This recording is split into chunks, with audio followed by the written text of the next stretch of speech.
Hello, to whom this may concern. Sorry, I just ran to go get my water. I succeeded today. I got the water, and I got the princess juice. Girls are good to go. Also discovered today what 6 of something means. For example, 2, double, 3, triple, 4, quadruple, 5, no fucking idea, don't even care, 6, sextuple. Sextuple. And in case you're not hearing me correctly, I'm saying sex-tuple, as in S-E-X. There are 6 princesses on my mug. I have a sextuple of princesses, which sounds hot as fuck.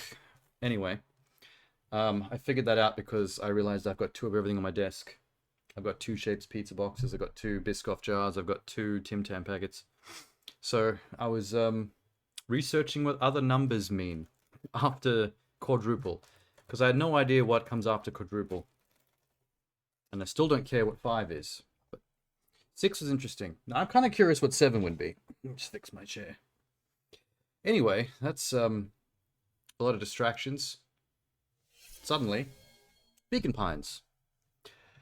What is this? I don't know. An indie thing that is apparently a storybook.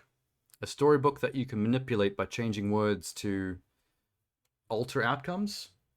I remember seeing a trailer a long time ago, and that's what I remember. I remember the player swapping out words in a storybook, and that changed what happens to the peeps in the place. I'm not going to call them furries, because I think the technical definition of a furry is they got to be sexy, and these are cute and chibi. So, not furry. And I stand by that. I stand by that wholeheartedly. I didn't change my... I think... down the bottom's fine, I think. Yeah. I'll leave me down here. All good. Let's do a thing. Beacon Pines. This will be a shorter experience. 4 to 6. Which means 1 stream. This won't take us long. I'm pretty keen for this Josant game. End of October. Why does that come out on Halloween? I don't get that. It's not a horror game. It's a mountain climbing game. Why launch on Halloween? Unless you're going for counter programming.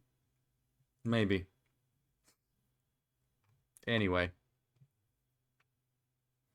Have I closed everything I don't need? Beacon Pines? Hello. Beacon Pines is a cute and creepy adventure game. Creepy? You sure? I see watercolored storybook. I do not see creepy. Sneak out late, make new friends, uncover hidden truths, collect words that will change the course of fate. There's the word changing thing that I mentioned. Sneak out late. Naughty. Plays both the reader of the book and its main character, Luca. 5 to 6 hours. Do people like Beacon Pines? Cater says 5 stars, simple but fun. Good gimmick, engaging story. 5 stars, creepy, wholesome, and cute. There's that word creepy again. I don't know what they mean by this. I adored this game. It's amazing. The characters are cute, the design is awesome, and even though I didn't expect it, I cried at the end. Would highly recommend.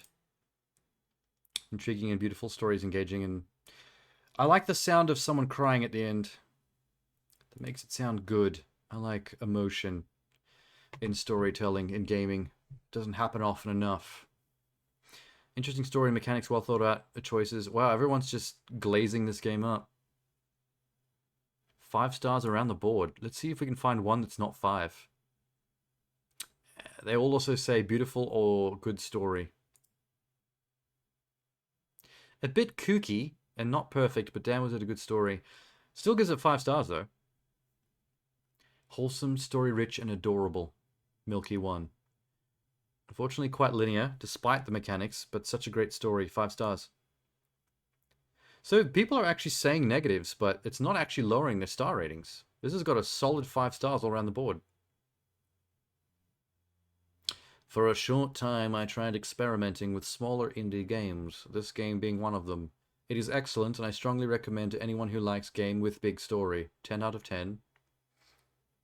Okay. Opening to credits took me a few minutes over 3 hours. Really, I thought this was a 5 to 6. This guy did it in half the time. Maybe I was expecting too much from the game time. That's fine. I like shorter and better as opposed to longer and more mid. Perfect. Let's go. La la la la la la la. Pick a pines. Hopefully I got the sound set up correctly. Loading Chibi Furrydom. Seankichu is currently playing. What is his question? Illuminati or space? I'm guessing you're asking me for control method. Gamepad or spacebar? And only spacebar, not the rest of the keyboard. I just spilled hot coffee on my belly. That went in my belly button. I felt the lint singe.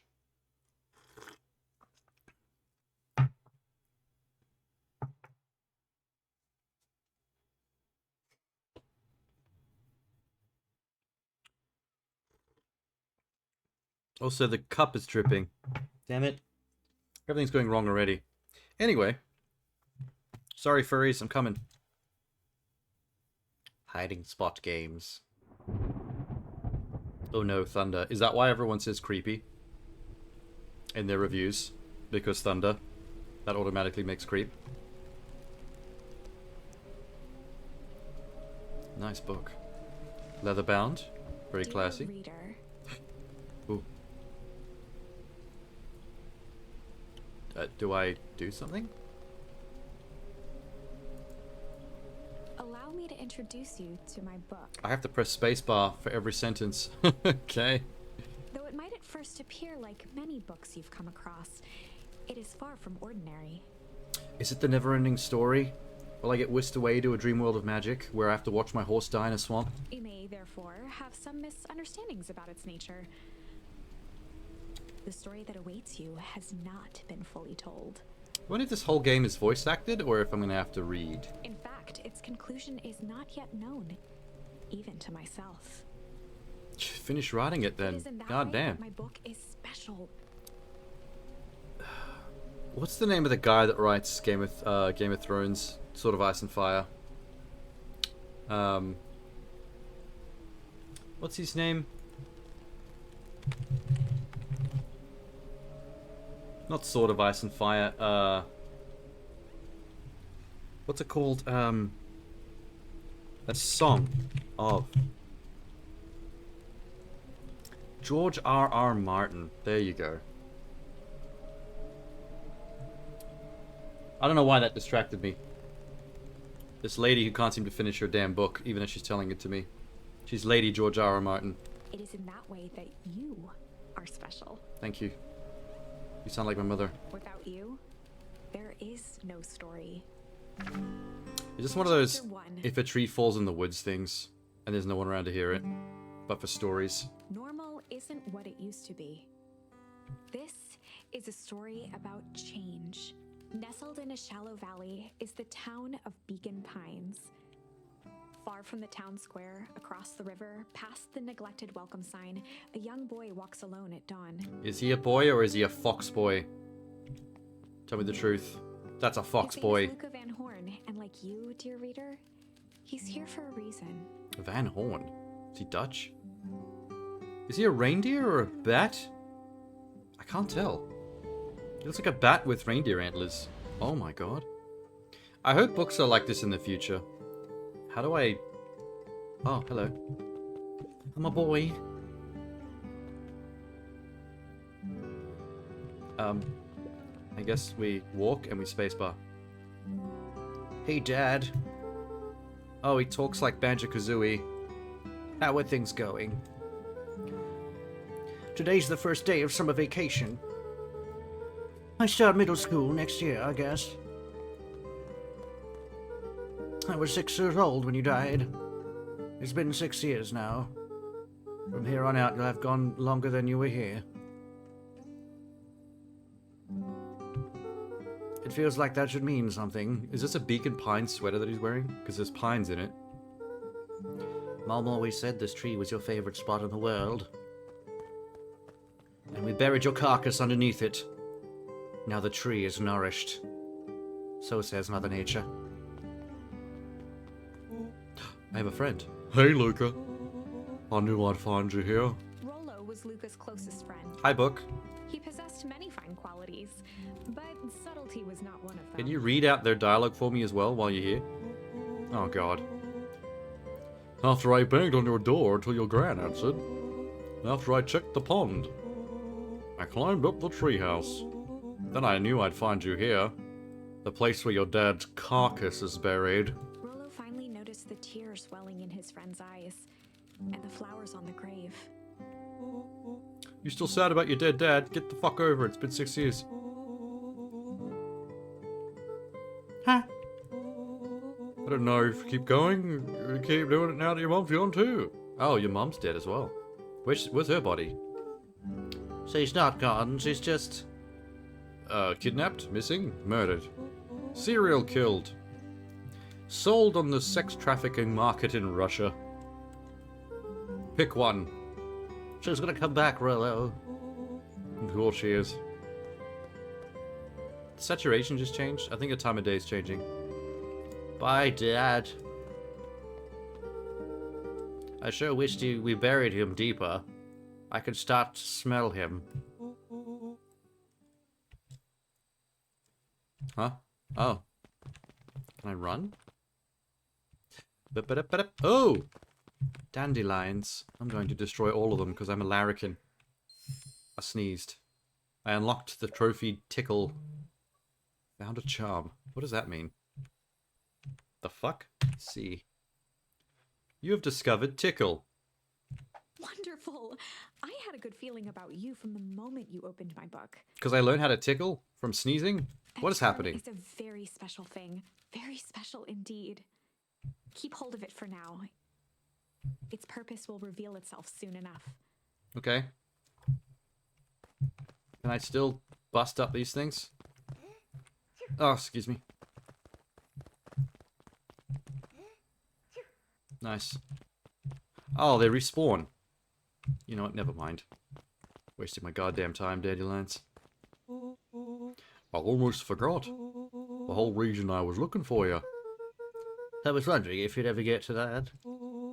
I found the perfect way to start our summer. Let's dig up your dad's corpse and ride it down the river like a raft. What? Rollo looked to the side suspiciously. Am I Rollo or is he Rollo? Oh, he's Rollo. I'm forgetting their names already. They might be watching. They who? The Illuminati? Not so loud. Do this in secure location.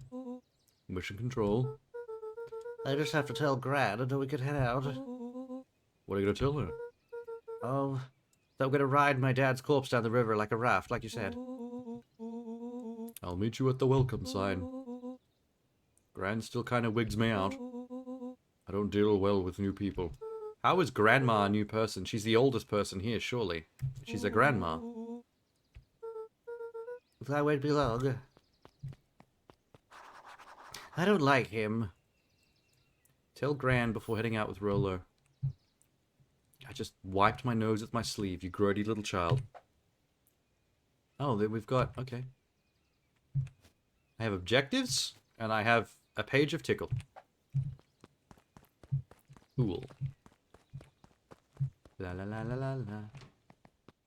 Dear reader, forgive me for this interlude. I'm sure you're going to be doing this a lot. Remember that charm you found in the dandelion patch? Tickle, yes. There are more of those special charms to discover throughout Beacon Pines. Oh, I'm riveted. They've been known to reveal themselves to those who are willing.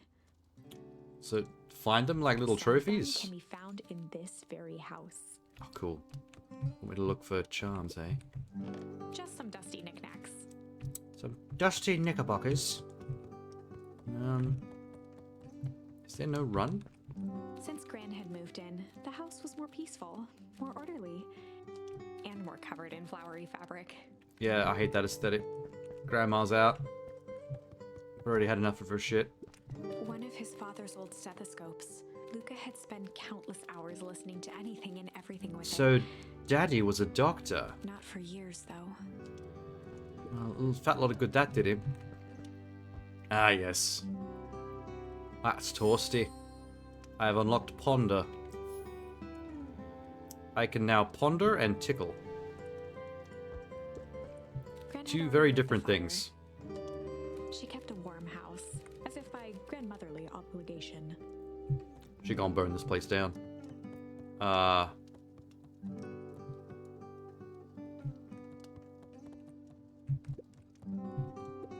Bedroom? Bedroom? Luca paused at his parents' bedroom door. He just wasn't ready to go in yet. Is mom's body still in there? Is it still fresh? Gran had commandeered the upstairs closet when she moved in. Some things need shelter from a young boy's mischief, she said. Hide. What does that refer to hide? So she uses the closet to hide things from me she doesn't want children to be able to get to? I guess that's where Gran keeps her shotgun. Luca tossed on his favorite old sweater. Even though it was Cool. the first day of summer, a chill still hung in the air. I changed my sweater. I am now chill. Thank God I got rid of that cheesy Beacon Pine sweater. Gran's moving in meant that most of Luca's things had been crammed in the corner. Luca was somewhat annoyed by the situation. Yeah, Gran, you suck. I haven't even met Grandma yet. I really don't like her. Gran's bed was undisturbed. Luca didn't mind that she had a habit of falling asleep in front of the fireplace. It meant that he could read late into the night. Or play his Game Boy. Okay, we've got Ponder, we've got Chill, we've got Tickle. I don't know what I'm supposed to do with these yet, but probably something to do with the storybook. There's a lot of things to look at in here. The only piece of furniture Gran had brought when she moved in was an old hutch. A hutch, you say? Isn't that an armoire? I don't know the difference between a hutch and an armoire. Oh, shit. Okay. An array of prepared meals crowded the refrigerator, each labeled with the day of the week. How do I... Oh, I can actually open and close it. A pair of dull Drawers? scissors, a broken can opener, a mostly empty bottle of glue, and some loose string. Awesome. Like every single drawer. Junk. Okay. I've kind of run out of parts of the house to explore. Oh my! This is quite exciting! Is it? It's a garden. I am now certain that you are the one I've been waiting for all these years. Thank you. You'll recall I was a bit coy regarding the use of charms. You sound like a grown woman though, and I'm a child, so already I'm a little bit alert. Stranger danger. Excuse me. I tend to have a flair for the dramatic. You are about to encounter your first turning point. Oh my god. A turning point. One of those, early life traumatic moments that forms who you are as a person. There are certain times in this tale when everything hinges on a single word. Mm-hmm. Step forth, dear reader. She does have a flair for the dramatic. Okay, I will step forth. A sturdy old wheelbarrow. Was that not what I was supposed to do? All that drama and we just looked at a wheelbarrow. Oh, I can jump. I can frolic. Grandma, I can frolic. A beginner's guide to gardening laid open on the bench. Okay.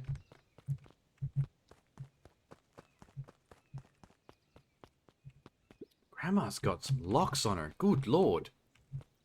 Young Luca would spend hours hiding in the bushes, waiting for a chance to jump out and startle his mother. She always enjoyed humoring him by feigning terror.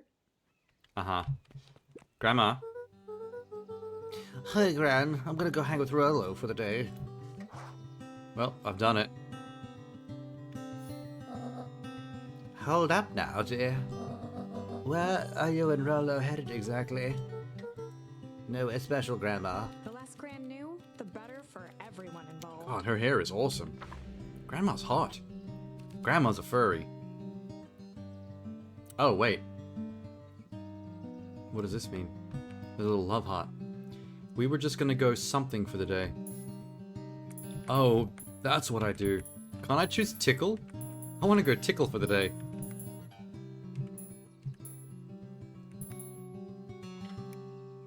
Chill makes the most sense, but you know what? We're gonna go ponder for the day. That sounds classy. We're just gonna go ponder for the day. Yeah, it does actually sound like a lie a child would tell an adult, though. We're just gonna go ponder for the day. Really? What are you boys going to ponder on such a lovely day, exactly? This was Luca's chance to sell his alibi. Oh god, it's already a bad start, dude. Oh, you know, big stuff, small stuff, medium rare. Mostly medium rare pondering. Nailed it. You weirdo. Don't make sure you overbond yourself with preponderance of pondering. She knows we're lying. Forget it. Off with you. Bye, Grandma. Impressive. You're You've very managed to attractive navigate your first for your turning age. point without too much of a mess. Too much of a mess. That is the power of charms. A single word can change everything. I think it's time to introduce you to the Chronicle. My god, more things? B. Why were we The are? Chronicle is a record of the decisions you've made. Oh. So like a story tree. A branching story tree so I can see, You can see the things I've turning done. point, which has been revealed. At any time, you can use the Chronicle to go back and invoke different charms, creating new branches. Luckily for us, this is the one and only turning point where the charms won't dramatically alter fate. It's the perfect opportunity to experiment with rewriting things. That's awesome. The grand jury. Ah, I get it, because grandma. So I get to go back to that flower turning point if I want to? Oh, wow. Okay. Well, let's see what happens now if we go chill. We were just gonna go chill for the day. I'm gonna chill. The best lies are built on truth.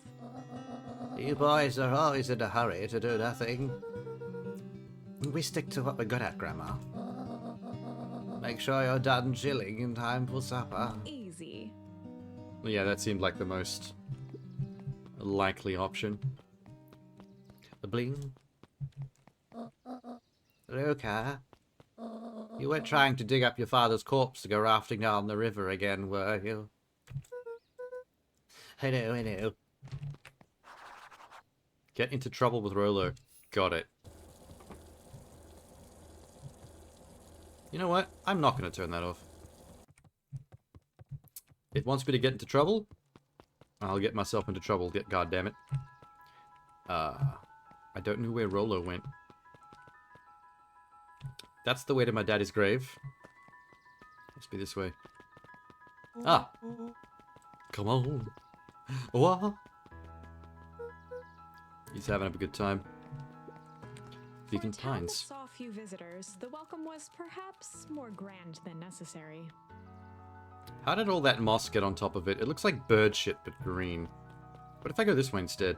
The road leading to Beacon Pines was long and uninspiring. Uninspiring, A he sort says. of natural barrier for the impatient. Okay. What up? You know the drill. Don't let anyone discover our secret path. You mean the one with the giant blue sign and arrow pointing towards the secret path? Chapter 2. Welcome to Beacon Pines. For many years, this valley had been a small mining outpost. It wasn't until Sharper Valentine built his fertilizer company I wonder if that Beacon means- Pines was established. I wonder if that means Dad died in a mining accident, or maybe from the black lung. Over the next 30 years, the town had grown and prospered until the foul harvest and his sudden death. In the 6 years since, everyone was simply trying to get by. Foul harvest. So there was a harvesting festival, and someone got harvested. I guess that was my dad. What's the sign say? Old Pickler's Pond. Perennial harvest. That looks like an Umbrella Corp if I've ever seen one. Hi, everybody. Mr. Kerr, Hey, pal. William Kerr was the CEO of Perennial Harvest Company. He also looks like a hyena. He had become a fixture around town over the past few years. After the failing of Valentine fertilizer, the town was hungry to welcome a new source of employment. I was just about to say the town was hung. I decided for the big festival, child. I'm sure. Come on now, when I was your age, I ate young calves like you. For dinner, literally. I am your predator in the wild. Do you like my ponytail? It's kind of creepy and pervy. You look like a child molester. Gosh dang right I am. I'm looking forward to letting off some steam myself. Make sure to invite all your friends. I've only got one friend, he's a fat fuck. Excellent. Sounds succulent. The harvest awaits. Goodbye. What's he doing? He's micromanaging. Who are you? You look sad. Sorry, young Mr. Van Horn can't talk now. Very busy with preparations. Mayor Augustus Valentine was not busy. The mayor looks depressed. Sorry. How many times do... Oh, it's mayor... Oh. Flustered, Gus instinctively loosened his tie. His character designs are crisp. Huh? What can the mayor do for you today? I think you're just lazy. Hi. Well, good day. Yeah, that was great. Good talk. I bet my fat little friend up there is wondering where the hell I went to. Piggy? Mr. Sinclair. Mr. Sinclair continued snoring and lifted one eyelid just enough to see who it was. A tactic he often used to avoid undesirable conversation. Maybe he's just asleep. I'm sleeping, boy. Fuck off. Got a perfectly nice view from here. I'll eat you. Pigs can eat anything, by the way. Even bone. Well, he's just gonna keep sitting here and talking shit. Alright, cool. Hello, rhinoceros. With a bunny and a cat child. How many interspecies romances have you had? Oh no, this is not a woman. This is also a child. The rhino just happens to look bigger than the other kids. My mom said. Yeah, but... If I had a nickel for every year, be freaking king of nickels. Ain't that right, Tish? Yep. It's bullying. I have walked into a bullying scene. Who are you? Mr. Van Horn, do you have a moment? I'm a child. I'm sorry, it's my first week at the perennial He harvest. pulled a pen from the pocket of his sweater vest and began to frantically jot something down on a clipboard. What are you writing there? Van Horn is child? You making note of this interaction? If we are going to be on a first name basis, if you can call me Pete. Are you a red panda, Pete? I love red pandas. I am documenting this conversation. Oh god. I am a red panda, aren't I? I'm so cute. Gonna change the world starts here in Big Pines. It is Umbrella Academy. Not Academy. Umbrella Corporation. That reminds me. We'd love to hear some of your thoughts. My thoughts? You bet. It's a child. You don't want to know what a child thinks about stuff. Oh my god, the adults in this town are weird. You're intense. Are you a pedo? Oh god, he's onto me. Changing the world is intense. What do you say? Answer a few questions? Oh no, please. I was just talking to an NPC. I don't want this to go on forever. Open to answering a few quick questions. Oh fuck, you're gonna keep going?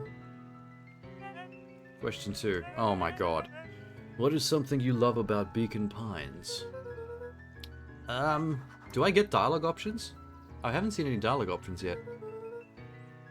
It's the only place I've lived. I'm 5 years old. That wasn't so painful. Pete stopped scribbling and glanced up from the clipboard. Hey, book. Huzzah! First 3 questions answered in record time. Only 106 more questions to go.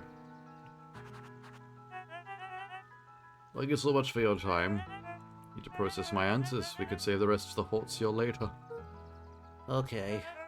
Harvest awaits. Thank God he's left. Okay. Get the fuck out of here. She's surprised there's no run button.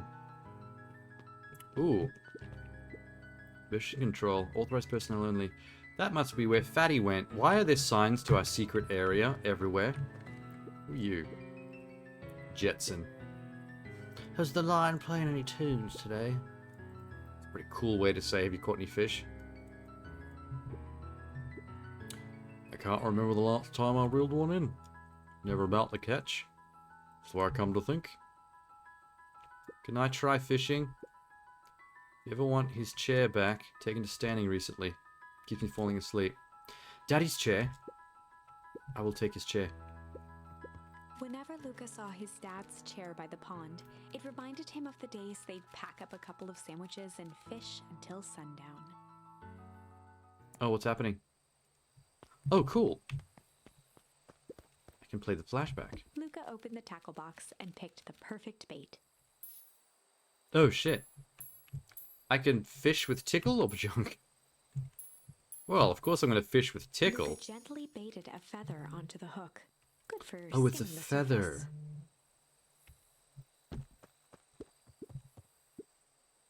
Give it a good cast now, son. I will be dead tomorrow.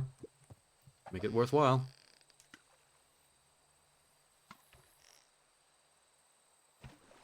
What happened? Fuck. Dad. Wait. Oh, Christ. Luca Get more tickle. gently baited a good for skimming the surface.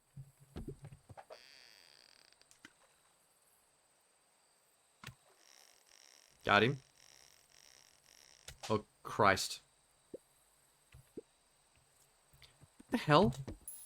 Luca gently baited good for skimming the You're not even teaching me how to fish game.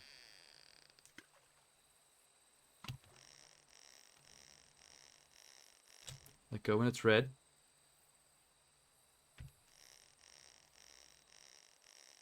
Let go when it's red. That's all I have to do. Yay, I got a duck. A rubber duck, or is that a real duck? Well, I'll be switched. The old rubber ducky. Just a little drooling ball of fur when you lost that. Cried for days. How is that underwater if it's a rubber duck? Should have been floating. Places like the Twilight Zone. It's weird here. Let's try fishing Luca with junk. tied a shoestring to the hook. What fish could resist a nice shoestring? Sure. A trashy fish.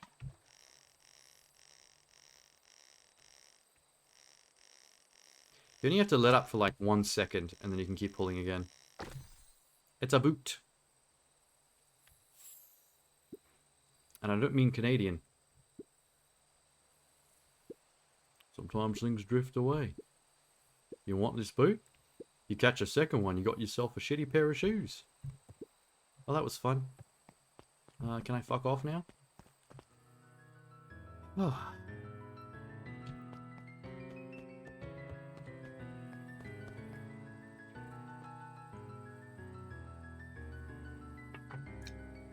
This is a pretty groovy treehouse.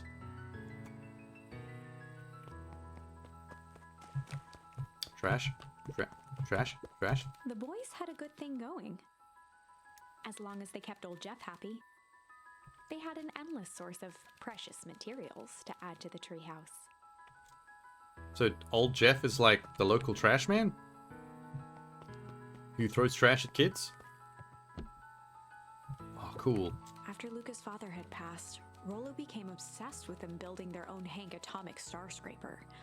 What? It was some time before Luca realized it was Rollo's way of keeping him occupied. Ah, from the trauma. Good friend. I'm gonna chill. Look at me chilling. Okay, if you're just gonna stare at me like that. Okay.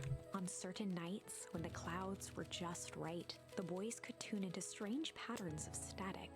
Rollo thinks it's aliens. You're trying to get the adult He channel? always thinks it's aliens. Why isn't there an adult radio channel? There were adult TV channels for porn, but Luca's winter coat decommissioned. you'd think for it would the make summer. sense for there to be a radio channel where you could listen to erotic stories or something.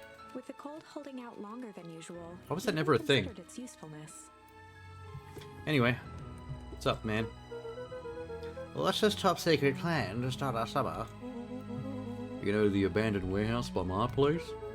The old Valentine building? It isn't abandoned. What makes you think that? And get this. Last night it was glowing. Glowing? Kinda. You mean like glowing with a light? As in someone turned on the lights? You fucking idiot. Hasn't glowed since the Foul Harvest. Who'd want to poke around in that place? This is going to be very Twilight Zone. Maybe that's why everyone calls it creepy in the reviews. It's probably a very Twilight Zone-esque story. Like Stranger Things. Weird stuff going on around town that the kids have to investigate. We could do some research at the library. Do you want to actually go to the warehouse? What do you expect to find? Answers. My mom's out there somewhere. Did she just run away from home? Man, you must have been a real shitty child. You don't have to come, Rolo, if you don't want to. Remember that time I sort of accidentally burned down the chicken coop? And you jumped in and said it was your fault before my pa throttled me? This is a flaming chicken coop sort of deal. I got your back. Thanks, Rolo. So we're already going to investigate something scary? Poking around a decrepit fertilizer warehouse is exactly how I want to spend the first day of summer. Sounds like something naughty kids would want to do. Alright. What the fuck you... There we go. This way? Where the hell did he go? Oh, there he is. What was this? What was that? I can chill on the post.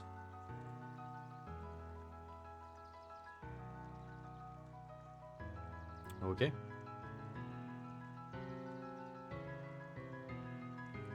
That all that was? Can you go other directions? I think only obvious paths or bridges. You know, the kind of game that would have many secrets.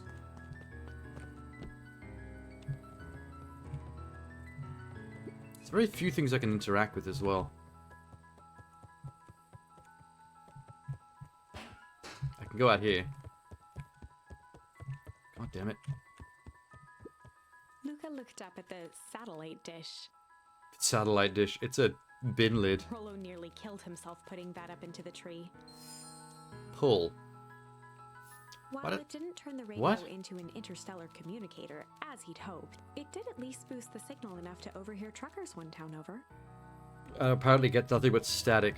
I don't know how investigating a satellite dish gets you the pull command. It's a bit odd. I'm a-coming. Can I go in this house? No. Can I actually go in the Perennial Harvest building? No. What's up? I'm just catching my breath. I'm really fat. I know. Oh, there I am. I was looking all over the screen for where I was. Okay, what can I look at here? Town Hall? Nope. Last Chance Diner. There's a dapper old man. Wilder ran the local paper of record, the Beacon. Hey, Mr. Wilder. Morning, Luca. What's the day have in store for you? You have any news? News? About your lost mother? No. No one liked that harlot anyway. Oh, fertilizer warehouse. Rolo thought he thought some lights there last night. Lou ought to be careful poking around that part of town. Winds are about to change. Change dense animal. Oh, cool. So I can find those from talking to people as well. Good thing I've been thorough. Can I look at this fountain? No, I can't. Alligator? Miss Hatch could often be found near the fountain, too absorbed in a book to be distracted. Miss Hatch. Because she's an alligator and they lay eggs, get it? Ha. This book is getting good. I don't care. Hello, pregnant rabbit. Also, I get it. Rabbit. They like to fuck a lot. She's pregnant. Makes sense. Good character design. Heard anything about the old fertilizer warehouse? Anything strange?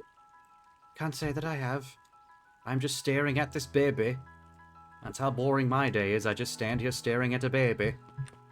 Well, fuck you then, if you're not going to help me. I think I've gone somewhere where I'm not supposed to yet. These are really trendy kids. Piper. She's attractive. Are you a falcon? You know it's summer break, right? Of course. Like, in the morning, Correct. And you're studying? You're a nerd. The early bird gets the proper education required for the successful and fulfilling career later in life. She is a nerd. You two don't look like nerds. Zariel? Holy shit, she must be the hot chick in town. Could you please tell this lazy butt to help out in the cafe? Lumi and Zariel. I like them. Hey, Tenna. Hello, nerd. Hey, she's attractive, though. Sexy Falcon. Luca, let me give you a bit of advice. If you ever do what you don't love, then you'll never work a day in your life. Wow. You're really setting the kid up for success. Well, I'm off. Doop, dip, it, doop, dip, dip, it, doop. I haven't talked to these girls yet. Oh, God. Just the fella I was looking for. Roxy. Oh, right. Rendezvous with Roxy. What does rendezvous with Roxy mean? This is an important turning point. Oh, shit. The first time where your charms will change the course of fate. And currently, we only have one suitable charm at our disposal. We do? Have no fear, we can always return later using the Chronicle once we find more charms. Well, now I'm just rambling. Oh, I get it. So, if I find charms later in the story, I can come back to earlier turning points and change the charm to see what it does to the story. Interesting. I know a bunch of people who love their job, but they're overworked past their limits. Advice is not legit. Yeah, I think she was fucking with him because he's a child. That's what children are good for, getting fucked with. That's why we tell them lies about like Santa Claus and the Easter Bunny and the Tooth Fairy.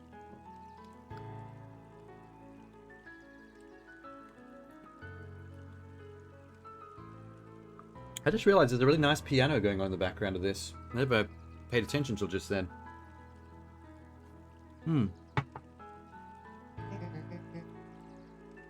Have you seen my brother? He skipped out before breakfast. Well, Not really, no. I can't say that I have. Can't say or won't say. Roxy, would I lie to you? as he pulls his best I'm lying face. Yeah, don't put that on a t-shirt. Luca, wait up. I almost forgot to tell you. Roxy might be lurking around here. Ah, she's right here, dude. She's right behind you. She's right behind you, dude. We have to make sure she doesn't spot us. She's right behind you, man. Oh, God. Why are you doing that turning thing with your body? Well, you're not scared, are you? She's harmless. And a chump. She's right around that corner, isn't she? Yes.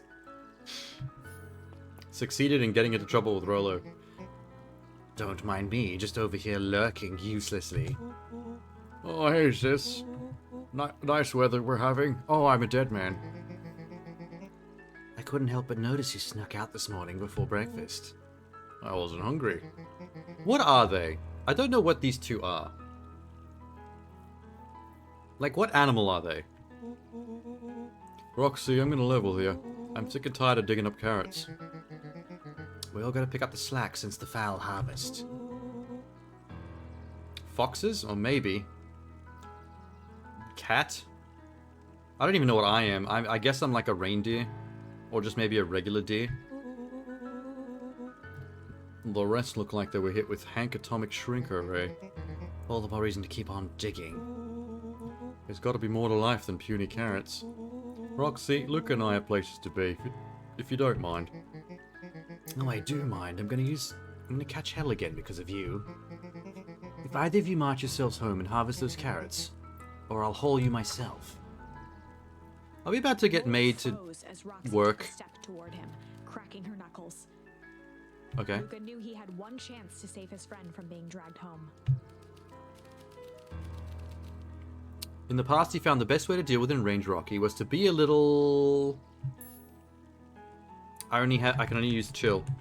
It's kind of annoying that I don't get to use all my charms. That game only lets you use certain charms in certain situations. I'll go with chill then. In the past, he found the best way to deal with an enraged Roxy was to be a little chill. Which means hit her with a freeze ray. Come on, Roxy. It's the first day of summer. The sun's shining, and we just want to take it easy. Hit her with the freeze ray. Let's leave tomorrow's problems for tomorrow. That's great and all, but Rolo's problems have a way of becoming my problems. And Pa always says tomorrow's work is best left for yesterday. Oh well, March, you big oaf. I can't believe that worked. Okay. Well, I guess I lost him, but I got to stay. Investigate the warehouse alone. Hello, Fitzy. You're attractive. Kinda. Actually, you're kind of creeping me out a little bit. It's not how a little chill works. Well, I just want to cause violence, man. I want to wreak havoc and chaos down in this small, cute town. Hi. Cool, cool. Well, that didn't go well. I wanted to flirt with the squirrel. What's this? Sharper Valentine, founder of Beacon Pines. Never underestimate what a great man can do given time. A bit much, if you ask me. Oh, indulgent. Okay. So the statue taught me indulgence. What have I got so far? I've actually been finding heaps of these very quickly. Indulgent, change, pull, hide, chill, junk, ponder, tickle. I haven't really got to use tickle yet for anything. Boop, boop, boop.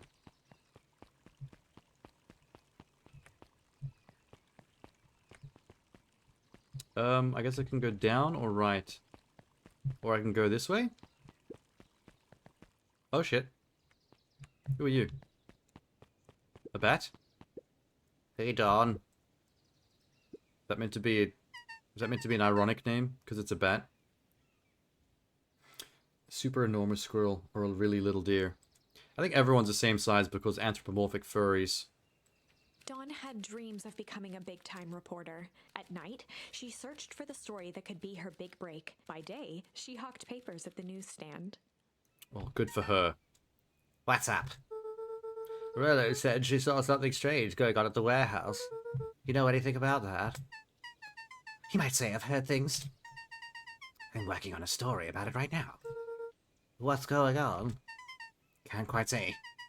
Need to follow up on a few leads. You have got big ears.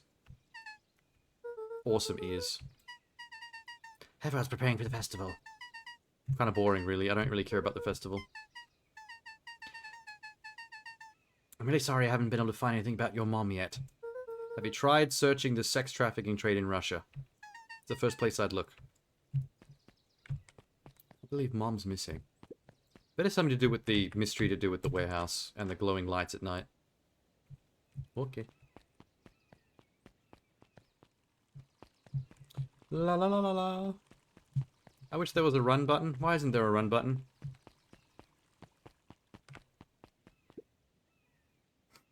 Hi, Solomon. The dog. Well, there goes Solomon the dog. He doesn't even want to talk to me. Jeff's hardware closed down about a year ago. The effects of the foul harvest stretched wide. When there are no crops in the field, tractors don't need fixing. Okay, cool. Sucks to be him. The library? I don't like libraries. I'm 5 years old. I can't read. Hello. Whoa, this guy's voice is deep. Hold on a tick. Mr. Nuncreed. Nuncreed. I just sold the last jar of your grandmother's preserves. I can't stock the shelves fast enough. Please don't eat me. You're horrifying. I guess Juniper will just have to swing by with more of her lovely jam. Why does this character creep me out? I think it's the way he's side-eyeing me. Don't let this old man slow you down.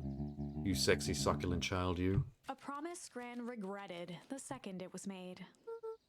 Okay, I'm gonna go now. She's a fine woman, that Juniper.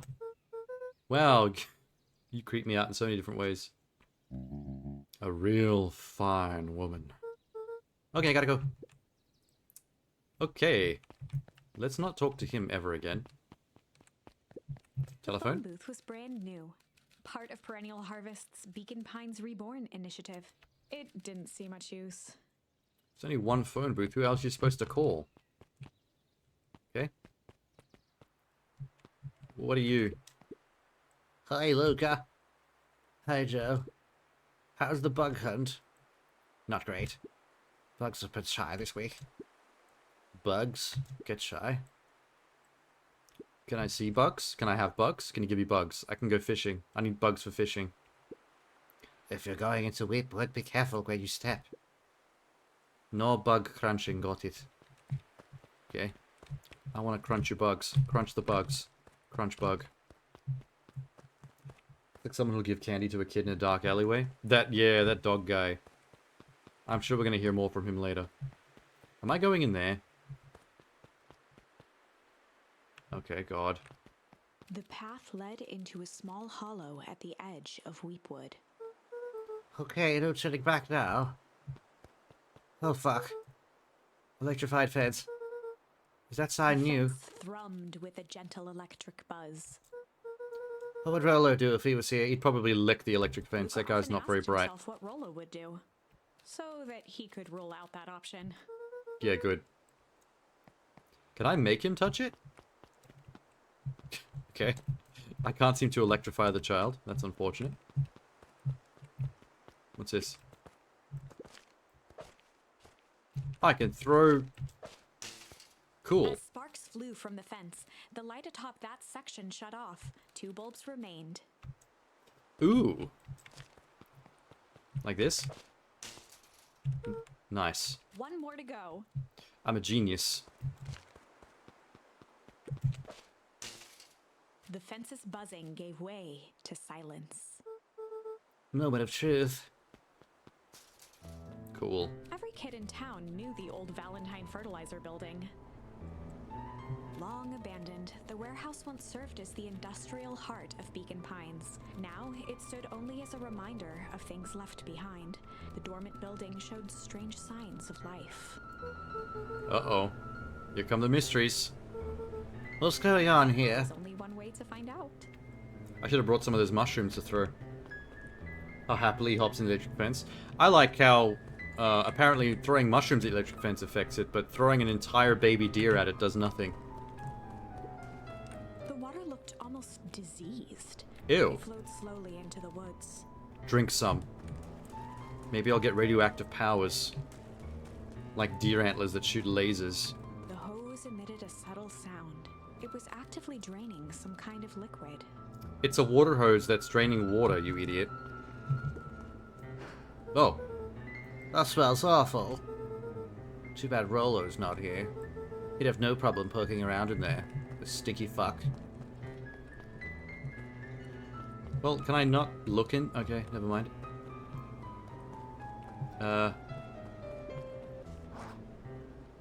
Investigate warehouse.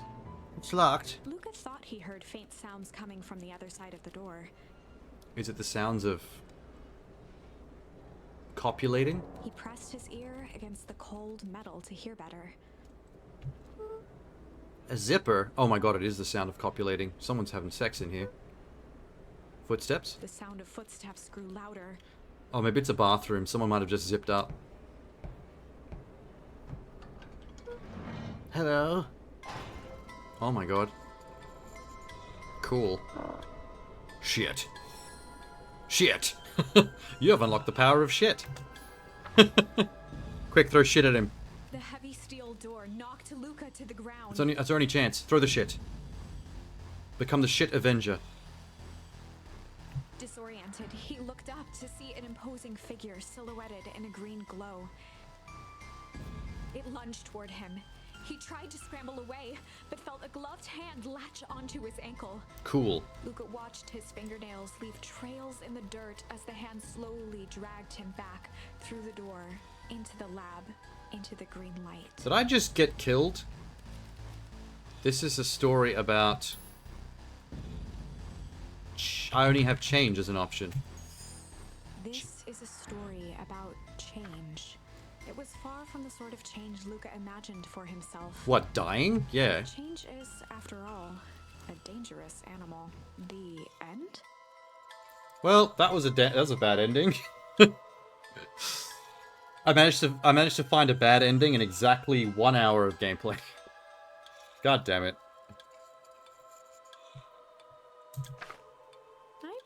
probably should have warned you about this. Yeah? There are many paths that our story can take.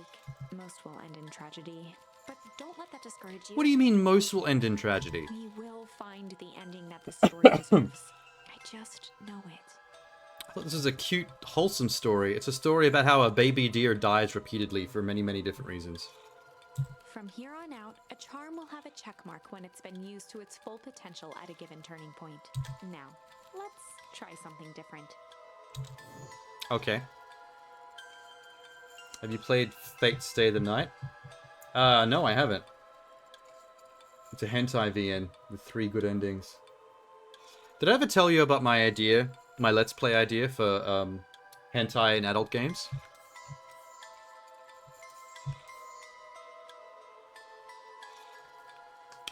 I've mentioned this on stream before to somebody when we were talking about this kind of stuff.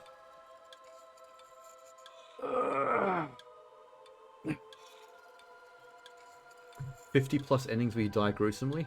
Awesome.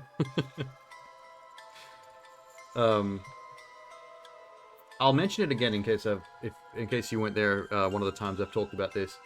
You know how I've always planned on building up a Let's Play videos on my YouTube channel, which I just haven't been able to get around to because I can't seem to find the time between streaming and my real life work.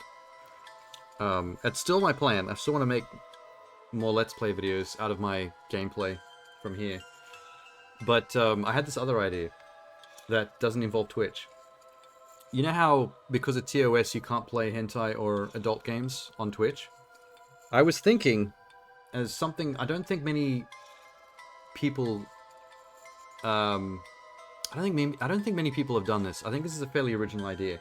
I was thinking of playing a bunch of adult or hentai games off stream, but still record them the same way I do, like I'm doing here. And then what I would do is make a fully uncensored Let's Play of that, as if there was no censorship issues. Once that's finished, I turn that into a censored version, which is shorter.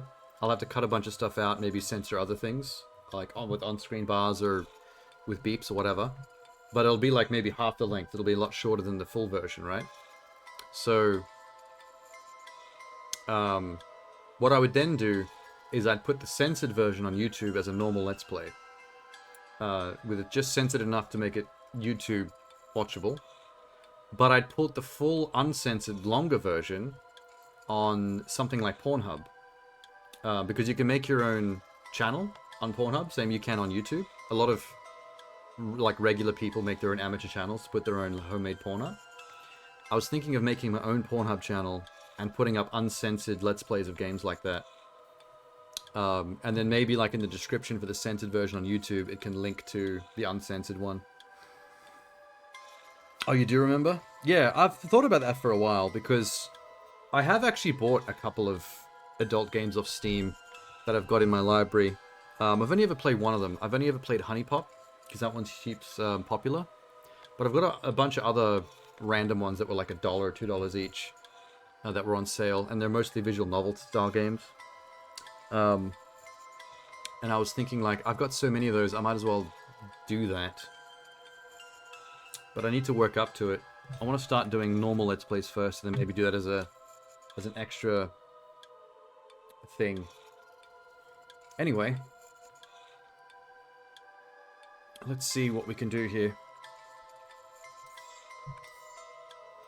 So, every charm that I've used to change the story at a turning point gets a tick if I've already seen what that does. So I can't use hide, ponder, or chill because they're already done. Change is the only one that can be used when I got killed by that guy in the radioactive suit. It looks like the only option is to use the shit thing I just unlocked on Roxy. It doesn't sound like a good thing, though.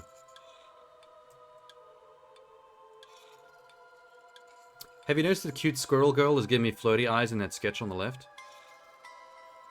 I'm in, bro. People streamed Honey Pop on Twitch and YouTube. Yeah, but Honey Pop is an adult game that is automatically got slight censoring on it when you first install it.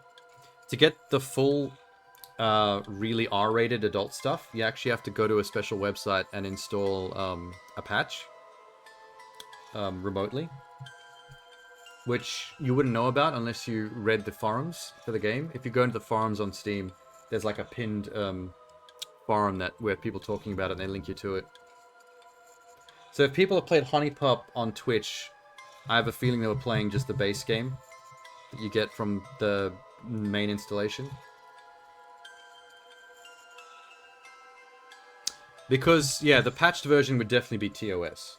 Because that's... I played it with the patch, and it's pretty hardcore. People just hide the screen.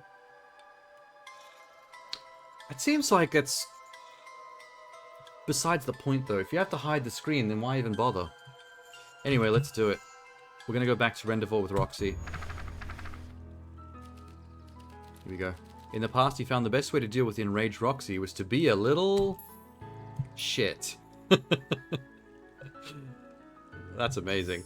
In the past, he found the best way to deal with an enraged Roxy was to be a little shit. She actually said it too, there's no censoring. I thought this was going to be a kid game. Did she just kick her in the shin? Make her break for it, I just kicked her in the puss. What have you done? Oh god, you kicked her in the puss!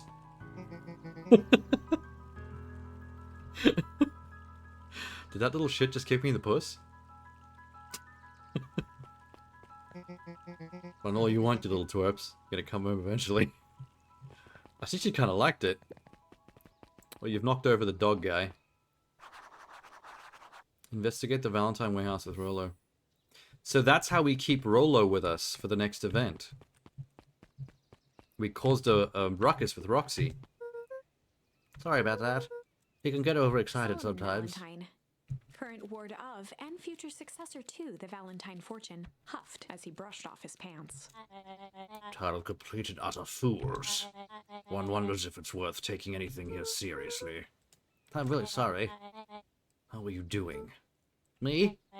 No, the fucking twerp behind you. Yes, you. No word from her at all. No, my mother's gone. Kidnapped. Truly a shame. Oh my god, shame. That's interesting. Wow, this game's gonna get complicated, man. You played some live-action games of spicier content? I mean, there was one... I mean, Immortality, you got to see titties. And fake pretend sex. But the uncensored version of Honey Pop, there's like penetration and cum shots and everything. Which I think is maybe going to cross the line unless you do what you just said and hide the screen. Yeah, see, when I talked to this guy before, he did nothing. But now that I've talked to him because Rolo knocked him over, we can have a real conversation. And I've locked a shame charm. Which is making me think now that everything I change, I'll have to recheck everything just in case I've unlocked something new. We stay out of each other's way. Make it sound like she's really at home. Grandmother? No, grandmother's cool. You have to see this character's grandmother, by the way. She's actually really attractive. She has long locks of hair. Just trying to figure out how to make ends meet. Indeed. Count your blessings. Better to have a caretaker who's rarely around, in lieu of one who tries to compensate by smothering you. It doesn't sound so bad.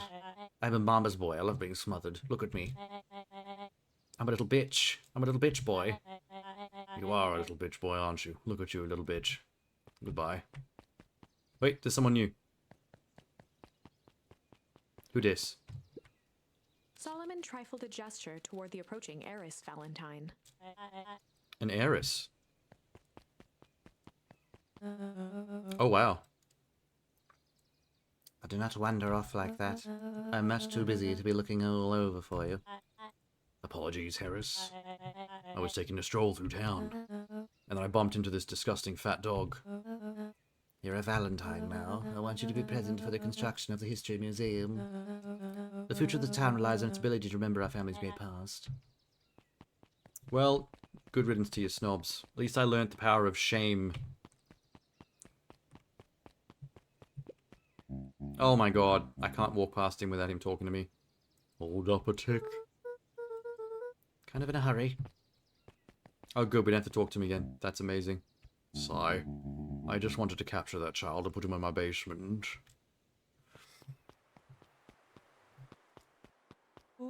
Oh my god, did he run into the the electric fence? That'll help. I forgot to tell you it's an electric fence. Oh, I'm the champion. We'll be racing. Did that road get longer? You gonna get something to eat? You know what I've got to eat? 2 boxes of pizza-shaped biscuits, 2 packets of Tim Tams, and 2 jars of Biscoff. I got 2 of everything, Tenor. You're lightheaded from the run. You need to pace yourself better next time. Not sure I would take advice from second place. Has that sign always been there? What? We knew about the electric fence sign already. Oh wait, my character doesn't remember this. Only the storybook changed. We're not supposed to remember. That's definitely new. Creepy. How are we going to get around the electric fence? I've got this. Oh, good job. Oh, he actually worked. He knocked out one of the lights. Polly says you can figure out what the plan was when you're done. Great. Did my part, establish that touching fence is bad. Sure you can handle it from here. Can I throw other things aside from the mushrooms? Like the can? Nice. You're a genius. Why, because I didn't use my own corpse? Yeah, I'm a genius, aren't I? Look at that. You never fail to impress. So how does... The glowing windows of the old warehouse came into view. Rollo began to bounce excitedly. Check it out. Dang, Rollo, you ain't exaggerating. Was there any other doubt? There's deputies investigating. Good thing 2 ace detectives are on the case. I just realized, now that he's here, if I open the dumpster, he can search it because he's a stinky boy. This is awesome. I somehow got the rumble charm. Did you feel that? The excitement in the air? You bet your butt I did. What are you doing? Check out this puddle. That's not normal. Yeah, doesn't that water look diseased? I looked at it last time and he said it looked diseased. This is a stinky creature. He won't stop running around touching everything. It won't budge. Oh well. Yeah, search the dumpster because I wouldn't do it. I'm too clean. I'm precious. Who did all this? My nose is itching. I think I smell treasure. Isn't that hazardous waste? Help me get in. Rollo, it will be my honor to throw you in the trash. Nice. Oh, I made a squishy sound too. There's gonna be goop in your fur. What's in there? Let's see. Squishy bag of squish. Wow. A good inch of stagnant sludge. Your natural habitat. Oh god, I'm so funny. I crack myself up. 2 phones. Check these bad boys out. You found 2 working cell phones in a dumpster? Oh, walkie-talkies. Cool. Weird. That seems a bit too convenient, actually. Hey, Sunshine. What's going on? You got bored and wrote a song? Dope. I did that once, actually.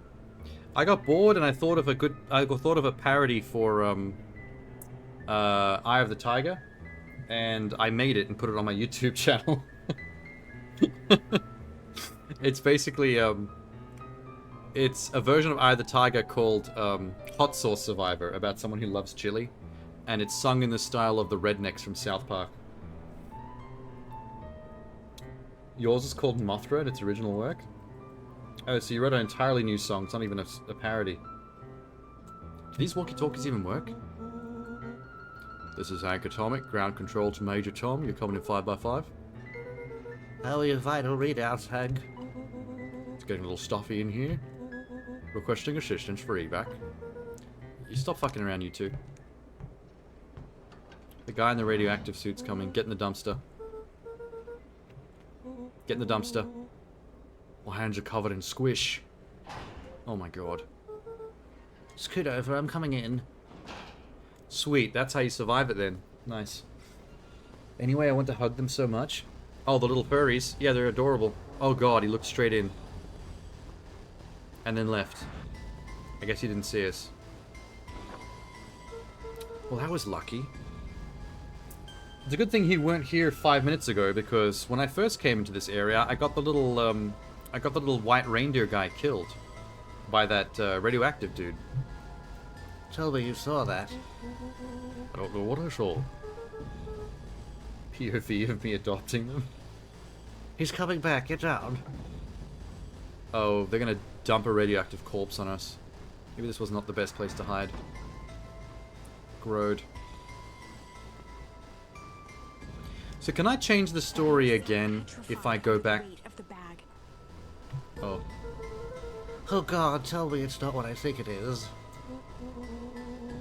Do you know what separates run-of-the-mill detectives from ace detectives? Talent and being an adult. When the chips are down, ace detectives dig deeper for clues. Let's open up this corpse and check inside its belly. Rollo felt around at the large sack which burdened them. Maha. He snapped off There the was a tag key and inside its adjusted a guts. small zipper opening in the bag. Some sort of badge. What's it say? Rollo held the badge up to a faint shaft of light within the dumpster. Dr. Prescott, Deep Engineering. It's a name tag. I don't think we can use that to go undercover because we are children. Who would throw away a bag of slimy old name tags? It's just one name tag and a bag full of corpse. Oh, okay. We should make a break for it. I think we should panic and make a break for it, yes. Please. I don't know, I'm illiterate. I actually thought he was illiterate up to that point. Rollo, calm down. You don't have to squeeze my hand so hard. Dude. I'm not holding your hand. Whoa, the corpse is alive. Quit messing around. What other slime-covered hand would be in here? Oh god. Oh no. That's a cute drawing though. I like his reaction. Duh. Can we keep the hand? That could be a good inventory item for later. Hey Tanner, we found a corpse and a severed hand. You've clearly established that I'm faster. I'll go first. Flaming chicken coop, Luna. Luca, I'll make sure the coast is clear. Count to 100. If you hear me yell, run. If you don't hear me yell, run. Actually, either way, haul ass. Rollo, I'll give you credit. You sure found an eventful way to start our summer. Don't get all wistful about it now. There's a corpse right in front of you.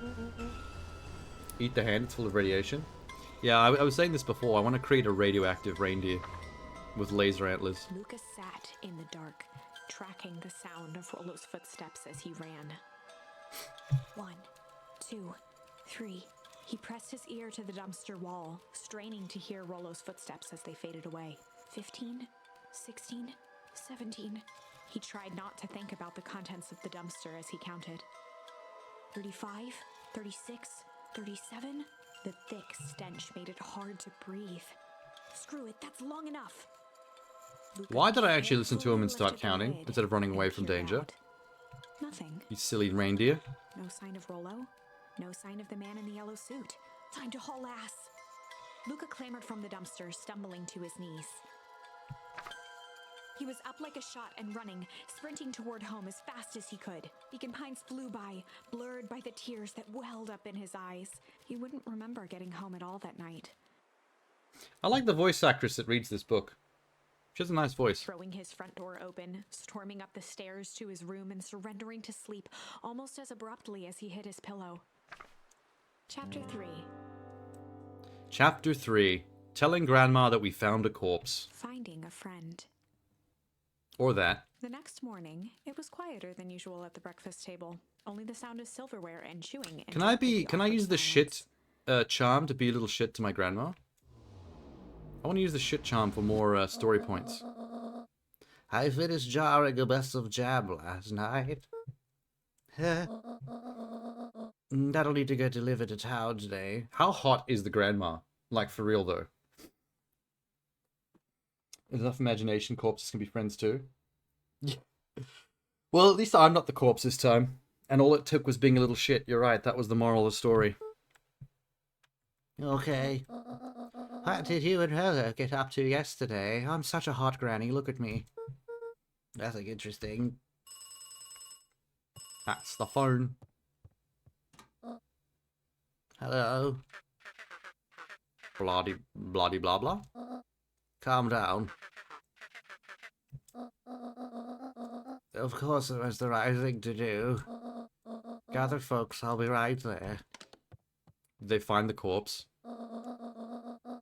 You sure there isn't anything you want to tell me about yesterday?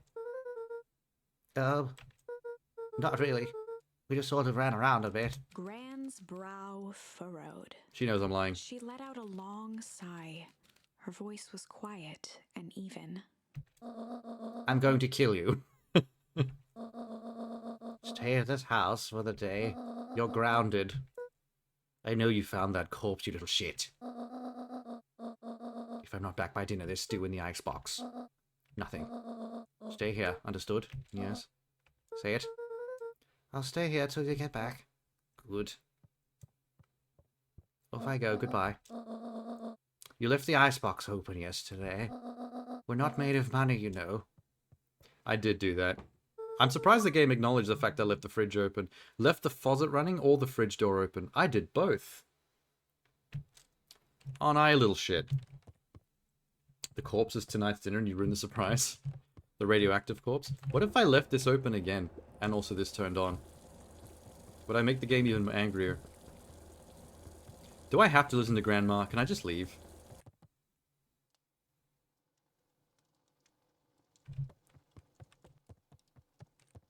An eerie electronic sound echoed from Luca's bedroom. That must be the walkie-talkie. Hello? Is anyone there?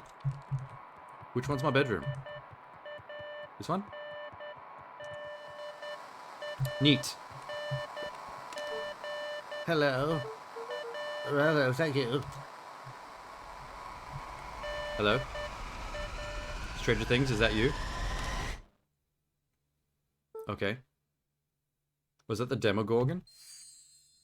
I unlocked the strange charm. How many charms are there? Hang on. 3, 6, 9, 12. I've already got 12. And we're only on chapter 3. It's going to get really complicated once I've got tons of these and lots of ways to change the story. Wait, C, B.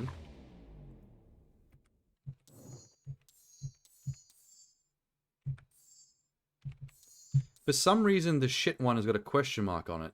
I don't know what that means. Everything else is ticked. Maybe there's something else that can happen in the shit route. If I make a different... oh, someone's knocking. Hang on. Sorry, I'm slow in my house. I can't run. Hello? Oh, I jumped. Hello, Roxy. Sorry about kicking you in the puss yesterday. Is Rolo here? No. Wait, Rolo ran away first yesterday. I haven't seen him since. Uh-oh. Is Rolo here? I haven't seen him since yesterday, since we found a radioactive corpse. Why didn't you tell me? I think maybe we lost our friend. We might have to change the story again, because that route might get him killed instead of me. A pit formed in Luca's I might have to find the story route that gets that lets both of us stay alive. Where was the last place you saw him? He hit a radioactive dumpster. Being a dirty little squish boy.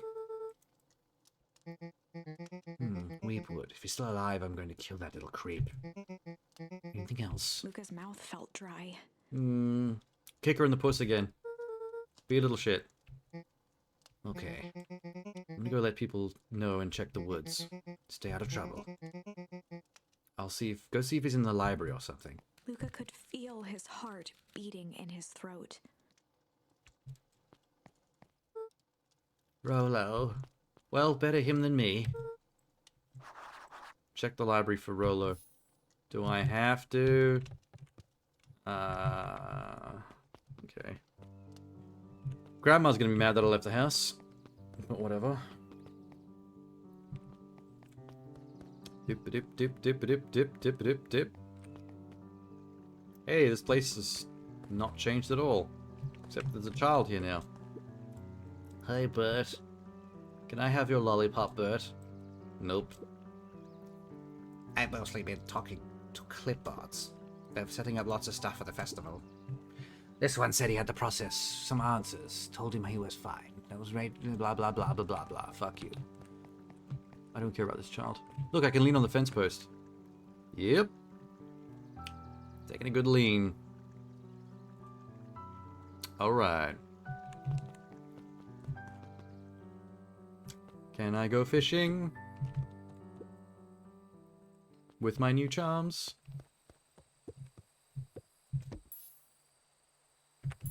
Okay. Not many of the charms can be used to fish. Luca Pull is the tied only a new small one. magnet to the line. A fishing magnet? with the law of attraction. Cool. Got him.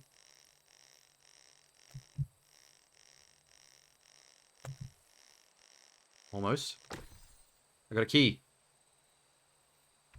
To what? Where do you think the lock is for this key? Why would you want to find that? Because then we would know the secret. That's no fun. So the second we know what it unlocks, it just becomes a boring old key. Right now, this key can unlock anything. Wow, my dad is so philosophical. Shut up, Dad. I'm sure the fat kid's still alive. Or if he's not, we'll just have to change the story again. Z. Okay. Not talking to you again. Really need to go back to work. Just a couple more minutes. If Roxy said she will be here, then she will be here. So she's gonna take the group of chicks to go find Fat Kid.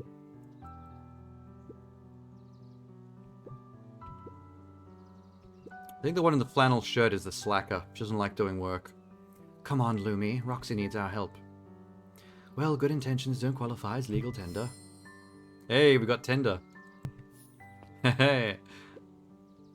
Was I even here to witness this? How did I get that charm? The fishing is just a weird little collectible side thing. If you fish with the different charms, you get different things out of the lake, and it shows your collectibles on the carpet on the left. Oh, that's a good point. Maybe we can be tender instead of shit. Instead of kicking her in the puss, we can gently caress the puss. Good idea, Tanner. What can we do to help? We need to check where the adults aren't. I guess it's up to us to check them Weepwood. Our shift doesn't end for another couple of hours. We could spend the time making posters. That would be great. I guess. Right, Fitz and I will check Weepwood. We'll be back later to pick up the posters. Wow, the girls are all on it. They got maps and everything. Cool. Leave them to it. Yes, exactly. That's exactly what I'm about to do. Oh. What are you lot doing? I've never seen these two adults before. The white mouse and the brown mouse.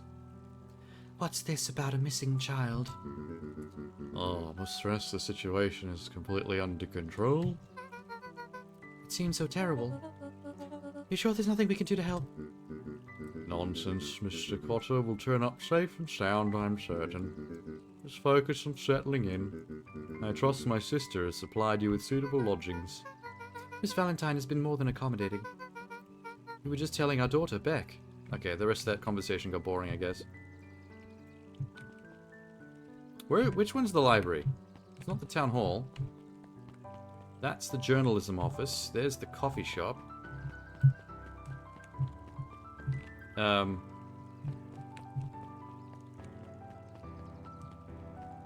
Library?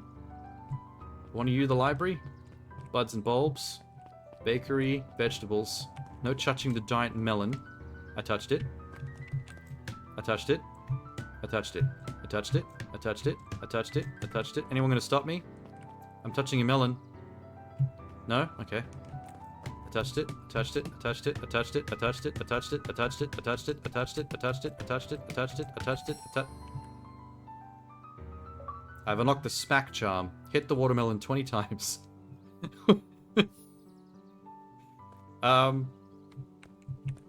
Okay, new idea. Instead of being tender to that dude's sister, what if I smack her? Is that worse than being a little shit? Time to go around smacking people? Can I smack this little dog? Hey, here's a history museum. It's laughable, really. Did you happen to see Rolo in there?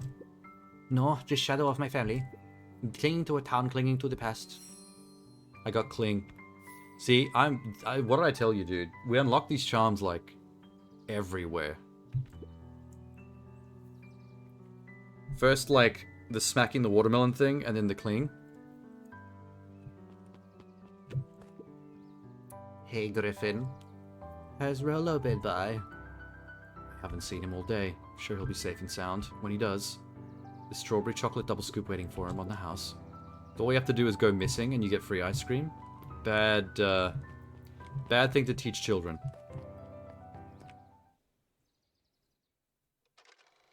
Sharper Valentine, a celebration of excellence. Oh my god. Okay.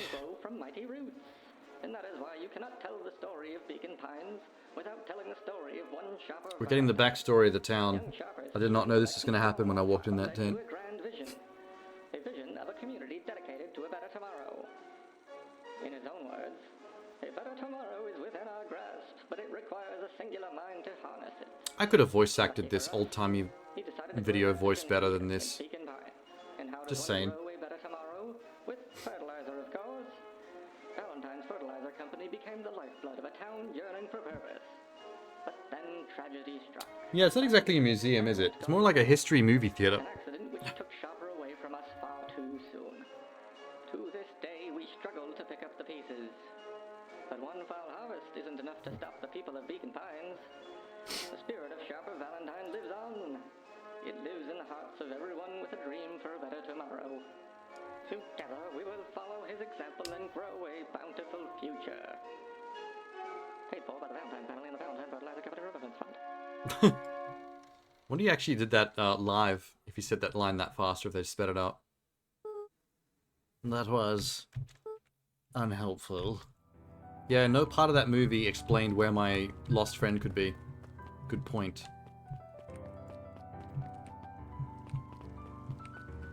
The narrator was putting in 4.5 out of 10 effort. There's the library. Next to the drugstore. What up? Kato volunteered at the library during the summers. It's a penguin. He wasn't very social, so he'd dedicate each summer to becoming an expert in a single subject, making him a reliable source of very particular knowledge. If you were to ask Kato something he didn't know, he'd escape into the dusty old bookshelves and return with just the right thing. So he's a nerd. Hey, Kato was Kato. lost in his reading. Luca crooked his neck to see the title. Introduction to Melitology. Melitology? Yeah. Whoa, your voice is cool. Hey, Luca, you snuck up on me. A good book? Don't know, just started He it. gestured to the shelves. I'm really running out of books I haven't read yet. Now it's time to go Wonderful World of Bees. Turns out bees are pretty cool. Instance, you know around 70% of bee species live in underground tunnel? If there are 2 queens in hive, they will fight to death for supremacy. That is actually pretty cool. Whoa, we got the fight. Now I can fight the dude's sister. That's interesting, but haven't you seen Rolo recently? No. He's probably dead. Yes. Okay. If you see him, you'll be the first to know. This is a joke. I make a joke about a bee. I am very lonely. Who's this? Jace. Hey, Luca.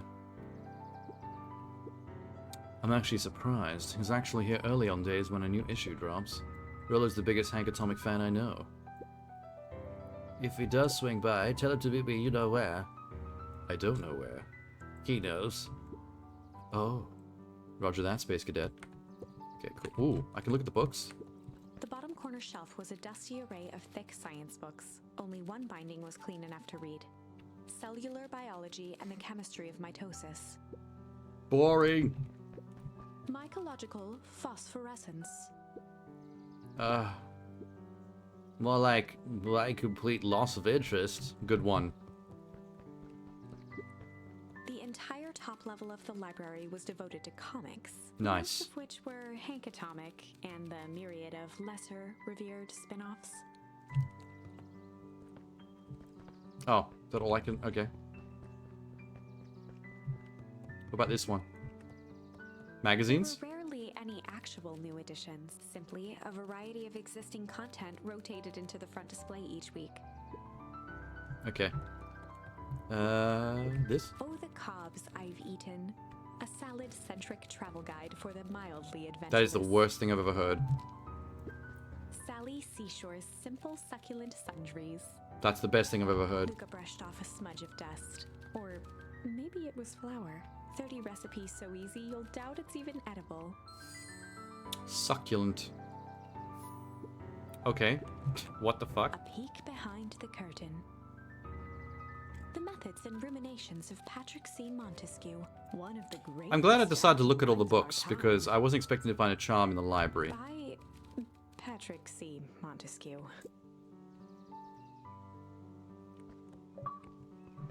Peruse all library bookshelves in a single branch. What does in a single branch mean? They just called me a nerd. With 3 exclamation marks. How dare they? The feeling most of the charms are useless. I'm sure they're all going to be at least useful at maybe one time somewhere. I now have 3, 6, 9, 12, 15, 16, 17 charms. Oh, you weren't out here before. Who are you? What sort of monster puts candy behind a locked door? This child looks sinister. Of course he does. How about you? When do I work? No, what's your name? Luca Van Horn. You new here? Not by Beck's choice. family moved often, giving her little time to establish any real connections. She would tell you she prefers it that way. I'm looking for my friend Rolo. He didn't come here last night, did he? He's missing. I guess so. Did you kill him? You're new and evil looking. Yes, I did. No, I did not. Does this happen a lot around here? Luca shifted his feet uncomfortably. Actually, yeah, my dad is dead and my mum's gone missing. So maybe it does happen a lot around here, now that I think about it. Who's the book narrator? Disembodied sexy lady voice. It's like the voice of the book itself. What? Beck pulled a coin from her pocket. Oh, it's a her. Why did I not catch on? I thought it was a little boy. I'm coming with you. What? It says... So says the unlucky penny. Unlucky? Technically it landed on heads, leave this kid to find his friend alone. But I always do the opposite. That's kind of like me and Rolo. He's such a shitface, I always do the opposite of what he says. A person should never be without their unlucky penny. Let's go find him. Hey, I've got a new friend.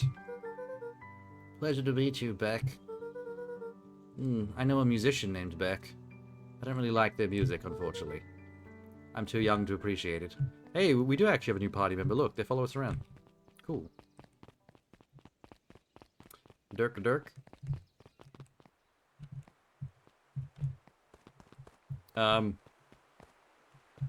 Do I take her to the Weeping Forest? Oh, they've closed it.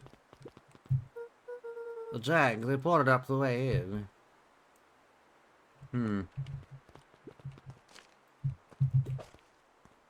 Can I use mushrooms to bust this thing? Damn. Okay. I haven't been around here before. What up? Luca felt a chill as he approached Beck. Her eyes were locked on the strange green liquid. It's just Mountain Dew. The nearby grass was Don't worry covered about in it. a fine layer of frost. This sort of thing normal around here? Bottles of glowing ooze are definitely not what I expected from this place. Yeah, there's like an umbrella lab behind this electric fence where they're doing some evil shit. We have to Stranger Things this place up and investigate it as children. The next obvious step is science. What does science suggest? Poke it with a stick. Luca watched as Beck dipped a broken tree branch into the goo. Beck's eyes widened as flowers grew from the dead wood. That's the opposite of what I expected from the radioactive puddle. First small buds, which quickly bloomed into vibrant petals. This seems quieter than most games I play. Hang on. Maybe I should turn it up by 2. What the? Cool. As quickly as they had grown, the flowers began to shrivel and turn gray. Is that better? Is that a better audio level for the game? It's still in the green, just up the upper end of the green. I think it was spiking a bit low before. Beck dropped the stick with Time a to grunt of sacrifice another disgust. child? Yeah, let's do it. I don't even like this kid. Okay. So the science tells us this skunk is weird as hell. It seems dangerous. Oh look, children I actually hate. You know what? I don't mind the creepy bat child, or cat, or whatever the hell that thing is. I don't like these kids. They're bullies. Yep. I don't have time for this right now, Iggy. Don't say things like that. It hurts Tish's feelings. Ain't that right, Tish? Yup. She looks fine to me. Why, hello. I don't think we have been properly introduced. I'm a bully by the name of Iggy. Yup.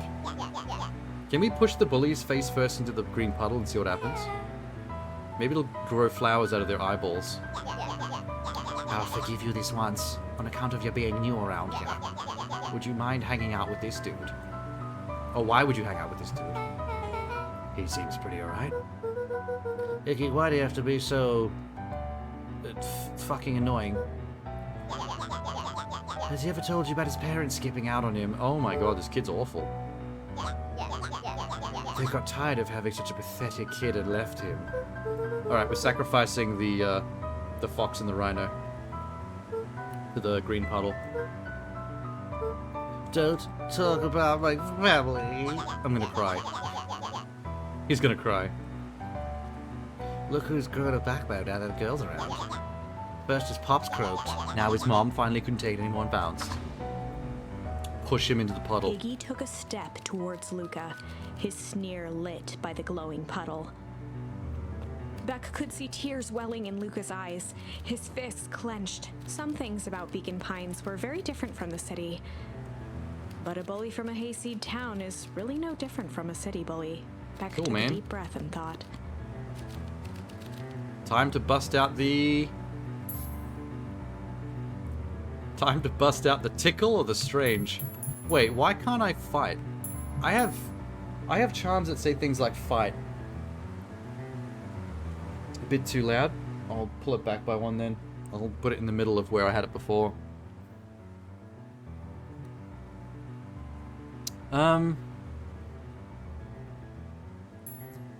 These are both very odd choices for the situation. I would have gone with fight. Let's see what strange does. Well, time to bust out the strange. What does that mean? Alright, Luca, looks like you need a little mud bath. What's wrong with you, new kid? You're about to pound your friend? Beck stared in silence, the only sign of life being the twitch of an eye. It's weird when people don't talk. Yup. Stop being a weirdo. I always give them the old strange. Just glare at them. Are you some kind of wackadoo? Makes sense, wackadoos travel in packs, At the Dad. sight of Iggy taunting Beck, something in Luca snapped. Iggy's smirk shifted to a look of shock as Luca launched himself into his stomach. Whoa. Dude. Iggy's clothes were drenched in the glowing ooze. Yes. Here we go. You jerk, my clothes are ruined. Iggy's voice began to slur as he struggled to get up. Struggle. We got the struggle charm. Oh, feels so good. Whoa. This is getting dark. I'm sorry. That's actually exactly what I wanted to happen. What did that do? Oh shit. What did we just do? That was intense. Iggy's gonna be okay, right? Nothing about this seems okay. Person at the warehouse. This strange ooze and what it did to Iggy. Was Rollo caught up in all of this? We have to find Rollo. You took the words out of my mouth. Shouldn't we find out what happened to... Oh no. Well there, little buddies. You startled me. This guy seems sinister. Never trust a hyena. What in the dickens are you doing in this part of town? We were hoping to look for Rollo, but we ended up mutating a child. You haven't heard the good news? Rollo showed up safe and sound. Really? So where was he? It's funny, really. He just got a little turned around in the woods. I bet the kid's been replaced by a doppelganger. Some kind of, like, child clone. Grown with the ooze. I bet people in town are being replaced by... body snatchers. Ooze-based body snatchers. You two should scurry along before you get lost yourselves. I can't wait to introduce you to Rollo. Or fake clone Rollo, whatever the fuck. Luke, your grandmother was looking for you. She was? She was worried sick. You should march straight home. I guess. I need to talk about Nelly with work Beck anyway. glanced toward Luca. All's well that ends well. I'll introduce you to Rollo tomorrow. Sure. Glad she's okay.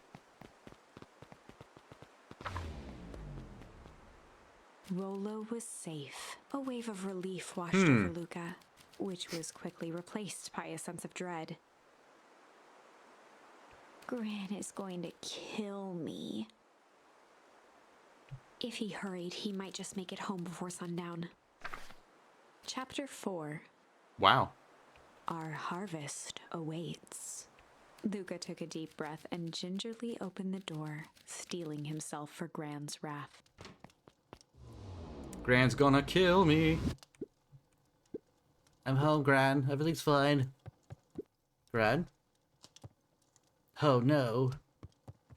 So, do you think the same thing happens if you tickle or strange? Or do you think the whole story's different from chapter 4 onwards?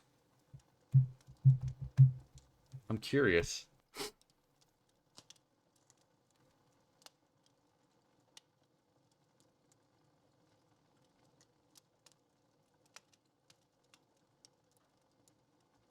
Should we test that?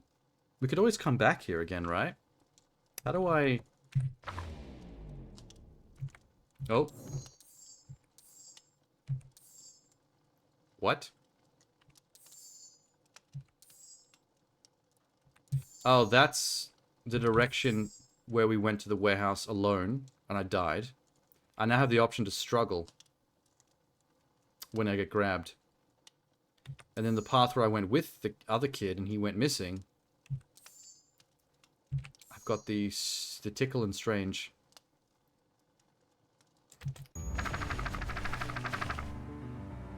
Okay, let's see what happens if I tickle. Well, time to bust out the tickles. He'll probably fall in the puddle anyway, right? Hey, Tish, wanna see something cool? Yup. Check it. Beck lunged forward and began to tickle under Tish's arms. Gucci goo. What the? Tish, is he tickling you? Yup. Yup. Yup. Tears began to form in Tish's eyes as she gasped for breath between gales of laughter. Yup, yup, yup. Beck redoubled her efforts until Tish finally had had enough. Well, off she goes. What just happened? She seems nice. Sorry for the interruption. I think you were just threatening us. Iggy's eyes darted around, a realization dawning on his face that he was now outnumbered. Oh, this little shit is only a bully because he has a giant rhino as a friend. I just remembered. I have somewhere to be. See you around, new Iggy kid. kicked at the puddle before making his escape. Oh, fuck. Oh, no. Okay, so either way we do this, one of the kids will get covered in goo. Well, little creep. Oh, Beck, I think you got a little ooze in your hair. Beck shook the ooze out of her hair as best as she could. Is it bad? Oh, it made grey hairs on the front of her forehead. Oh, God. That was weird. Chapter So- 4. Oh. Chapter 4 kicks in earlier, directly after that scene. She basically... She got the rogue, the white hair from X-Men. Rogue's cowlick. The best policy. Luca paused for a moment, catching his breath. He'd only just met Beck, and somehow he already managed to drag her into this mess. Hopefully he could make it up to her. But finding Rollo was his primary concern. Hey, but I didn't run into an adult telling me that Rollo was found. Luca, what the hell are you doing out here? Why did a kid with grey hair just run past us in a panic? Roxy and Fitz looked drained. Yeah, that's weird. The other kid gets mutated, and then adults tell me that they find my fat friend. But in this one, we just changed the color of that grey cat's hair, but they don't find the other kid?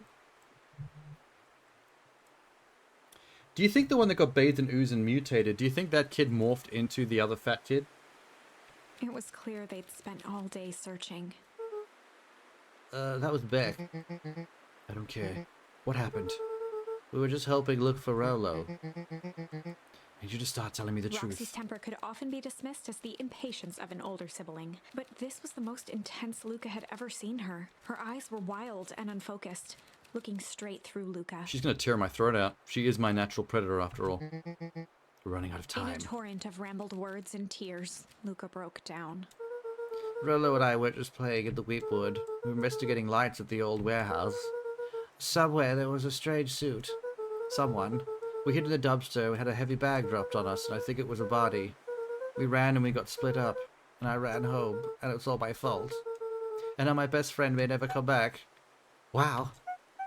Just wow. Roxy, still exhausted and angry, softened briefly as her eyes hunted the ground in thought. With a determined sigh, she looked up at Luca.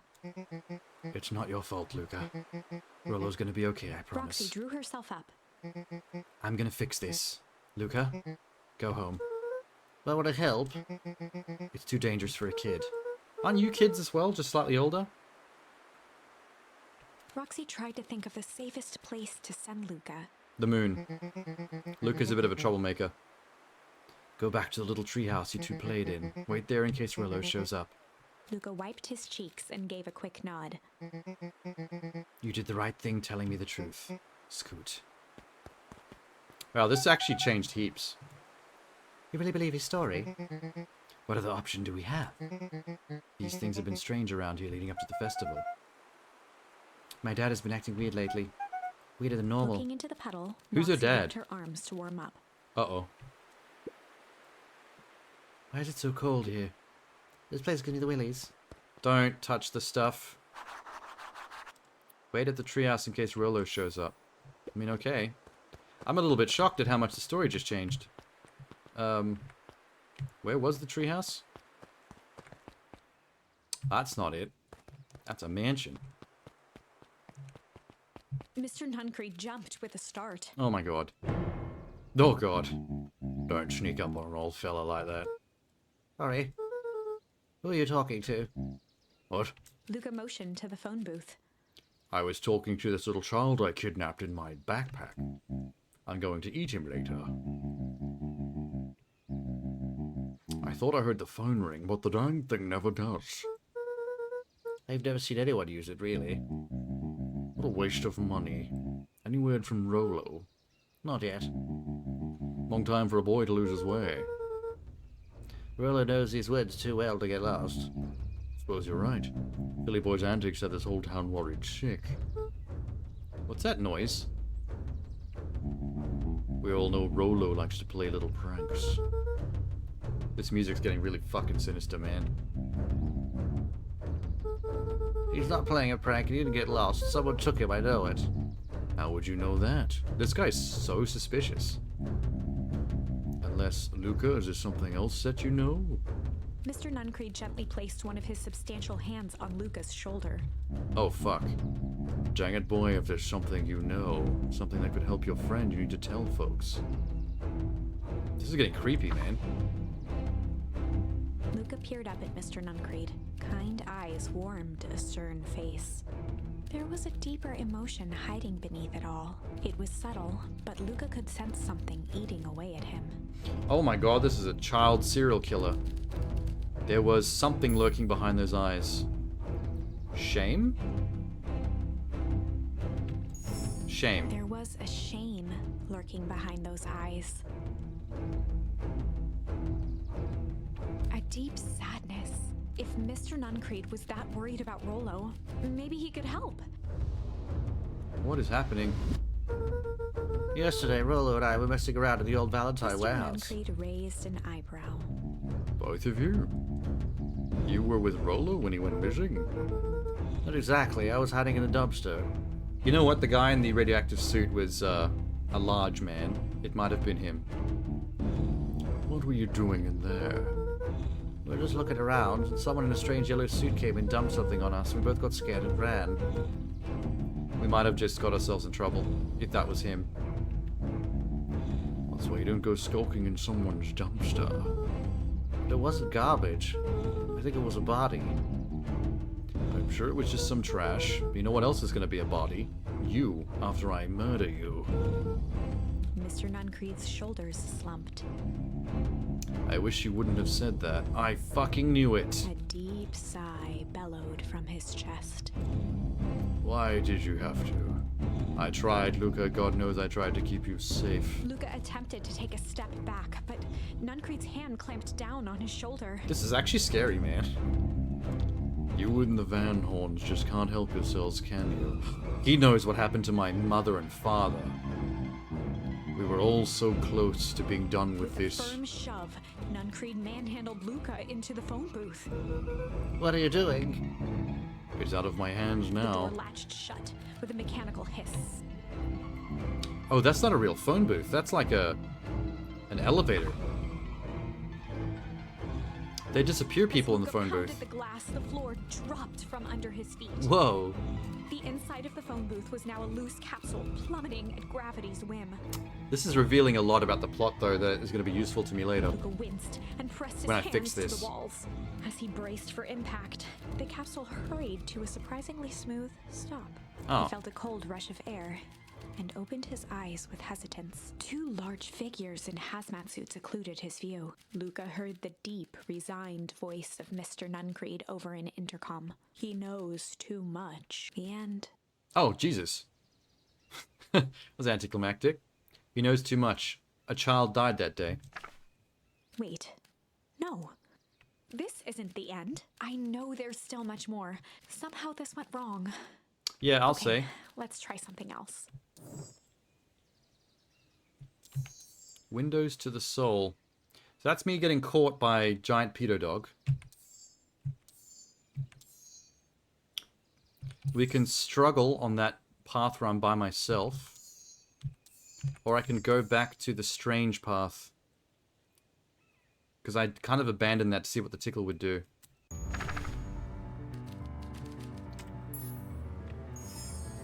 Well, Oh shit, I did it again. time to bust out the tickles. I fucked up. Sorry. Do that again.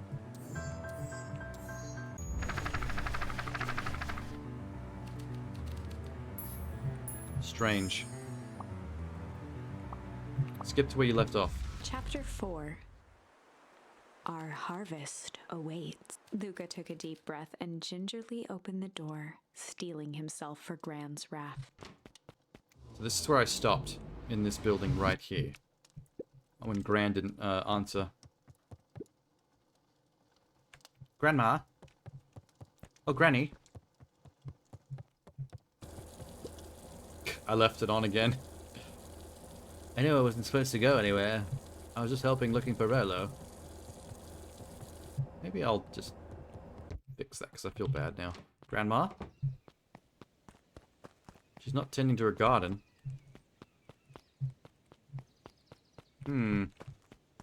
Nothing seems out of place. Gran, Roxy came over. She was worried about him. Figured you wouldn't mind if I helped look. Turns out Rolo is safe and sound. Oh yeah, on this path we did find him, but we haven't actually got eyes on him ourselves yet to confirm. Luca was alone. The house was empty. Gran's not back yet.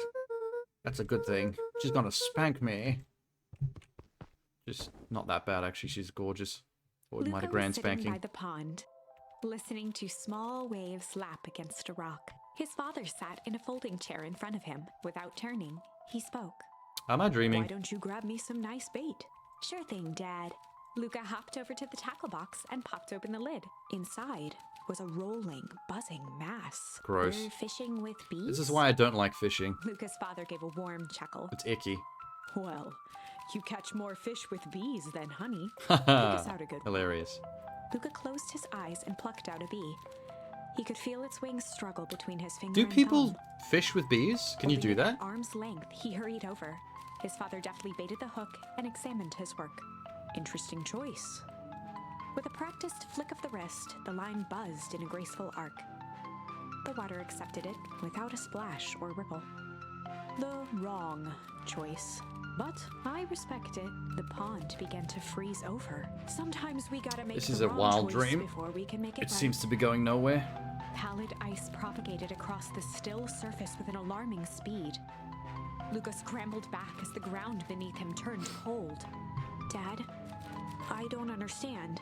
Sorry, kiddo. Understanding isn't always part of the deal. The relentless ice shot through the fishing line toward his father. This is a pretty action-packed dream, actually. My dreams usually don't have a 3-act structure like Dad, this, Look out! with an obvious moral His father or theme. casually wound the reel. It's usually something weird like dreaming about a can of fish paste on a kitchen counter None of it's your fault, you know. that you feel like Never it was. just sits there for hours. Dad, Longest we dream have I've to ever go. had. Luca grabbed his father's shoulders, trying to pull him away. Please, you have to run. The ice crackled as it spread across his father's hands. That's the thing about fishing, Luca. His chest began to crystallize. You toss your hook in, and you never know what you're gonna pull out. A shock of searing cold ran up Luca's arms. He gave one last desperate tug. The chair tipped backwards in a single frozen mass.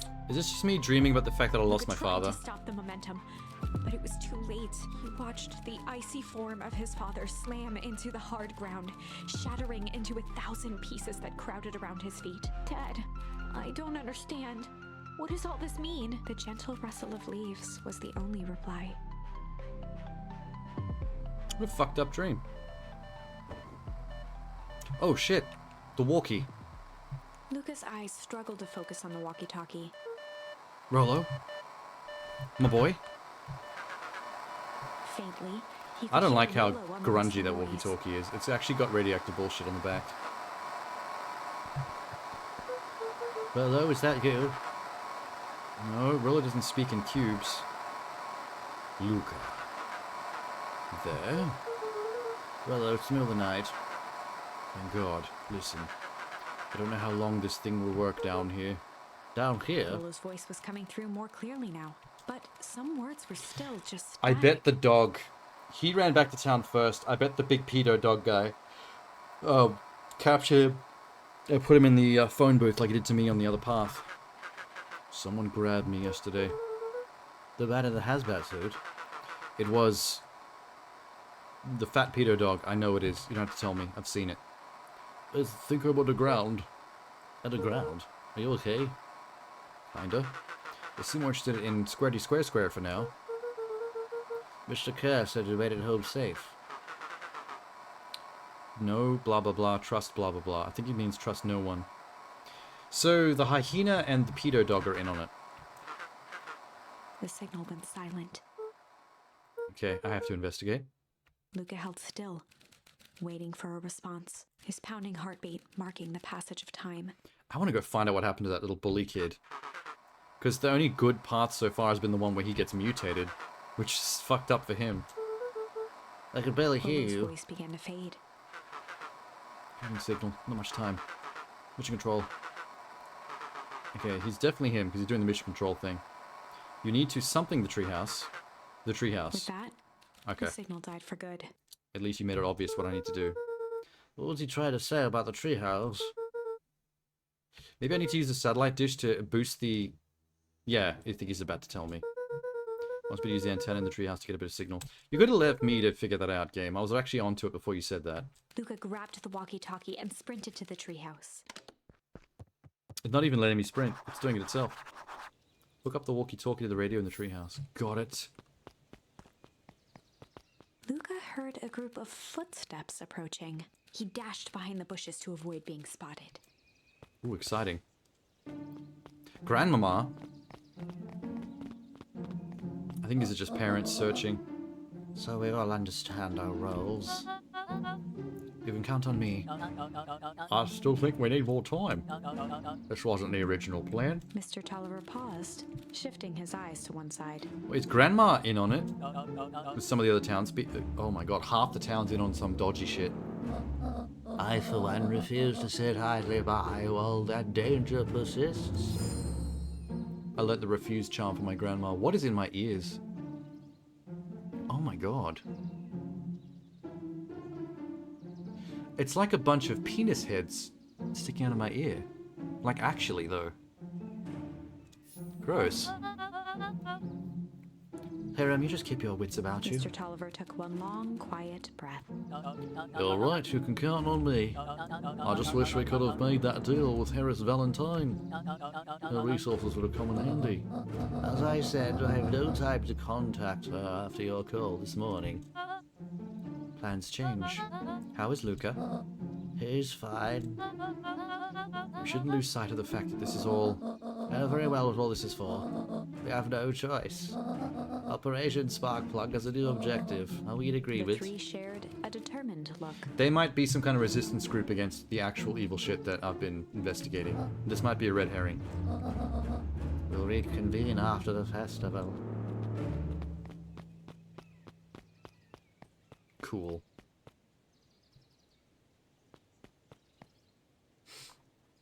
Well, Why was Grandma meeting with Mrs. Fratelli and Mr. Tolliver late at night? oh my god. Someone was hiding in the same bush as me. It's my favorite drawing of me. Dawn, you scared me. How long have you been here? Just a few minutes. Earlier today, I saw Mr. Tolliver and your gran into the diner. When my shift at the newsstand was over, they still hadn't left. I used the greatest tool of any investigative reporter, my giant ears. Oh, time. When they left, I tailed them. You're a good journalist. Whatever it is, they seem organized and determined. They mentioned the festival. I heard that too. Has your gran been doing anything different recently? Anything strange? She got a phone call this morning and rushed out the door. A call from Hiram Tolliver, it seems. She was either furious or terrified. Or both. Luca, be careful. I think we might be in the middle of a scoop of a lifetime. I will. I will not. I've been nothing but not careful the entire time. But I do have the power of storybook changing, so technically I can do whatever I want. Even if I get killed, I can just change events. See ya, Luca. Down he goes. Would you dig a hole back there? Oh, treehouse, that's right. Jump, jump.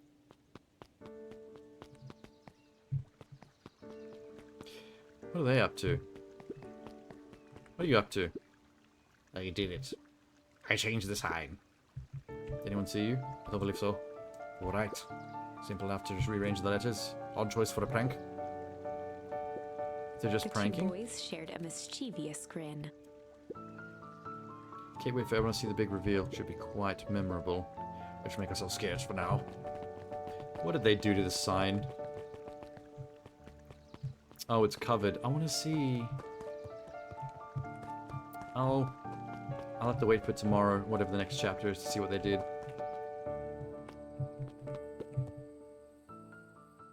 Now's not the time to fish, but I'm curious if I can use any of the new... Oh wow, I can use all of them.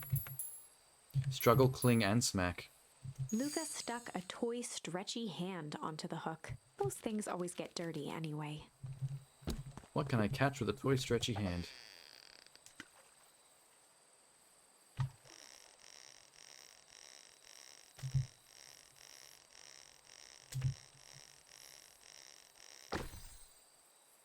Okay. Bracelet. Should we give it to Mom? She likes jewelry. That's a sweet thought, Buckaroo, but I'm not sure she'd fully appreciate a pawn bracelet. Good point, Dad. That's why you're the dad. Luca wrapped some tape around the hook. Hey, you never know. Yeah, we'll try the tape.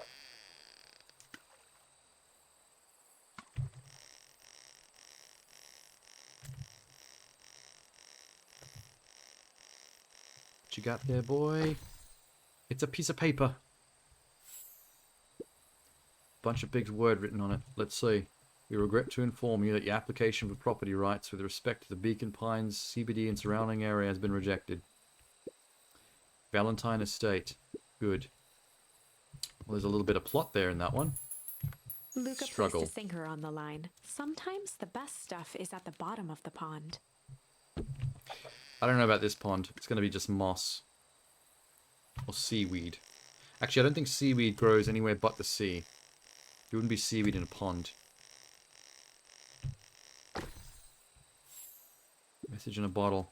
Malice 80 proof whiskey. Hard liquor for a hard man. Best leave that be. Takes a real piece of work to leave something like that lying around. There's clearly a note inside that, though. Damn it. Can't look at it. Well, today was a pretty efficient day of fishing. Someone's here. Lights are on. Oh, do we just leave the lights on during the day? Hook up the walkie to the radio. Cool. It's spooky. Rollo, are you there?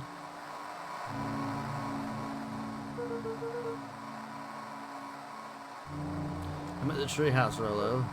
Mr. Kerr said you were alright. I don't think the satellite dish works, dude. It's just a bin. It's a bin lid. Dang it, Rollo, where are you?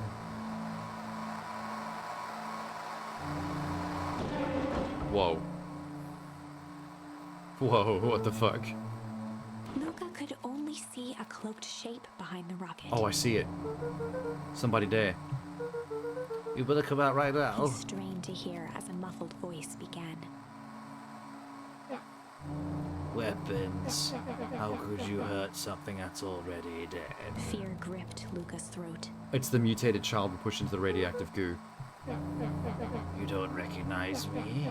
I don't even recognize Luca myself. stared at the ground for a moment, trying to place the dampened voice. The figure shifted slowly from behind the rocket, revealing itself to Luca. Oh, it's just the same kid in a parka. I'm a monster. I was expecting you to look worse, actually. Your cheek is slightly raised, your eye is slightly paler, and you have a buck tooth. Like, you could be way more mutated than that. Iggy? Luca reached over empathetically. Iggy's tone jolted to dejected anger. Don't touch me.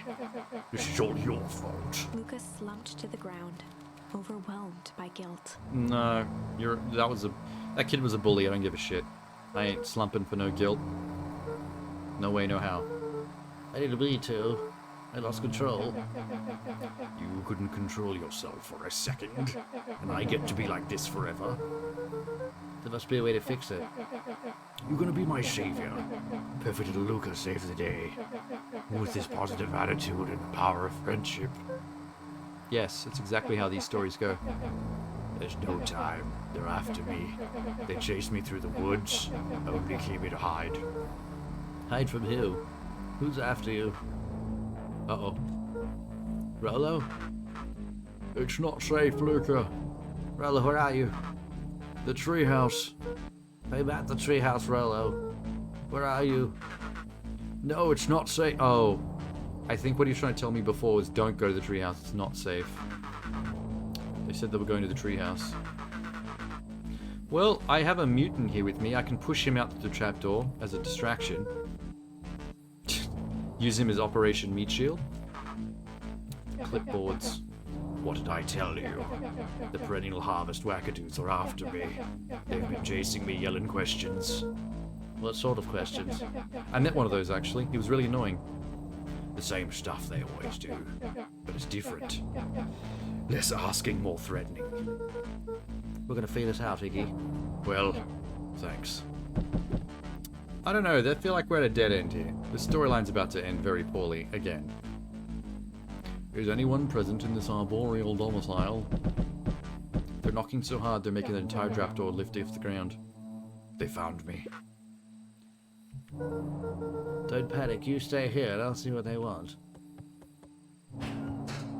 Oh my god, they're clones. We would love to hear your thoughts. Do you have time for an informal chat? We will be brief. Your time is valuable. Holy shit, they've somehow cloned Body Snatcher. Oh, what do you even call them? What do you call those people that try to get you to buy charity stuff in public all the time? Or make you feel like questionnaires. I don't even know what to call them, but I hate them. And now there's 11 of them. We have a problem. Luca, get out of there. Who's out there? Is it them? It's the clipboards. A bunch of them. How many? All? You were right. They were saying the same stuff, but with creepy knob cranked to 10. Might young Iggy be present? We would love to hear his thoughts. Iggy slumped to his knees. I don't know what to do. I'm just so tired. What do we do? Luca grabbed the walkie-talkie and headed for the window. Follow I lead. We're gonna throw ourselves out the window and break our legs. Back of the treehouse to its roof, where Rollo had constructed his MCDC, The the MCDC. Mission Control Defense Cannon. Cool. From behind the crowd of clipboards, William Kerr strode forward, a warm smile on his face. Who the hell's William Kerr? Oh, the hyena. Iggy, there you are. You gave us all a heck of a scare. Go away, leave me alone. I'm sorry, Iggy, but no can do. Don't worry, we're here to help. Help? Why were you chasing me? Luca, can you talk some sense into your pal? Look at him, he's not well. I mean, he's not wrong. What's wrong with him? Why did that gug do this to him? Well, that's a pretty big honking question, Luca. All you need to know is that he's sick. He's real sick, Luca. You just need to let us up there and take care of him. A hyena wanting to be let up to take care of a domestic / herbivore animal is very sinister sounding. Your friend just got lost. That's a lie. This is a hurtful thing to say, Luca. Thought we were buddies. He lets you ramble on like a wackadoo. Nobody likes you, you creep. Kerr's smile faltered. Why don't you pop down here so we can have a face-to-face? Yelling like this is going to give us all a heck of a sore throat. Who wants that? Luca's grip tightened on the MCDC. Why are you all trying to kill all the children in town? What did you do to Rollo, you liar? Well, shucks, Luca, the only teeny tiny fib I told you was that he was at home. He is resting, and he is perfectly safe. For now, at least. What happens to him next is up to you. Look around. You're in quite the pickle, and I'm the only person in the whole wide world who can help you. You get to decide how this ends. Oh dear. Luca's mind raced. He was caught in a trap. What do you do when there's no hope? Iggy wiped his cheeks with a sleeve. What are you gonna do, Luca? Luca drew himself up and decided to take the only option he had left. Hell yeah. Fight. How are we gonna fight a group of like 12 adults? To take the only option they had left. Fight. He swung the Mission Control Defense Cannon around, aiming it confidently at the smirking face of William Kerr. Oh no. Hey, Mr. Kerr. Luca summoned his most insolent demeanor. Rollo sends his regards. Well, that sucked. That's more of a grappling hook rope cannon than it is something used to attack people. Well, that was uncalled for, more than a little rude, and just plain unsanitary. Now they can climb up. I really did think we were good pals. What a shame it's come to this. Kerr turned his back on the two boys. End this. With a nonchalant wave of the hand, he made his exit. Are these little creepy red As pandas the gonna climb clipboards up? began to slowly advance on the treehouse. Luca looked to Iggy with resignation in his eyes. Well, we're dead. The end. Oh my god, that ended faster than I expected. That I thought there was going to be more to that. escalated quickly. Maybe discretion was the better part of valor here. Let's put a pin in this for now. For now. I'm curious as to which one of these routes is going to end up in the actual good ending. Because I can come back here and choose something other than fight later, maybe, to continue that train of thought. But at some point... Okay, what have I got?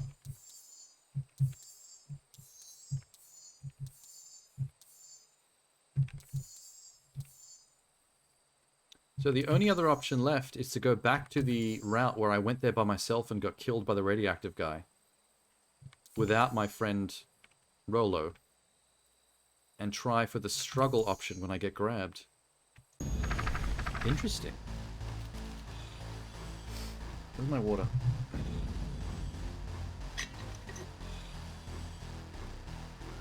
So when I selected this as a story about change, I accepted my fate when I got grabbed.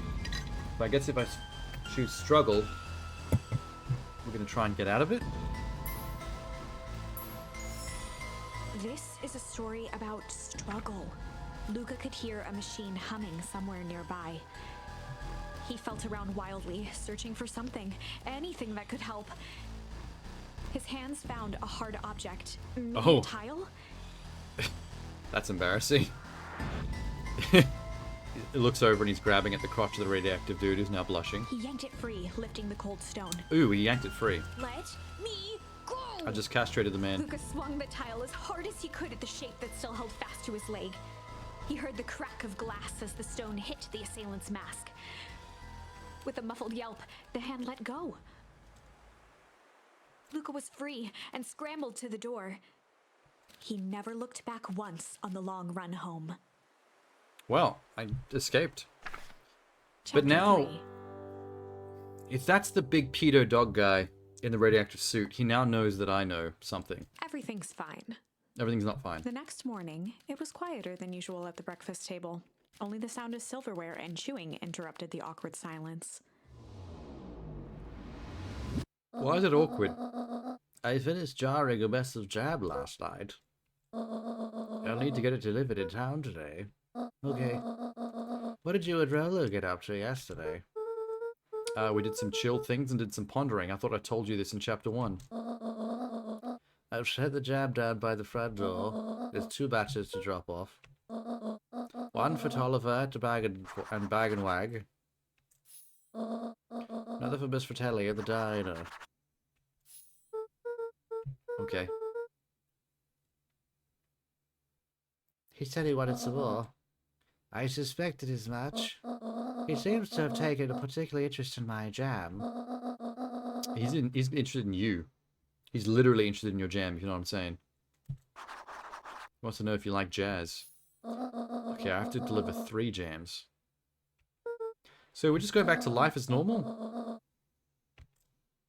Okay. This is where I get the jam? It looks like jam.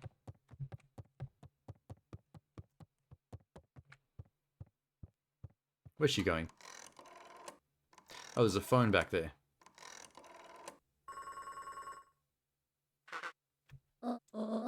Hello, it's Juniper.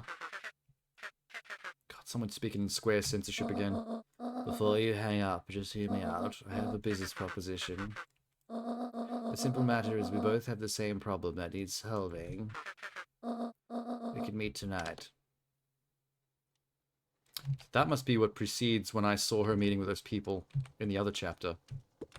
Jam? Okay, cool. Jam. Hey, you're alive because I never took you with me to the horrible place. Sorry about yesterday. Roxy can be so annoying. Good news, no more boring chores for me today. You make it to the old warehouse? What you find? Give me the dirt. Something happened. There was someone else.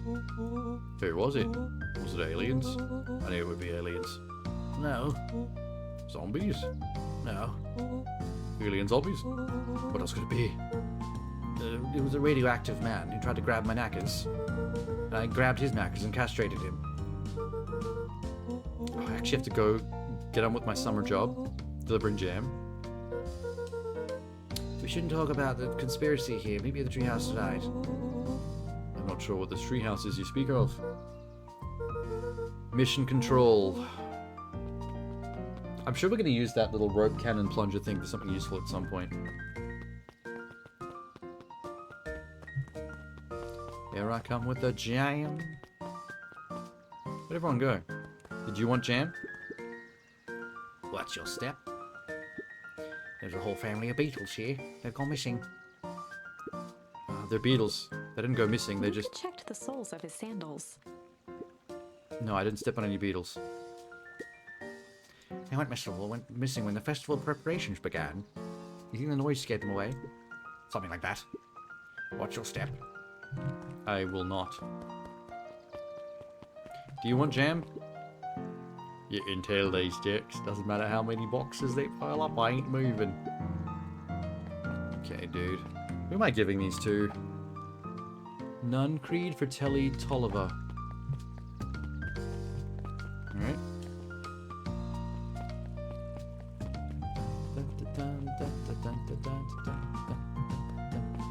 One of you...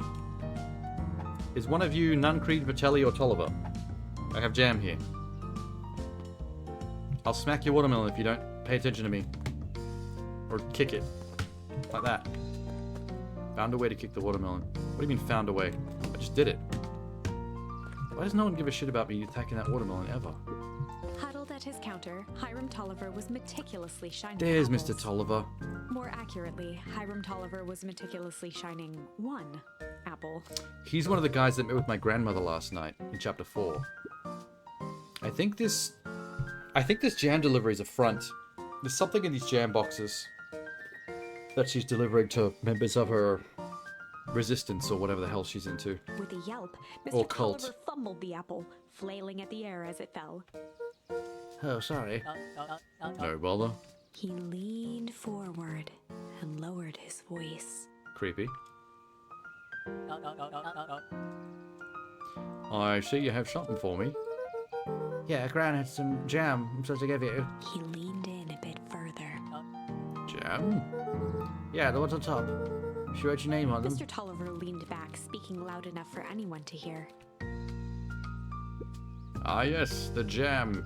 Wow, he's such a bad liar. This is definitely a front. They're laundering something in these jams. He reached forward and snapped up the jars of jam, giving Luca a little wink. I shall put it on my store shelves post haste. Why is he winking at the child, thinking the child knows what's going on? I don't think he realized the kid doesn't know anything about this conspiracy. He leaned in for a final whisper. Of course. God, you're so bad at this, dude. You guys want jam? How do you keep ice cream cold? We keep them on ice. Where do you get the ice from? I don't know, somewhere cold. How do they keep somewhere cold? Look, Bert, I'm gonna fuck you up if you keep asking me questions. Alright. Who... Are you one of the people? I don't know everyone's names, that's the problem. How about you two? You want jam? I trust you'll have time to chat. Eris Valentine, oldest of Sharper Valentine's children, and heir to the Valentine fortune, had a way of making questions seem like demands. Certainly. What seems to be the problem? Mr. Wilder had learned to assume that if he was hearing from Eris, it was because she had taken issue with something he had put in the paper. I couldn't help but notice that the front page of the paper was consumed with stories of the silly festival. Yes. That's the news of the day. There was no mention of the museum. Nor the foundation through which it was endowed. I'm sorry, Miss Valentine. My readers are more interested in this town's future, rather than the one family in particular. There was a time, Miss Wilder, then the goings-on of my family was the only thing the town cared about. There's some narcissism going on here, for sure. If you finish that thought, I will make the monocle a permanent fixture of your anatomy. My apologies. Good day. She just threatened the mayor. Mr. Wilder averted his gaze and began to polish his monocle. Well, that was fun. I guess neither of you want this jam? Maybe up here. Do you want jam? Dawn? Hey, look, what's up? They got you on jam delivery, huh? Yep. You seen the new kid? In a different chapter, yes I did. But not in this one. We have rewound time. Her parents both got jobs here. But get this, one of them is working for William Kerr, the Perennial Harvest. Another one is working for Harris Valentine. Valentines represent Beacon's past. Harvest has positioned itself as the town's future. Yeah, they're on like opposite sides of this town's big conspiracy. Interesting. You're not one of the people to deliver jam to? What about the diner? The door's never been opened before. Oh, the other person she meets with tonight. Interesting. I'm actually helping arrange the cult with this jam delivery. Well, if it isn't my favorite little jam runner. Hello, Miss Fratelli. Look at She you. leaned forward and pinched Luca's cheek. You're all skin and bones. Is your gran not feeding you? She is. It's just... I understand. I taught your mama how to cook back in the day. You may not even remember, but you and her used to help out in the diner. Can you just take your fucking jam, please? That picture back there is you helping your mama back in the day. So cute, running around your little apron taking orders. The whole situation just breaks my heart. That happened to Eleanor. Oh, I got a charm. Break. I got a feeling she's out there somewhere yearning to be with you again. Few things in this world can keep a mother from her Luca son. shifted the basket uncomfortably. Let's see. Mrs. Fratelli lifted the cloth and inspected the jam. They even have my name on them. How She thoughtful. carefully lifted out her See, jars she of knows jam. how to keep a secret. She's not acting suspicious about the jam at all, unlike the other dude. Well, that's two of you. Is that a Luca picture of Mumsy? squinted at the faded photo of him and his mom at the diner. Memories of that day came flooding back. Ah. Playable flashback.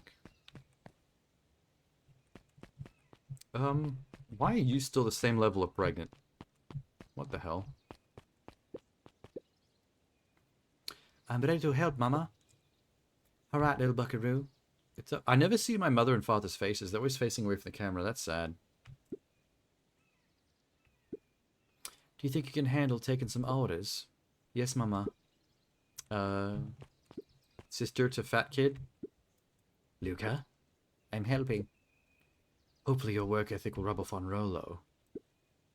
I'm feeling like a burger. How about a chicken sandwich with bacon on top? Okay.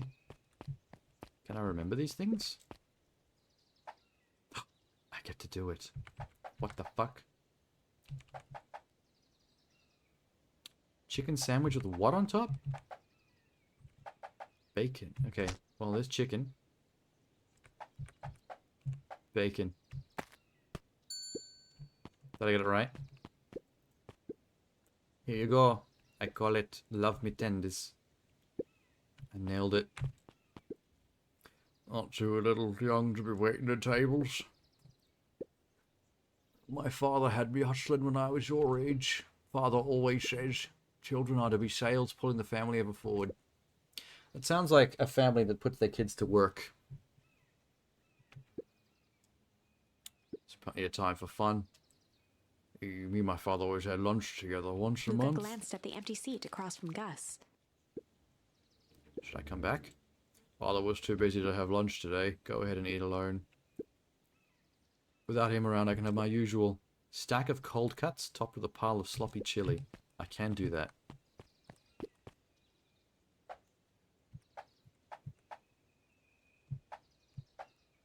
Are these cold cuts? That's chili. Gross sounding chili. And really splooched on there. Cold cuts with steaming hot chili. The hot and cold. I'm on a roll. Gadzooks, they've shrunk the wait staff. Jeff slapped the table and gave Luca a toothy grin. How's your pops doing? He's been pretty busy. I know the feeling. Tell them the fishing rod he ordered will be next week. Sure thing. I'm in the mood for something sweet. You got a burger that satisfies a sweet tooth. Top it off with some grilled cactus. This is going to be a fucked up burger right now. Meat.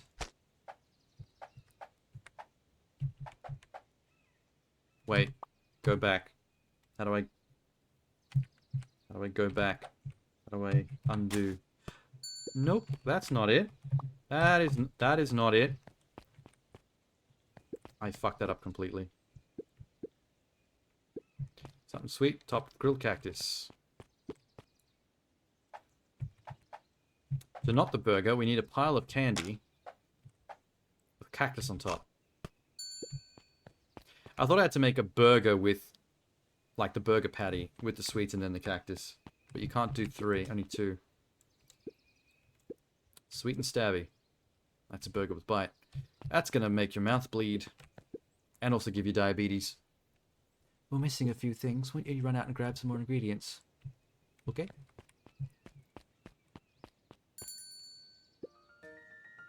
Well, that was a fun little side diversion. You still here waiting for your dad? I could just be left alone, Mr. Van Horn. Okay. It's just that. Oh, he wants to talk. Mr. Kerr has asked me to make the opening speech. Being mayor, you might expect me to be a charismatic speaker. I don't think so. You don't seem like someone who has much charisma at all. I'm terribly nervous. I don't think I'm cut out for this sort of thing. Mayor or public speaking? Both. How did you end up with this job if you're so terrible at everything? Oh my god. Can we not talk to Mr. Downer anymore? Yeah, speak from your heart. There you go. I gotta figure out where this jam goes, brother. Terrible at my fucking job. Who wants jam? Who have I got left? Mr. Nuncreed. Oh, isn't that the fat pedo dog? Oh no. It is. Hi. Remember that chapter where you kidnapped me and my friend? You freak. Luca, Jean, Chipper. Aside from being on the delivery duty, it's a nice day. Mr. Nuncreed eyed Luca for a moment, Oh god. then nodded in agreement. I don't like this man. I suppose it is. Do you want your jab or not, you fat freak? Alright. I was just imagining what it'd be like to kidnap those succulent child bones you've got in your body. I guess she's busy. Anyway, this is my last delivery. In that Nuncreed case, snatched the basket from Luca. I'll hold on to the basket until next time. I don't want to talk to you anymore. Please let me leave. Yeah, new kid, help me. You get kidnapped in my stead. Operation Meat Shield to go. Anchovies or pineapple? Don't think. Answer. Pineapple, yeah. I would answer pineapple. How old are you? 12. I thought I was 5. Follow me. Who are you? Okay. Are we gonna go with the creepy new kid? Just without asking questions? Are we that gullible? Yes, we are. I'm not even controlling this. They're just automatically doing it. I don't get the choice. Oh, no. What a crazy coincidence. Here's my new friend I was telling you about. Ah, wonderful. Is this a mouse or a cat? I thought it was a cat, but I think he might be a mouse. Because this is his lesbian mouse parents? Yeah? His favorite pizza topping in the whole world is pineapple. Oh, what is your new little friend's name? Beck locked eyes with Luca. The look on her face was equal parts expectant and desperate. Luca Van Horn, nice to meet you. I'm Nelly. Not of the Furtados. Of the Mouse Clan. This is Alona. We're Beck's parents. Beck gave Luca a quick nudge. Beck told me all about you. I don't like how I've got all that crazy shit coming out of my ears. I don't know what that is, but I hate it. It grosses me out so much. Now you can both stop obsessing about me making friends. Oh, darling, we never doubted you. It's just that for children with fewer than 5 close friends, the probability of a stunted development doubles. Oh, they're those kind of parents. Ew. Ew, ew. Nelly really means is we want to move to be easy and use possible. The mouse on the right is quite attractive. I'm just gonna say. I'm not a furry, but would. This calls for celebration. Luca, join us for dinner tonight.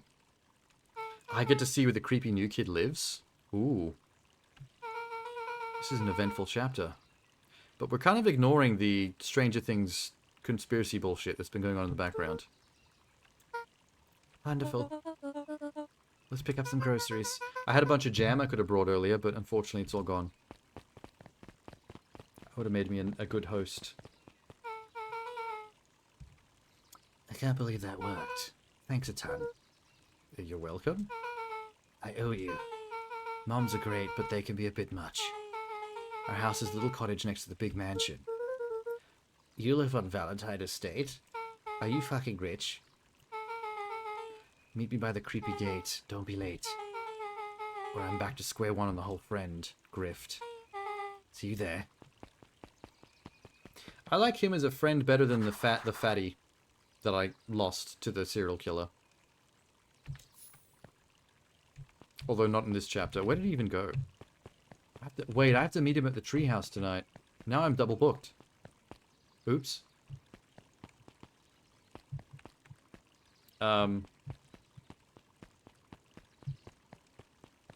So, do I go to the treehouse or do I go to the dinner? Not sure what they expect of me exactly. What are you... Oh, fuck you. Oh, I could just see what you say, just in case I get a charm. Good morning, Jeff. What's so good about it? Another day further down the tubes, if you ask me. It's not all that bad. Festival's coming up. Blah. Old man Valentine used to put cockamamie shindigs on all the time. Where did that get us? It's the perennial harvest putting on this one. You know, Umbrella Corporation? This festival's going to go down hard, I think. Something crazy's going to happen. If that Umbrella Corp pharmaceutical thing's involved. Jeff dug through his pockets for a bit. The difference between the empty soup can and this brown banana. You're kind of crazy.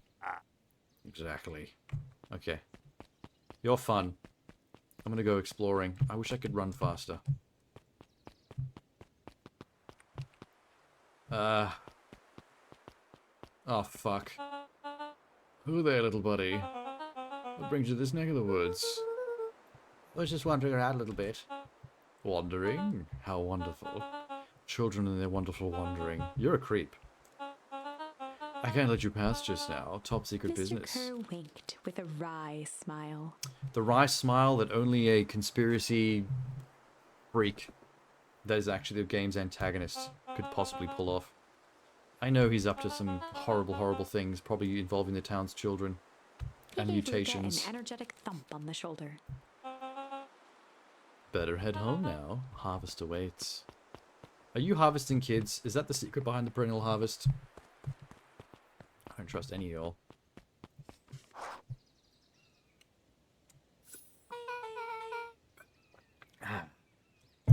Who lives at that house?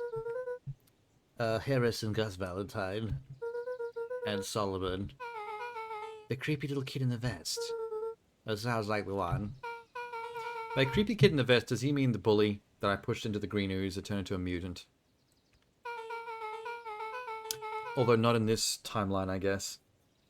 This is a very uneventful timeline in a lot of ways. Maybe this timeline is the one where nothing much happens, so the mystery doesn't get solved. But following this timeline might unlock a bunch more charms that'll make the more challenging timelines successful. That sounds likely. What a waste. My mom says they used to be busier here back before Sharper died. Before the foul harvest. That's like the 5th time someone's mentioned the foul harvest. And you all use the same ominous tone. Yeah, it's this horrible event where people died, including my dad. Let's not talk about it.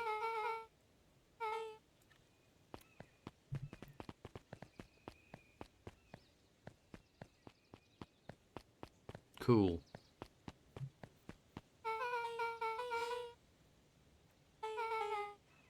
Why are you still here? You look like you could use some help. You know what, Luca? You're not so bad. You're like protagonist nice. You think you're the main character or something? Yes. I'm player one. You do what I say. I control the story. Beck took a long breath, then gave a firm nod. Alright. Operation Impress the Parents, I guess. Chapter 4. Dinner with the Moodwills. Ilona Moodwill was worried about change. A gardener at heart, she understood the necessity of change, relied on it. Can I go even. collect some of the mutating green ooze and sneak it into their food? But there was a difference between the controlled world of her plants and this cluttered cottage in a strange I want to turn town. his whole family into mutants. Almost done. Nellie was a blur of activity, digging through boxes. Sorry, love. Couldn't find the dishes. We'll have to make do with paper plates. Dinner went by without much conversation. As she watched Beck and Luca finish up their pizza, Ilona let herself relax into the chair. The things she cared about were still here. Nellie finally had the job of her dreams. Beck was beginning to take root. Ilona's task was simply to tend to them. She could do that. What? So, Luca, tell us a bit about yourself. Where do you live? In a reindeer house? With Grandmama. Over on the other side of the river. Your grandma? Where are your parents? One of them died mysteriously, and one of them got kidnapped mysteriously. There's a lot of shit going on, dude. And I'm over here having dinner with the mousecapades. My dad passed away in an accident at the fertilizer plant 6 years back. He died a very stinky, poopy death. Oh dear, fertilizer death. At least he immediately fertilized the land where he died on. So the corpse didn't go to waste. Mom has been missing. Luca's eyes were fixed to his plate, pushing a chunk of pineapple around with his finger. Nellie was the one who eventually broke the silence. Luca, how did you like the pizza? It was good. Although, it doesn't taste as good as it was since we started talking about my dead and missing family. Thanks for ruining my appetite. Normally we would have put more effort into Ilona dinner. nervously gestured toward the boxes. We hadn't fully settled in. Beck had mentioned it's your favorite. I'm sorry, are we just skipping the part where he said his mom was missing? Beck. Yeah, they're trying to change the subject on my behalf because I'm about to bawl, man. Luca wiped his face with his sleeve. It's fine. Beck said that you moved here for work. Beck gave Luca a swift kick under the table. Oh, that's right. They're the couple that are working for the two rival conspiracies in town. The Umbrella Corporation and the rich family. Interesting. We're here for work. Nellie won't tell you this, but she's a brilliant chemist. So that's why she works on Umbrella Corp. She's the lead researcher of deep engineering. What the fuck does that even mean? That sounds ominous. I'm just happy that I get to make a difference in the world. As a mouse. Perennial harvest at the forefront of evolving agriculture. Maybe the green stuff is their attempt to make a goo that literally evolves the agriculture. But now it not actually evolves human creatures as well. I say human, but I really mean furries. Luca glanced over to Beck. She seemed to be holding her breath. What Nellie means, Luca, is that there are different ways to grow plants.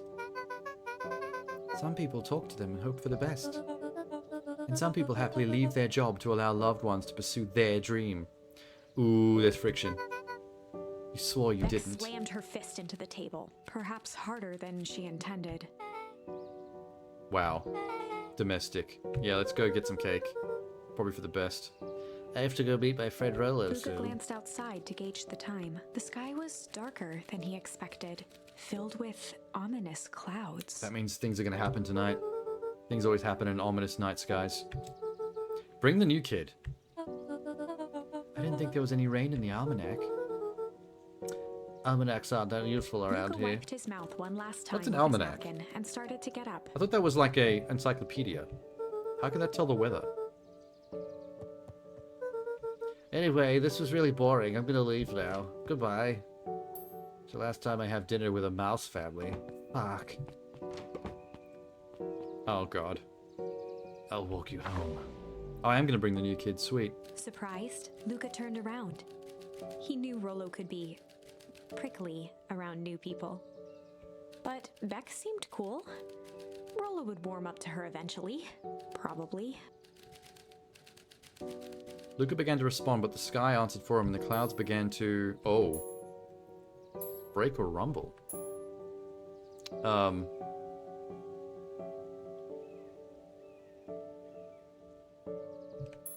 Don't these mean the same thing? If the sky rumbles, it's a storm. If the sky breaks, isn't that also a storm? Like, that's actually when the downpour starts?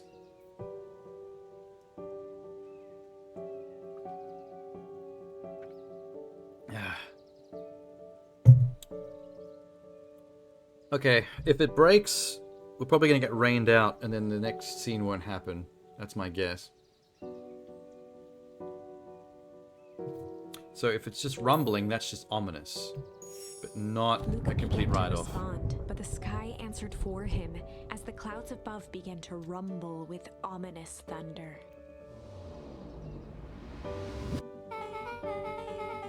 You sure we can make it home before the storm kicks in? Luca surveyed the roiling clouds. I'd say the odds are good. I chose rumble instead of break, so... You know, I'm clever. I'm clever with the game's mechanics. At that moment, the heavens opened up, unleashing torrential rain. Oh shit. Never mind. Gotta recalculate those odds. Oh shit.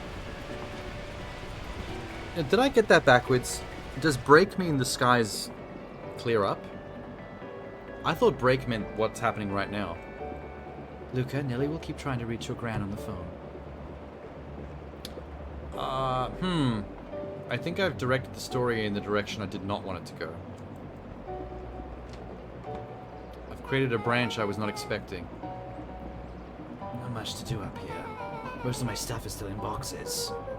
But if I poke around, be my guest. Why? Why would you let him poke around in your shit? Luca bent down to examine the bouquet of wilting flowers. Judging by the odor, they were well past their prime. Pungent, even. I've unlocked He pungent. flipped open the attached card. I'm really poking around, yeah. Was this from your school? Yes. Some schools give going away cards, some did flowers. If they're really trying to feel good about themselves, they do both. You've moved around a lot. That's the thing with having brilliant parents. They're always getting better jobs. Yeah, cool, man. Oh, hey, Brett. Biscoff. Yes. Good idea. I wish Biscoff was a story point in this. I have, like, 16 charms now that I can use to change the story. Not a single one of them is Lotus Biscoff. Fail.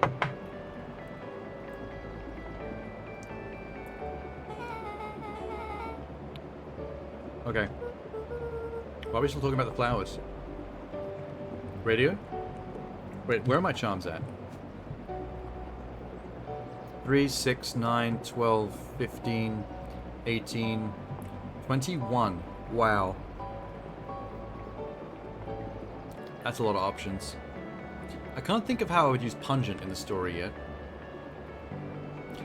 But I'm gonna have to go back at some point to the branch where I made it storm. And switch it to break. Where's break? Because I think that'll stop it from storming so we can actually go to the treehouse and meet with YOLO. Rolo? YOLO? I forget his name. Oh, wow. A radio. My mom and I tore the whole thing down to bolts. Fitted it with some state-of-the-art vacuum tubes. She seems pretty awesome.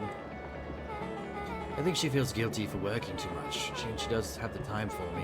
She showers me with high-tech Luca compensation. flicked at one of the toggles. I bet you get all sorts of stations on this, even the naughty ones. Can we just do some porn? You wouldn't believe this stuff we could pick up back in the city.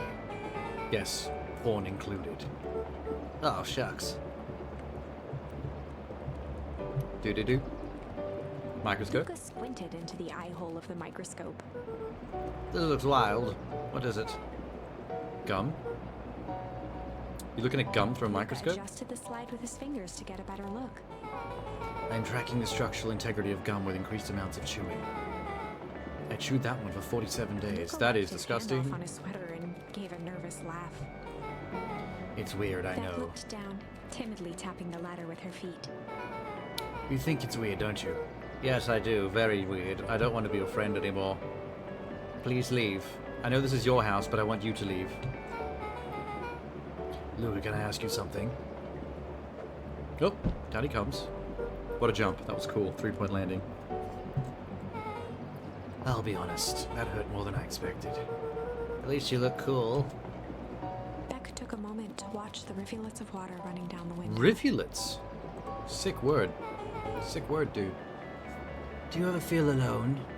I wish I felt more alone right now, but you keep yapping. Oh, hi, Jeannie. You're posting things you could find from Tokyo Game Show? Oh, did that start already?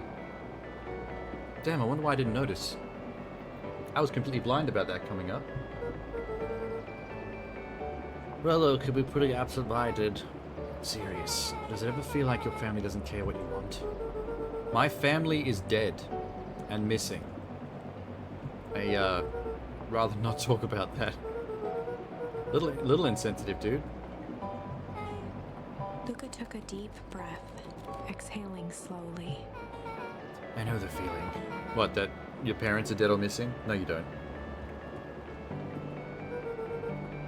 I guess I haven't yet, but one thing my dad told me when I was little. Don't hold a grudge, especially against yourself.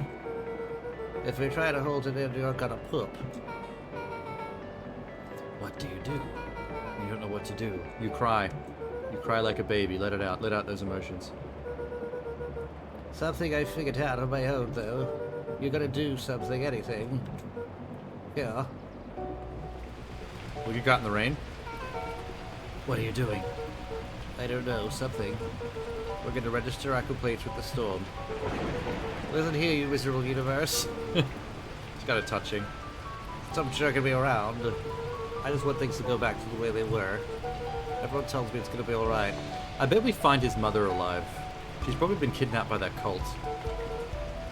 Things are gonna Luca change. let out a feral scream that echoed into the night. It started yesterday. 2-hour Capcom stream. Oh shit. Yeah, I better look into that. The music just kicked in hard too. Wow, what's going off? You have no idea what this is, but the playthrough is going well? It's both going well and it's not going well. So far I've gotten this little goat killed by getting grabbed by this guy in a radioactive suit. I've got my best friend killed and replaced with a some kind of body snatcher clone. I've got another child pushed into radioactive goo and turned into a mutant. Those things didn't happen in this timeline though. I'm on the left branch currently. I'm right up here, hanging out with this new kid. When I was up on this branch of the story, things went tits up. That giant dog is a pedo that kidnaps kids in a secret elevator telephone booth. I haven't really put everything together yet, but I'm learning more stuff from different story routes that you don't find out about on other routes. But I haven't got any charms yet to change the story on these routes.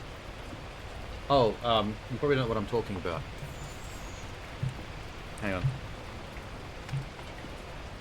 How do I get out of here? Stop.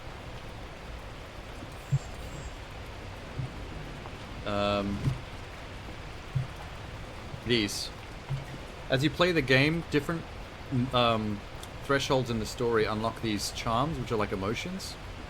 Like chill, pull, ponder, tickle, shame, fight, shit, rumble, smack, cling, struggle, pungent, break, refuse, all that kind of shit. There's turning points in the story where you get to change the words on the storybook page, and then it changes the branch the story takes. And sometimes they lead to dead ends where bad things happen. And then you have to rewind back to other chapters and try different words to see how that changes the story and where you go next. I've accidentally caused a storm in this one, and it's locked us in the house, so it's been kind of uneventful so far. Every time something changes, things get worse. True that. Screw this town. That's exactly what's happening. That got a bit meta for a second. Whoa, let me try. Moving sucks. I hate it. I hate that I hate it. Why can't I just deal with it and be happy with for my moms?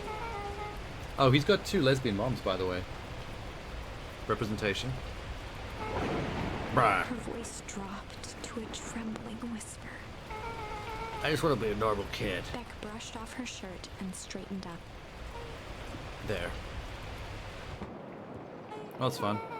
I actually feel a little As better. abruptly as it began, the storm abated. Yeah, that is a girl. I thought that was a boy when I first met this character, actually. Until it got referenced as a she. But they didn't say she for a while after I first met this character, so I was a little confused when they suddenly dropped the pronoun. I was like, oh fuck, that's a girl mouse cat thing. I should head out before the rain starts up. Sure, I'll work with you. See you and Rolo at the festival. Sounds good. Luca, don't let the universe joke you Beck around. gave Luca a light thump on the arm before heading in. Off you go. Now what? Chapter 5. Oh shit. Friendly Feud. The air was heavy with a hard rain's residue. The smell of wet things.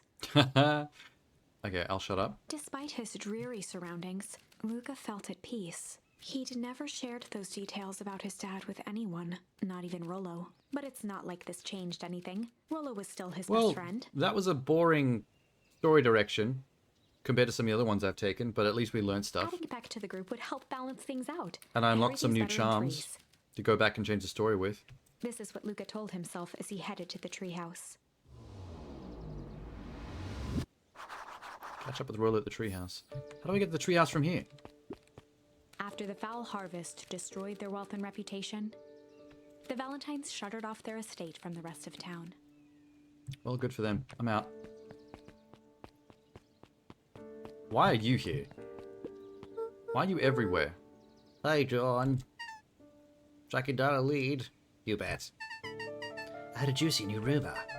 Turns out when Sharper Valentine died, he left behind a peculiar last will and testament. Peculiar how? He didn't just give his kids an inheritance, there were conditions. Like what? The document stipulated that Harris could take on a child as her ward. A kid our age who just showed up in town one night with a lawyer. Solomon. Bingo. So the Harris was forced to take care of him? Or she would have lost everything. So she kidnapped a kid to keep her inheritance? Trippy. Old Sharper sowed some wild oats. That explains the way the Harris treats him. Poor Solomon. How did you find this out? A good reporter never reveals her source, Luca. Cool, man. Details, details. That never glowed before. What the fuck? That's cool. Oh, wait. That's not the way to the treehouse. Whoops. This fucking telephone booth. So suspicious. I wonder how it works. On one of the other story threads, I got kidnapped and thrown into the telephone booth that was actually an underground elevator to a basement where kids are kept. And that was a game over. So I know that there's something dodgy with that. But on this timeline, I don't know about that, so I can't interact with it. Some lady, Kirsten Miz, is the narrator. Her only credit is another game. She has a good voice. I've liked her narration so far. Excuse me, what are you doing? Just locking up for the night, sir. Oh, wonderful. I can only assume this means all festival preparations have been completed ahead of schedule. They did make it pretty obvious that this guy is sinister by making him a hyena. It's a bit too obvious. Not exactly, sir. The storm's hit us back a bit, and it's getting a little late. You all decided? Yes, sir. I was unaware that your job involved deciding things. We're all here at Perennial Harvest because we believe in creating a better future. Yes, sir. Do you want to be the one to tell the town that we failed them? No. That we gave up because of a little rainstorm? Oh, one of the other story threads as well. I discovered that there's some kind of cult, and there's actually like 12 to 15 of these red pandas, completely identical clones of them, that are all like basically just minions. And that was very creepy. A lot of strange things going on in the furry Stranger Things town. Our harvest awaits. Cool. Very high-tech umbrella lab. Can I explore? No. Mind.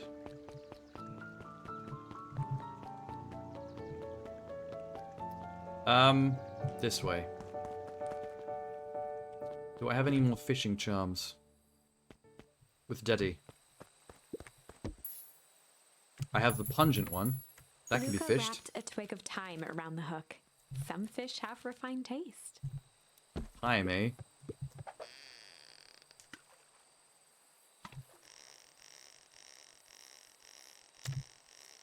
Come on.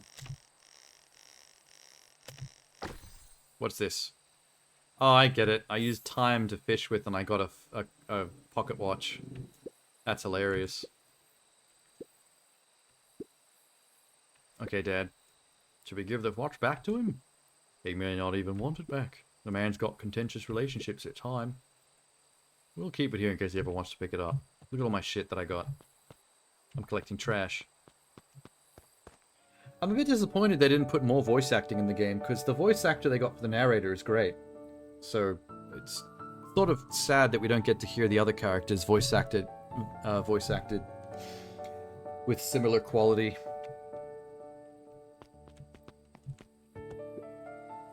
Rolo. Where are you freak?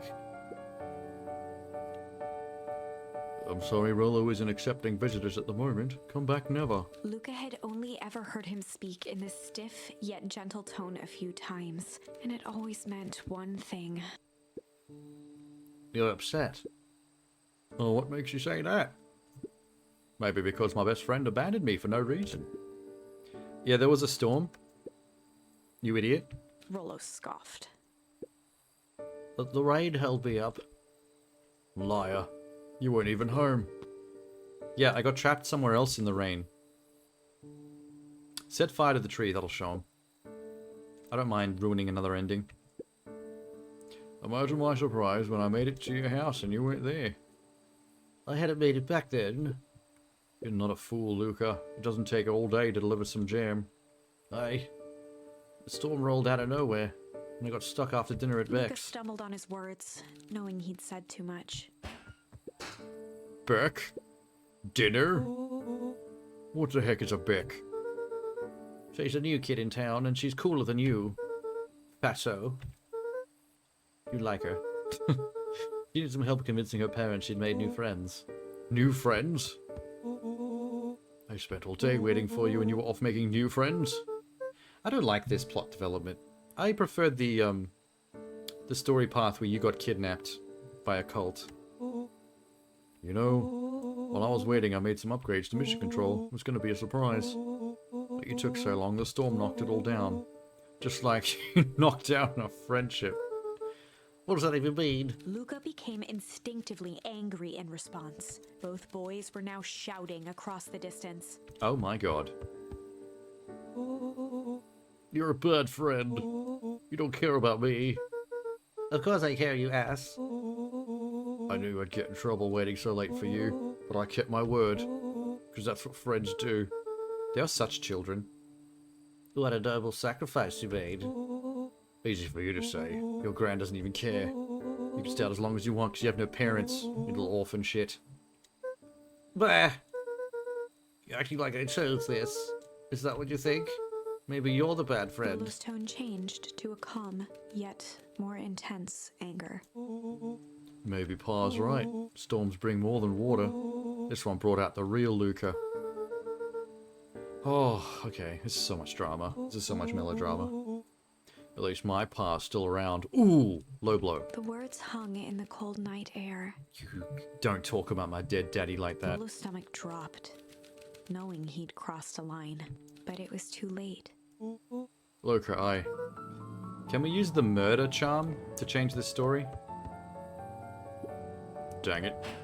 Well, you chose this.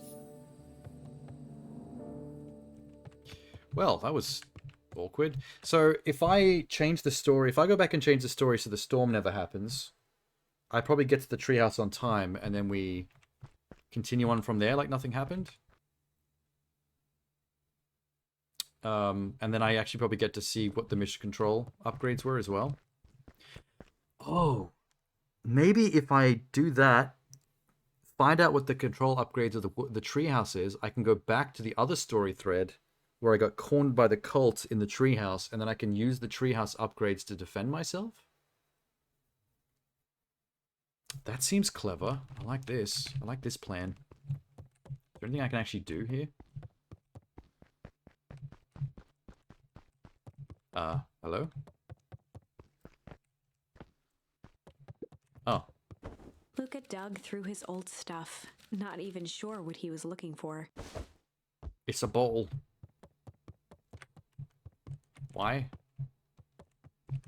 Okay.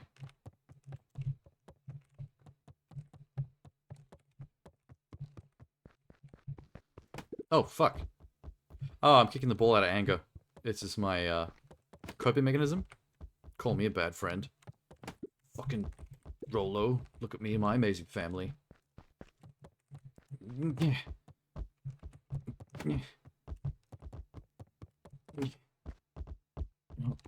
we just go to bed? Good.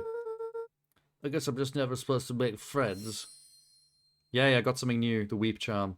So I think the story path is going to be a dead end. But at least we got a new charm that I can use somewhere else. Don't know where I'd use Weep, though. Gran cooed gently from the hallway. You slept straight through breakfast, dear. Are you alright? I'm fine. I just don't feel like getting up yet. Shut up, Grandma. I'll leave your oatmeal by the door. Don't step in it again. You've done that 65 times. I have to go take care of some things because I'm running the cult. I actually do think she's either running the cult or she's part of some kind of resistance group against the cult. I just need to confirm which it is. Luca just wanted to be alone. He waited to hear the sound of the front door closing.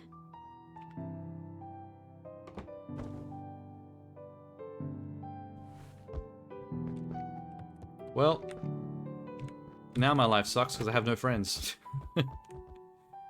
Roller's still going to go to the festival. I don't care. He's going to be miserable. Nice kick. Yeah. Go wild with it. What am I looking at? Sleep Luca again? dozed off. Luca dozed off again. See, you didn't eat your oatmeal. Wasn't hungry. Well, in case you get hungry, I'll leave a sandwich here too. I wonder if I was supposed to leave. And now I've accidentally chosen to change the story again by staying in bed all day. Rolo came by. What did he say? He wanted to talk to you. What did you say? I told him you weren't feeling well. Good. So your plan is just to sit in your room all day?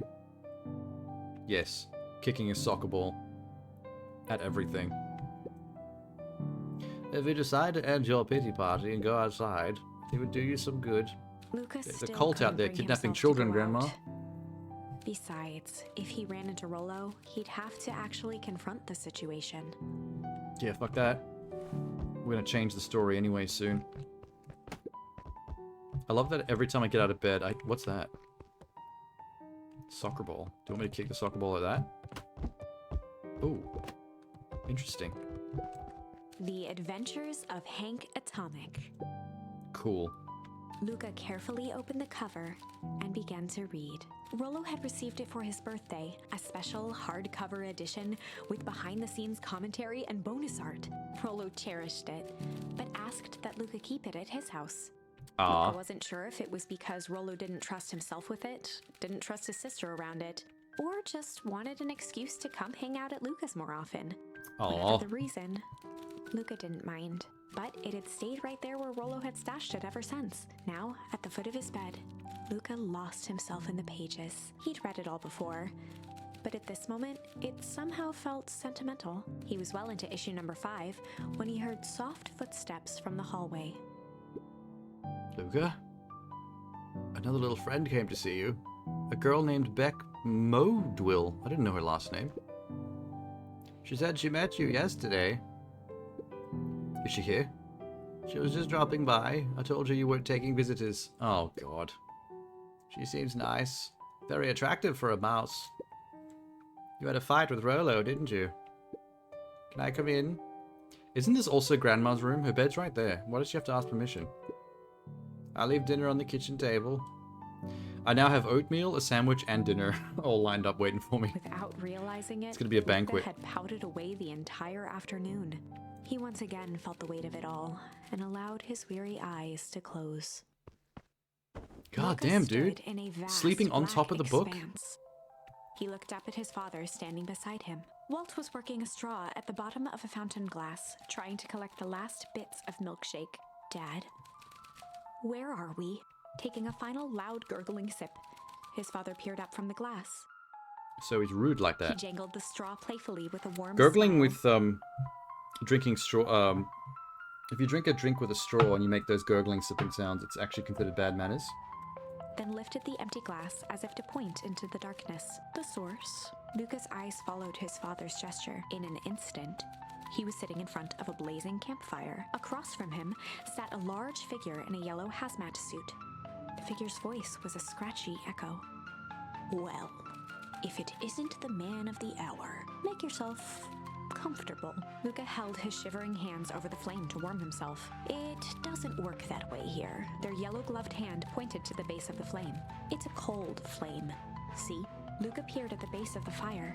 It wasn't wood that was burning. It was Beacon Pines itself. My dreams are getting more and more bleak and prophetic. Tiny buildings, freezing and crumbling as they were consumed by flame. Luca could see small shadows moving in the burning city. People. Luca leapt to his feet. We've got to help them! The figure gave a dismissive wave of their hand. Why waste energy helping people who can't even help themselves? The figure bent down to examine the panicked crowd as they desperately tried to stop the flames. They only care about what's right in front of them, not like us. Luca's voice was a trembling whisper. Us? The figure slowly stood up, grabbing its helmet with both hands. As a helmet? With a jolt and a twist, the suit emitted a gasp. A cloud of torpid mist escaped, slowly revealing the face within. Luca's own face looked back at him. What? Older, worn, distant. Is this story going to involve time The travel at sensation some point? was Maybe oddly the villain is familiar, like older me. as if he'd and I'm caught behind his my own own parents' reflection death? by surprise in the mirror. The doppelganger smiled. Or it's just a dream fucking with me. I tried to help once. He gestured towards his face. And all it got me was this. Luca staggered back. You aren't me. Luca felt a hand catch his shoulder. His father was there again, beside him. Every choice sets us on a path. This is the end of one of your paths, son. Luca watched his older self shake There are a his lot of head ends to my ruefully, path. I've already seen its quite a face few of them. twisting into a cruel grin. Some of them are a little bit gruesome. Well, Dad. Or if just you tragic. wanted him to see this, far be it from me to disappoint. Luca watched in shock as the figure took a confident step forward and plunged into the flames in a flash of cold light. He was gone. What does all of this mean? These dreams are getting longer every Luca night as felt well. a reassuring squeeze on his shoulder. Just remember, why we choose matters just as much as what we choose. Luca woke up to see a hazy figure at the foot of his bed, silhouetted in the morning sun.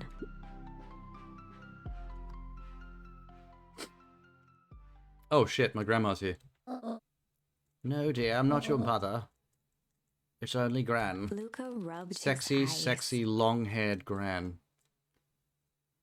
The kind, concerned face of his gran came into I focus. still can't get over how attractive the grandmother is.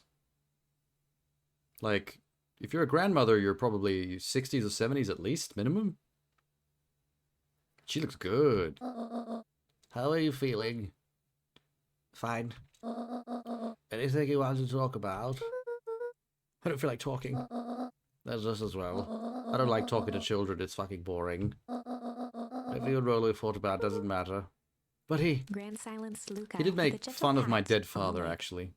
So, that's a line crossed. Her voice sounds familiar for some reason. Could just be a coincidence. Yeah, I'm curious what other game she was in as well. She could just have one of those voices that has like... It's kind of like generic, soft, attractive white girl voice. So maybe it just sounds similar to lots of other voices. But she's doing a good job. The important thing is, it's not the last thing you say to each other. But he said stuff about Dad. He's a fuckface. Why do you think he meant it? No. He's just mad. Did you mean any of the things you said to him? Yes, every single one of them. Ah, fuck. Good. One must appreciate friends in their best moments and accept them in their worst. I've unlocked acceptance. Can I go back and fix that fight we just had with this, maybe? The festival's today. You don't want to miss that, do you? I don't trust this festival. I haven't gotten far enough in the story trees to actually reach the festival. But everything's supposed to happen at the festival, whatever the conspiracy is, so I think something crazy is going to happen. Luca gave a reluctant nod. Buy him a corn dog and apologize. How did you know he'd like corn dogs? Because he's fat. He's a very chubby boy. Of course he'll have corn dogs.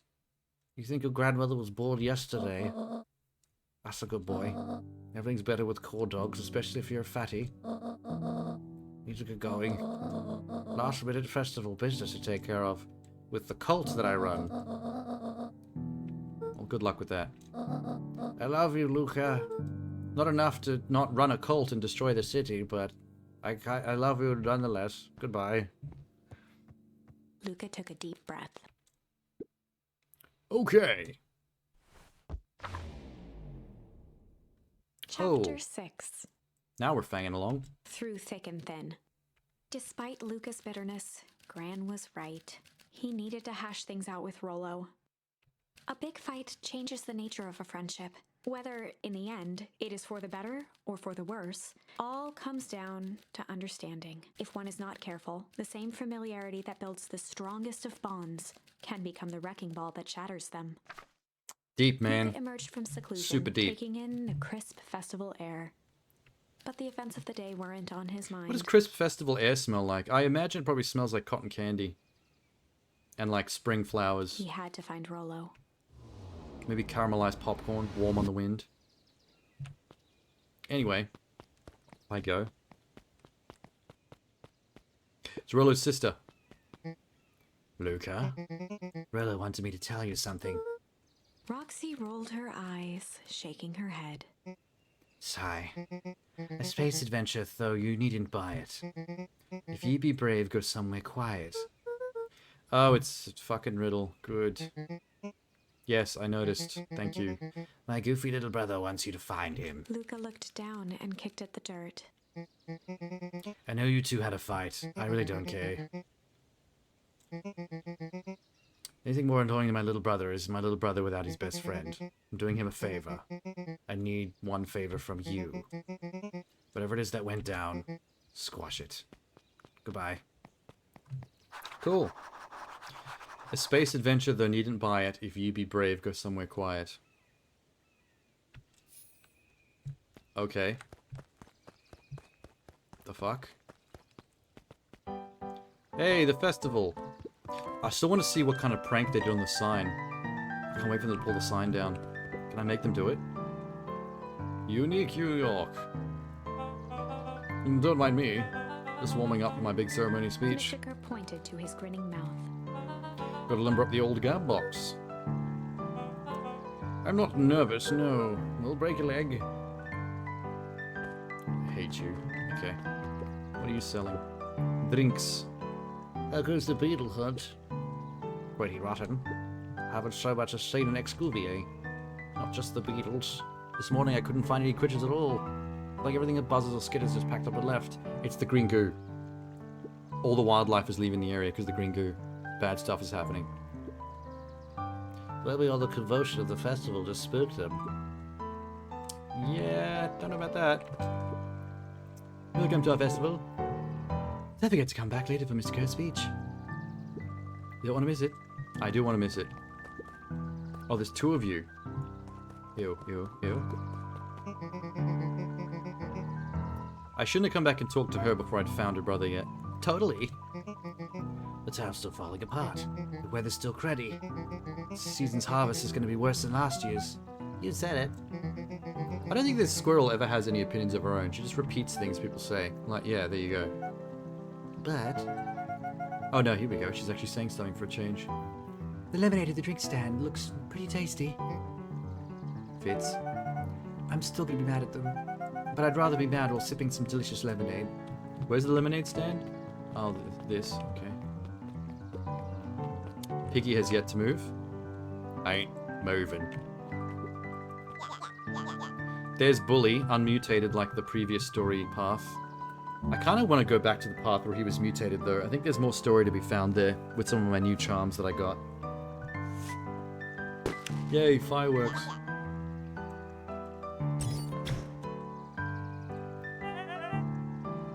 Unexplained sound, once again noted. It's fireworks, dude. I hate him, but that's funny. Jeff was staring into the distance with a wistful look. Hi, Jeff. Oh, everything's fine. I mean, it used to be fine, and it ain't these days, you know. All these children getting kidnapped and turned into horrible mutants. Jeff turned to Luca with a furrowed brow, then gave an understanding nod. You do, don't you? Yes. For a Yeah. moment, the two now shared that same wistful gaze. What are we doing? Why am I hanging out with the town drunk? Oh, no. Don't talk to him. Mayor? This is the first time I've seen this many smiling faces since the bell harvest. I had my doubts about the perennial, but I must admit they do put on a nice party. You people are boring. Alligator lady? Oh my god, she only ever just reads books out loud. What about you? Piper, you're actually taking a break from studying. I wanted to see what the festival was all about. I can't help but notice you still brought your backpack of books. Oh, true. What you got in there? Books. Cool. Hey. I was able to return the perennial harvest safety suit you borrowed. Don't think anyone noticed. Good. Can you tell me what you needed it for? It was a favor for an enemy of an enemy. This isn't gonna harm Mr. Kerr, is it? All you need to know is it's for the good of the family. That was a suspicious conversation. Sounds like they were talking about the radiation suits that were worn by the chubby guys that kidnapped the kids. The library, somewhere quiet. Oh, the riddle. A space adventure, you needn't buy it. If you be brave, go somewhere quiet. A space adventure. Hiya, Luca. Kato's eyes lit with excitement. I've been expecting you. Bravo on deciphering the fifth riddle. Oh, there's more. Solved a riddle. You didn't think it was all, did you? Rilo goes all out, doesn't he? Kato straightened up and cleared his throat as if preparing to sing. Ahem. On the planet Farapul, you may take issue. When the fifth king dies, you'll need a tissue. Kato stared That's at cute. Luca eagerly. Get it? Want me to tell you? Yes. Oh, please, just tell me the answer to the riddle. When you find bring here to be verified, you decide you want hint the offer still states.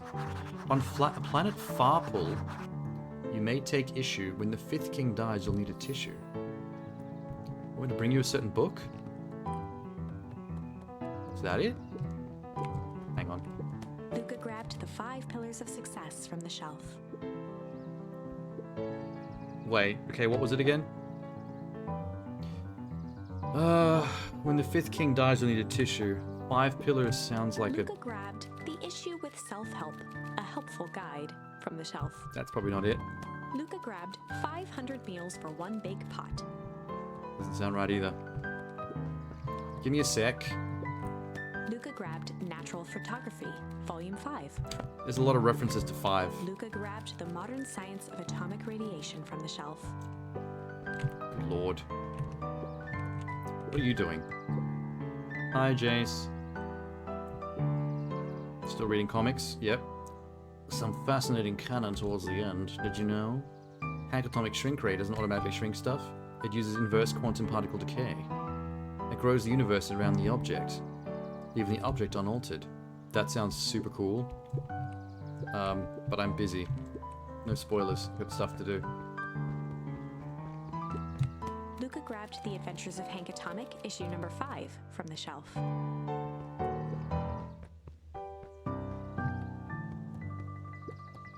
Okay.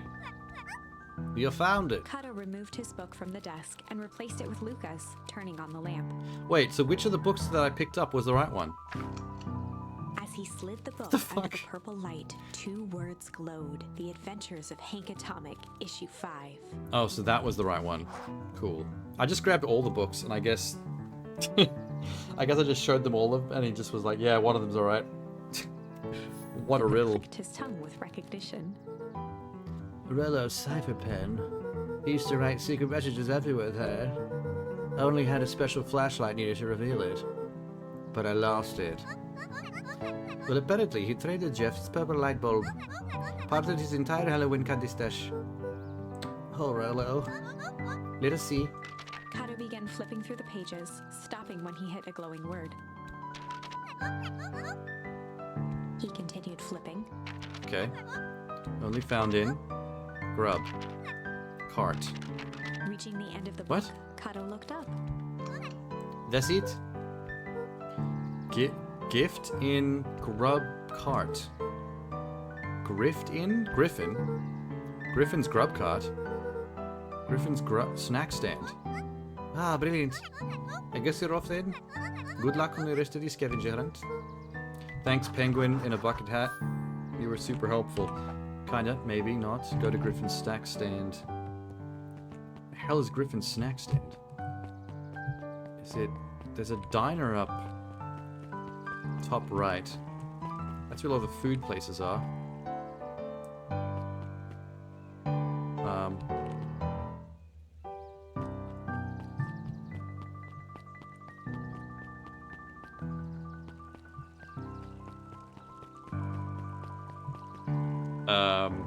Is it up here? Is this the snack stand? Hi, Luca. How's Griffin doing? What? Nothing. Sariel became flesh. Just pretend I didn't say anything.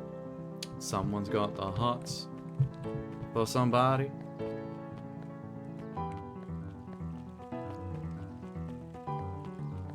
Who is jamming on the piano so hardcore in the background while I'm trying to solve goddamn puzzles?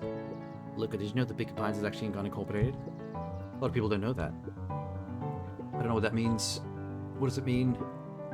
Most public works are handled internally, or all the pipelines, the water treatment, building regulations. How does this kid know all this? Census taking. Okay, I'm glad we snuck out of that. There's the snack stand. Hi, Griffin.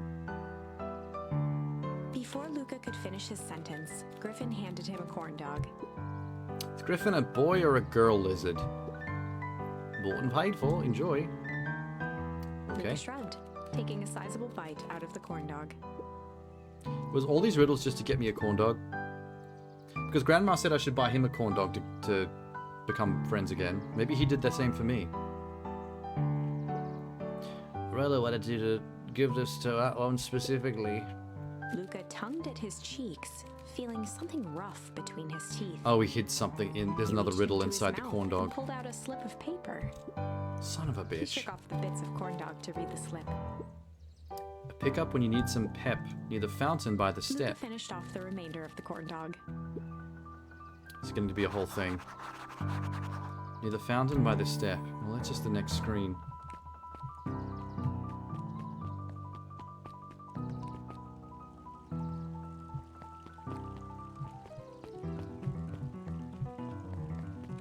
Can I actually go?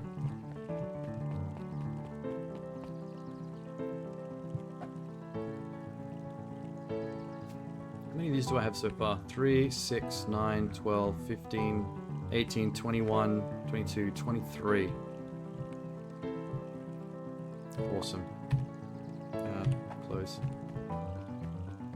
There's the fountain. So someone here... I have to give it to you girls this time? Near the fountain up the step. I thought so. I came here too early before. There you are, Luca. There's no way I'm actually doing this. Why didn't they actually give me their riddle when I first came here? How did they know that I need to do it in a certain order? Come on, you big stiff. Let the kids have some fun. Rollo owes me one. Lemmy waved his hands around sarcastically as he began. Oh, that's a him. Fuck. I keep misgendering all these animals. That cat on the left I thought was a girl, but that's actually a boy. What takes flight but has no wings? Your final task of friendship brings. What? Hard. What does hard mean? Hard muscle? Bicep? I think it's sweet. What takes flight but has no wings? What takes flight but has no wings? Oh, holy shit. Rollo's here. Bro. Oh, the helium balloons that he's carrying. Got it. Did you find the comic book? Yep. You got the corn dog? Uh-huh. Well then. I know it doesn't make up for what I said, but here, you've earned this. Rollo sheepishly handed Luca the balloons. Wow, balloons. Thanks, man. I hate it. Flight. Oh, I could probably use this to run away from a situation if I go back in time to another story point. That's going to be a useful one, I bet you. Maybe the one where I get kidnapped by the radioactive guy and I disappear forever. The kidnapping one. I'm sorry I got so bad. Dang it, you were supposed to let me apologize first. Sorry. Now you've apologized twice. I hate you again. Goodbye. Luca, I'm really sorry. I'm sorry I said I'm glad your dad is dead and your mom is missing. It's so harsh. I've always wanted to be there for you, be a good friend. Look into these turquoise baby blue eyes. You know that I'm there for you, son. Oh my god, Rollo, we're best friends. With benefits. I feel like if you need some new friend to help you, it meant that I wasn't good enough. That was selfish and wrong. I was wrong. I'm so sorry. Apology over. You can talk. Luca threw himself at Rollo, hugging him as tightly as he could. Can we get a drawing of that? Because that'd be cute. Oh, yeah. There we go. Kinda. What am I supposed to do with these balloons, bro? What else do you want to do today? We could snoop around and find some info about your mom. Snoop where? Sneak into the Perennial Harvest HQ while everyone's at the festival. Sneak into the Umbrella Chronicle, the Umbrella Corporation? That sounds dangerous, man.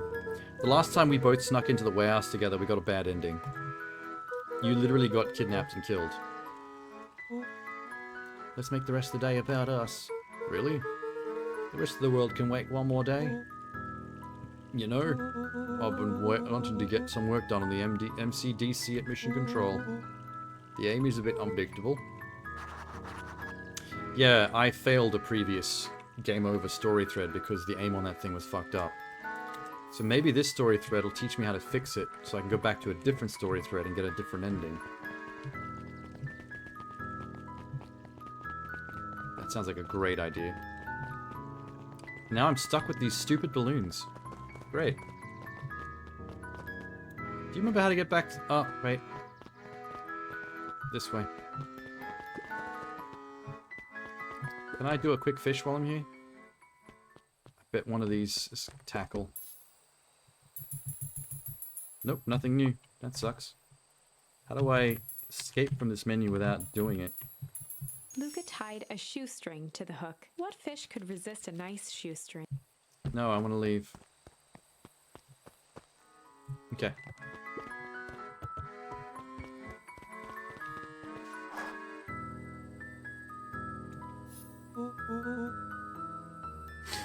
Oh, I almost forgot. I ran into your grandma this morning. She's so attractive for a 9-year-old. I know, right? Rollo handed Luca an unopened letter. I'll wait for you inside if you want to read it. A letter? Luca, some things are going to happen that might be difficult for you to understand. Oh, shit. Okay, I think Grandma is leading the cult that has been behind all the bad endings I've got so far. If I am honest, I hardly understand them myself. I think this story path I've taken is like the least eventful one, which means we didn't do anything to solve the mystery. and whatever's gonna happen is just gonna happen. But whatever happens, I need you to know that I love you. Are they a doomsday cult? Have they just, like, None of this is fair to you. doomed the You town? have already lost so much. We both have. I wish there was a simpler way forward. But if there is, I haven't thought of it. God knows I've tried. Everything I've done, I did for you. I hope someday you can accept Everything that. I do, Love, Gran. I do it for you. What has she done? Something's about to happen. Luca folded the paper into his pocket and headed up the ladder. I'm actually really stressed. This is giving me so much anxiety. I knew this is too uneventful, this story path. There's literally nothing happening. What's up with the letter? Anything you want to talk about? Maybe later. I think the world's gonna end, dude. Or at least the town, somehow. You know, you really didn't have to go through all that trouble. We've been looking forward to the festival for weeks after I ruined everything with my big mouth. This was the best way to make sure you had a good time. Rolo. Luca was at a loss for words, but that was fine. Words aren't always necessary. Especially when the world's about to end. We could still go to the festival. Nah, this is fine. Always next year. Sadly, No. this was untrue. Oh no, here we go. A distant rumble shook the treehouse. Oh fuck. War were declared. We wish the It was fireworks? not fireworks. It was something the boys couldn't possibly comprehend. Something as old and cruel as time Is this the itself. cabin in the woods ending, where the giant god comes out of the ground and destroys the world?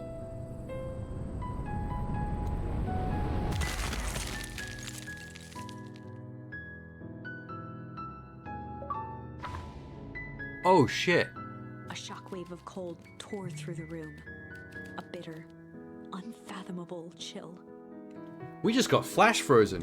What the fuck? Before they could react, it encased them in ice.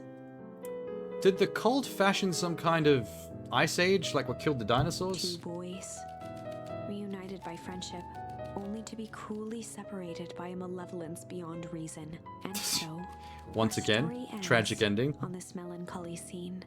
In a silent treehouse, That's turned fucked up, man. statuary, in a town brought low by its secrets, sits a pair of friends, alone, together. For the rest of time. Jesus. The end. Jesus.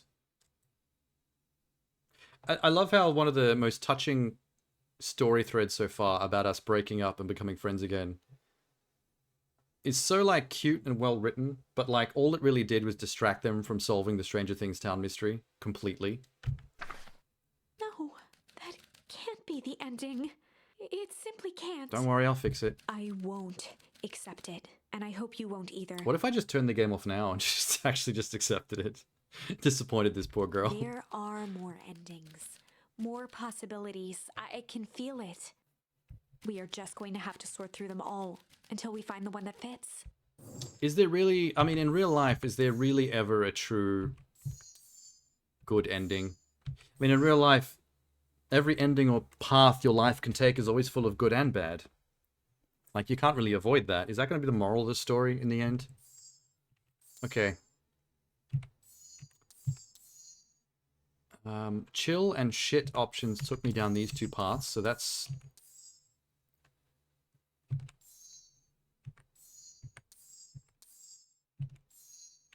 We have two options.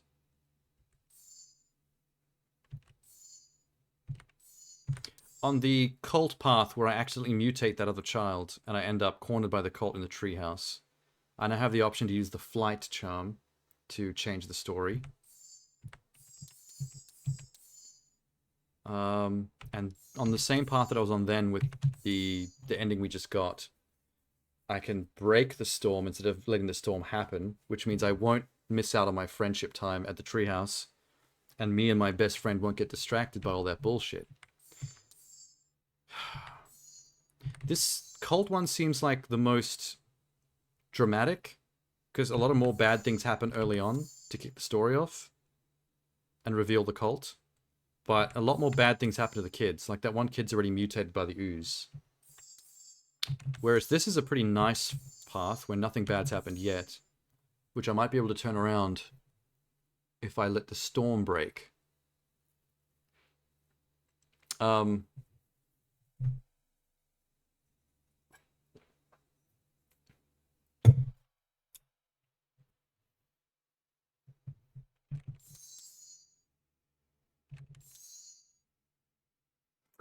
I don't know, that path seems a little bit boring and uneventful, though.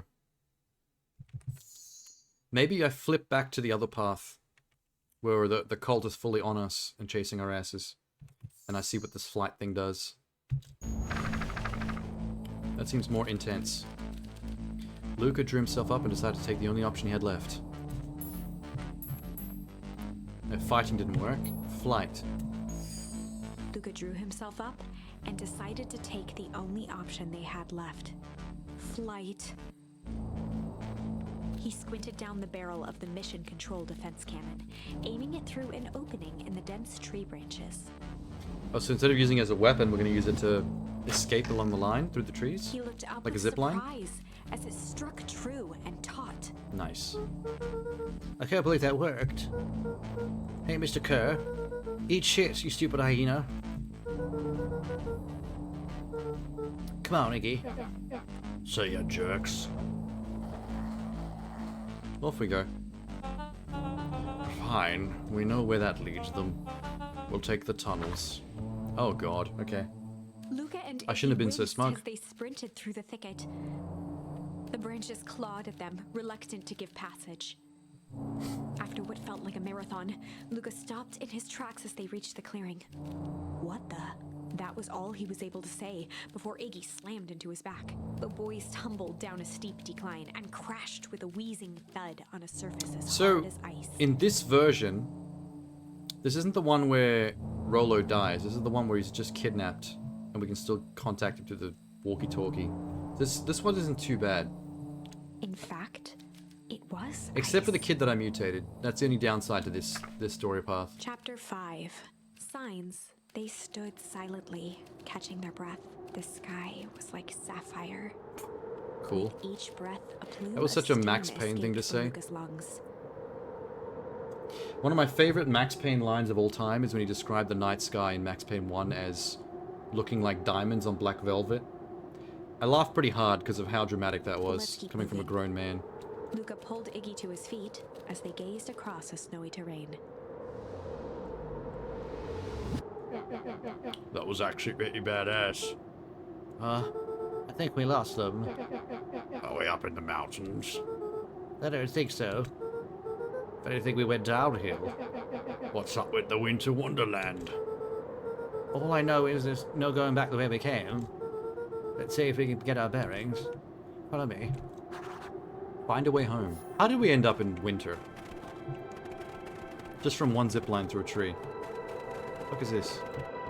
A disc of smooth metal was lightly covered in snow. That's called a manhole. Two faint seams were visible along the surface. That's a fancy manhole.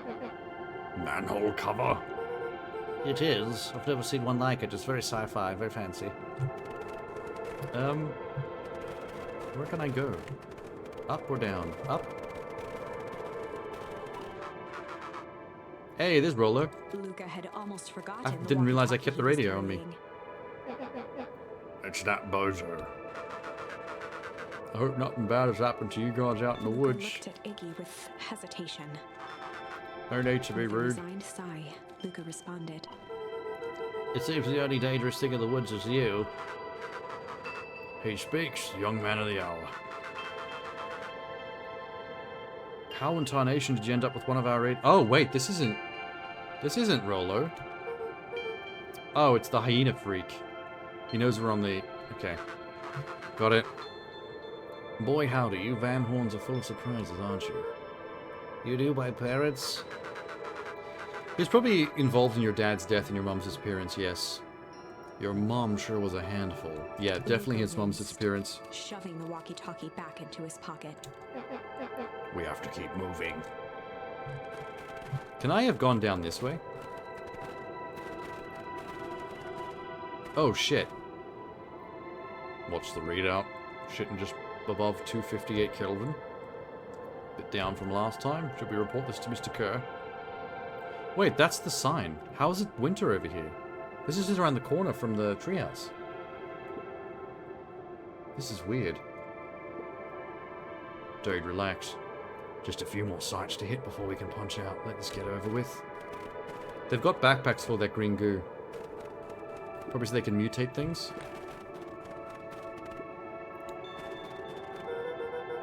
Hard to say with all this snow. I think it's the town sign. Can almost make out the letters. What town could this even be? It couldn't be another town this deep in the Weepwood. I'm looking at evidence in the contrary. Let's figure out what we're dealing with down here. Step 1, snow's gotta go. I'll see what I can do. What the fuck are we supposed to do about it? All damn winter.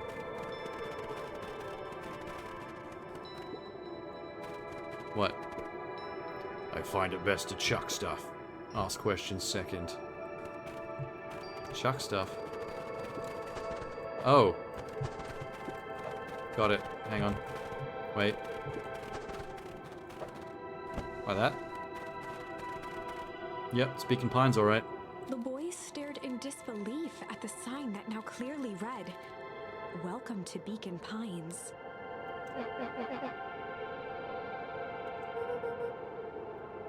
We're at Beacon Pines. How's that possible? We ran away from town. How did we get back here?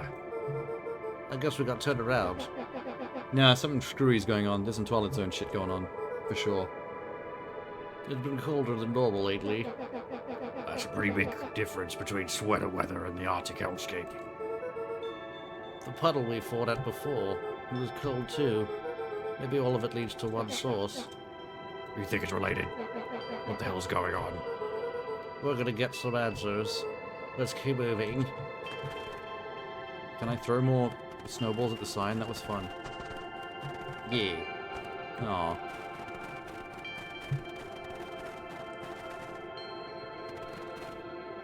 Jesus. Did we teleport to the future or something? This stuff looked familiar. Looks like a barrel to a puddle. Shoved me into it, yeah. That's why I'm a fucking mutant that looks and talks like this. The fencing listened. I hate your guts.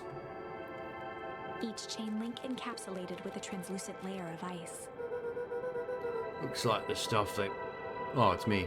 Looks like the stuff they put around Whitwood. The stuff who put up. I don't know. I'm just a little boy. It's all Looking frozen. down at the frozen stream, Luca could faintly see a school of minnows encased in the ice. Oh, poor minnows. Don't care. The first don't even have time to run. Or, you know, swim run. This is the town. This is... How the fuck did this happen within Crunching 5 footsteps minutes? Trailing Luca went hush.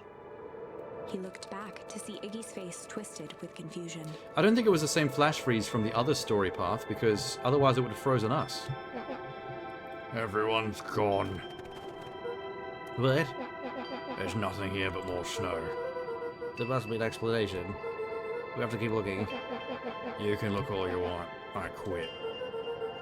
Iggy, we have to get going. You don't get it, do you? I'm a fucking monster. We aren't gonna save the day. We're not even gonna save ourselves. He kind of looks like a little lion, little baby lion in that parka. My face is mangled, the town destroyed. Everyone we've ever known is gone. You don't know that. You can't just quit. Do whatever you want. I'm done.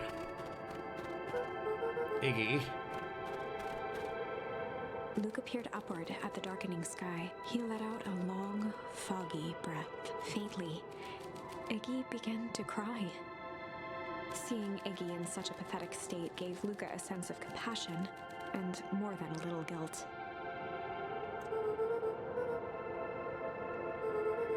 it's getting pretty late. Probably not a great idea to somewhere in the dark anyway. Luca allowed himself to collapse next to Iggy. If we just lie here in the snow, we're gonna freeze to death. Is this the giving up ending? Let's just rest The for a boys bit. huddled together for warmth and comfort. If not for exhaustion, their minds would be racing, trying to make sense of the events of the day. As it was, all they had energy for was to sit in silence, numb. Well, that's bleak. We probably should do something. Like, if you guys are not doing anything, I'm just gonna have some pizza biscuits. Oh, Christ. The snow covered everything over there. Hang on.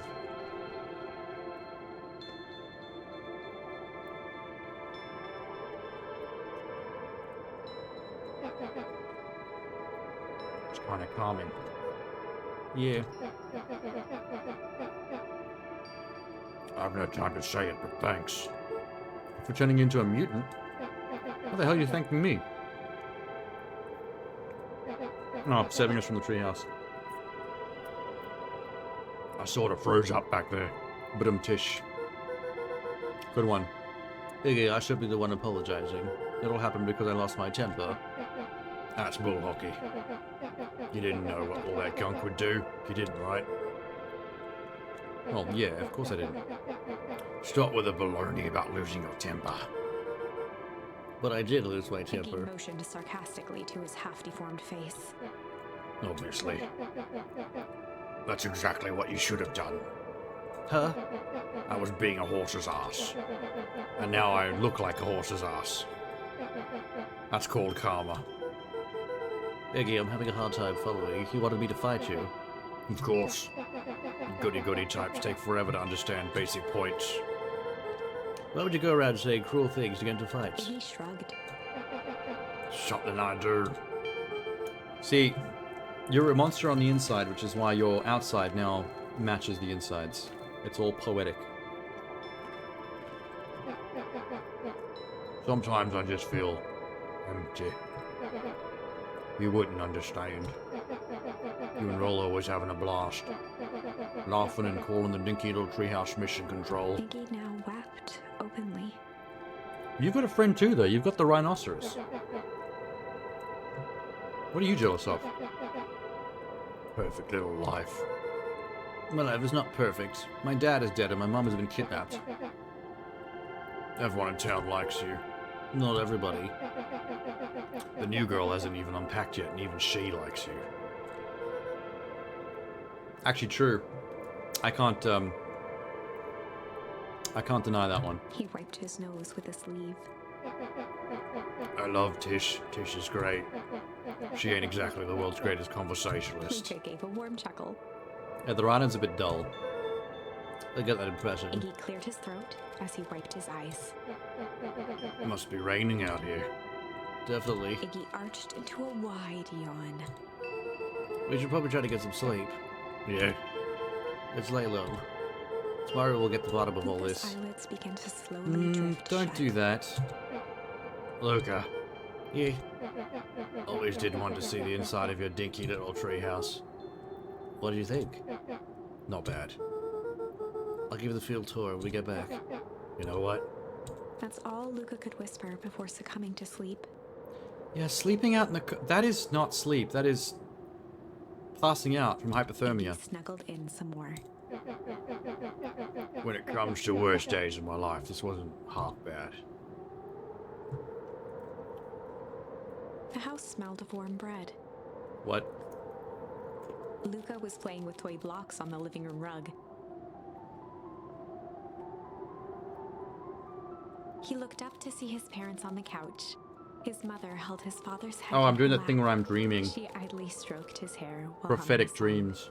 A voice behind Luca. Am I gonna spoke. wake up from this? This is I'm gonna how you freeze to death remember while I'm them, dreaming this huh? shit. Luca turned to see his own face, the doppelganger from his dreams, still clad in a yellow hazmat suit, still carrying a look of disdain behind empty eyes. Aww, look at this perfectly cozy scene. You know, it wasn't really like this. The figure picked up a toy block and inspected it. It's amazing the facades that one can build given the right materials. Not that I blame us. These are a child's memories, all warm and fuzzy. You don't remember, do you? Lucas snatched the block from the figure's yellow-gloved hand. For some reason, my older version in Dreamland keeps on tormenting me about my The past. doppelganger pointed to the couch. This doppelganger freak. The last day we saw him alive, the day he chose to abandon us. Luca turned to look at his father, still lounging on the couch. That's not true. He didn't abandon us. Yeah, he died. The doppelganger waved his hand dismissively. Everything is true here. It's just a matter of what we choose to see. Well, let me show you. The world flickered and pulsed. Luca was sitting next to his bed, listening to his heartbeat with one of his dad's stethoscopes. The doppelganger limped into the room. Now, we both know that's not how this went. He grabbed Luca's hand and guided the stethoscope to the floor. Luca heard muffled shouting, brought close by the stethoscope. It was his parents. Do you remember what we did next? Luca gave a slow nod and crept down the hall to peek through the banister. He could see the outline of his mother at the bottom of the stairs. Damn it, Walt. We can't afford to get involved in this. Oh, the stream is actually giving me backstory. She was scared. His father stepped forward. What am I supposed to do? Just watch? Maybe my parents are trying to stop the culty town There's shit. a sickness in this town, and we both know who's behind it. Grandma? I swore an oath to help people. Grandma's behind I it. won't turn my back on them. Luca's mother grabbed Walt. She was crying, pleading. I can't lose you. Walt calmly removed Eleanor's hand from his shoulder. What's right is right, and what's wrong is wrong. I could never live with myself if I let Sharper get away with this. Eleanor raised her voice. Spare me your bullshit platitudes. What about our son? Luca flinched. Dropping the stethoscope down the stairs, Walt turned with a panicked smile. Luca, is that you, buddy? With tears in his eyes, Luca descended the stairs. Wow.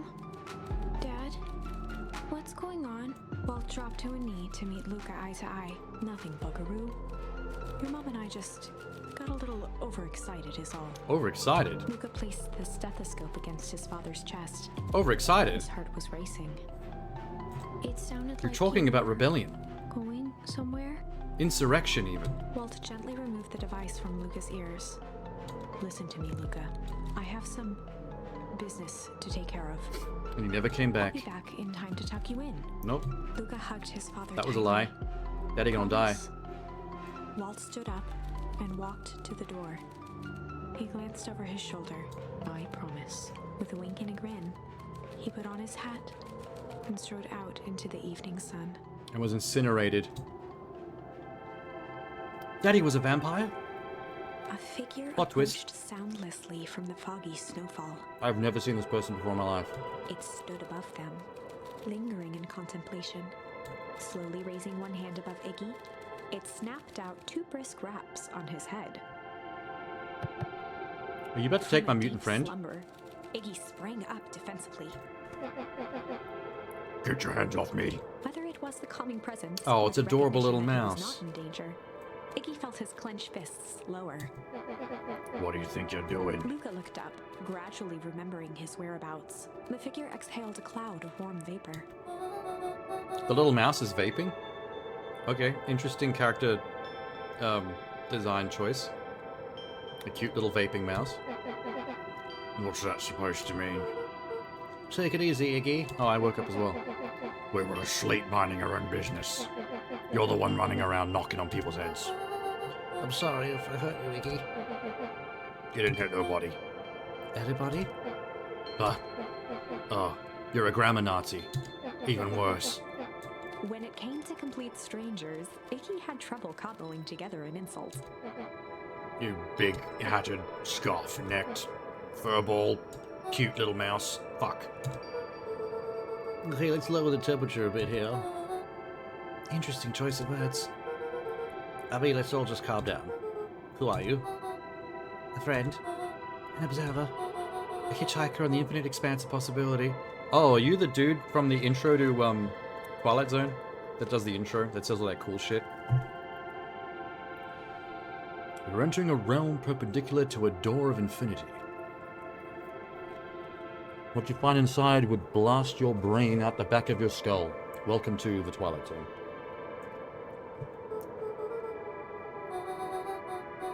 If you must call me something, call me Nat. Iggy huffed with gratification.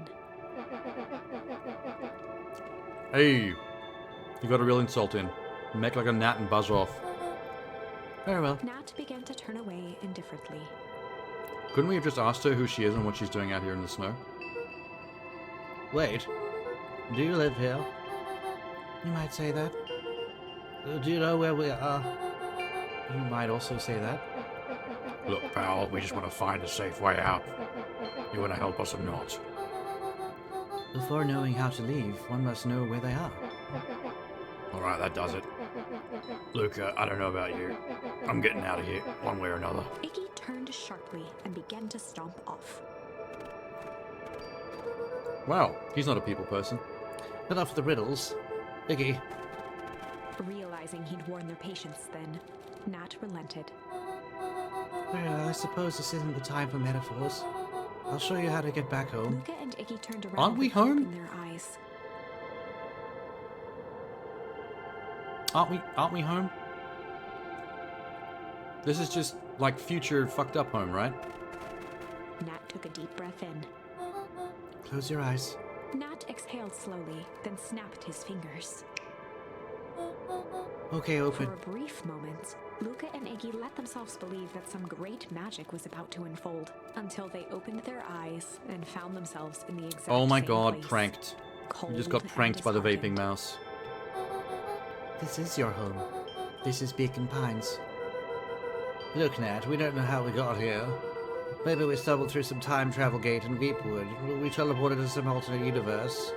It's some cool experiment. This is not our home. You're inching closer to the truth. Alas, the reality is much less fanciful. Just give it to us straight. So be it. You're trapped in an igloo. No? The original true Beacon Pines. What?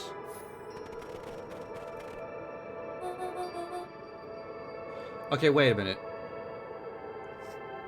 Are we going in some Matrix direction here where this is the actual Beacon Pines and maybe we all live in a digital virtual dreamscape version of it where everything's still cool? The town you've called your home for the past several years is a replica. A remarkable achievement of engineering. This did get very Twilight Zone Stranger Things. That's impossible. It's too much work. You need a whole town to replicate a whole town. Indeed, to pull off such a feat would require immense labor. That which could be moved would be moved. That which could not would require a precise duplicate. Well, we would have noticed. Someone would have noticed.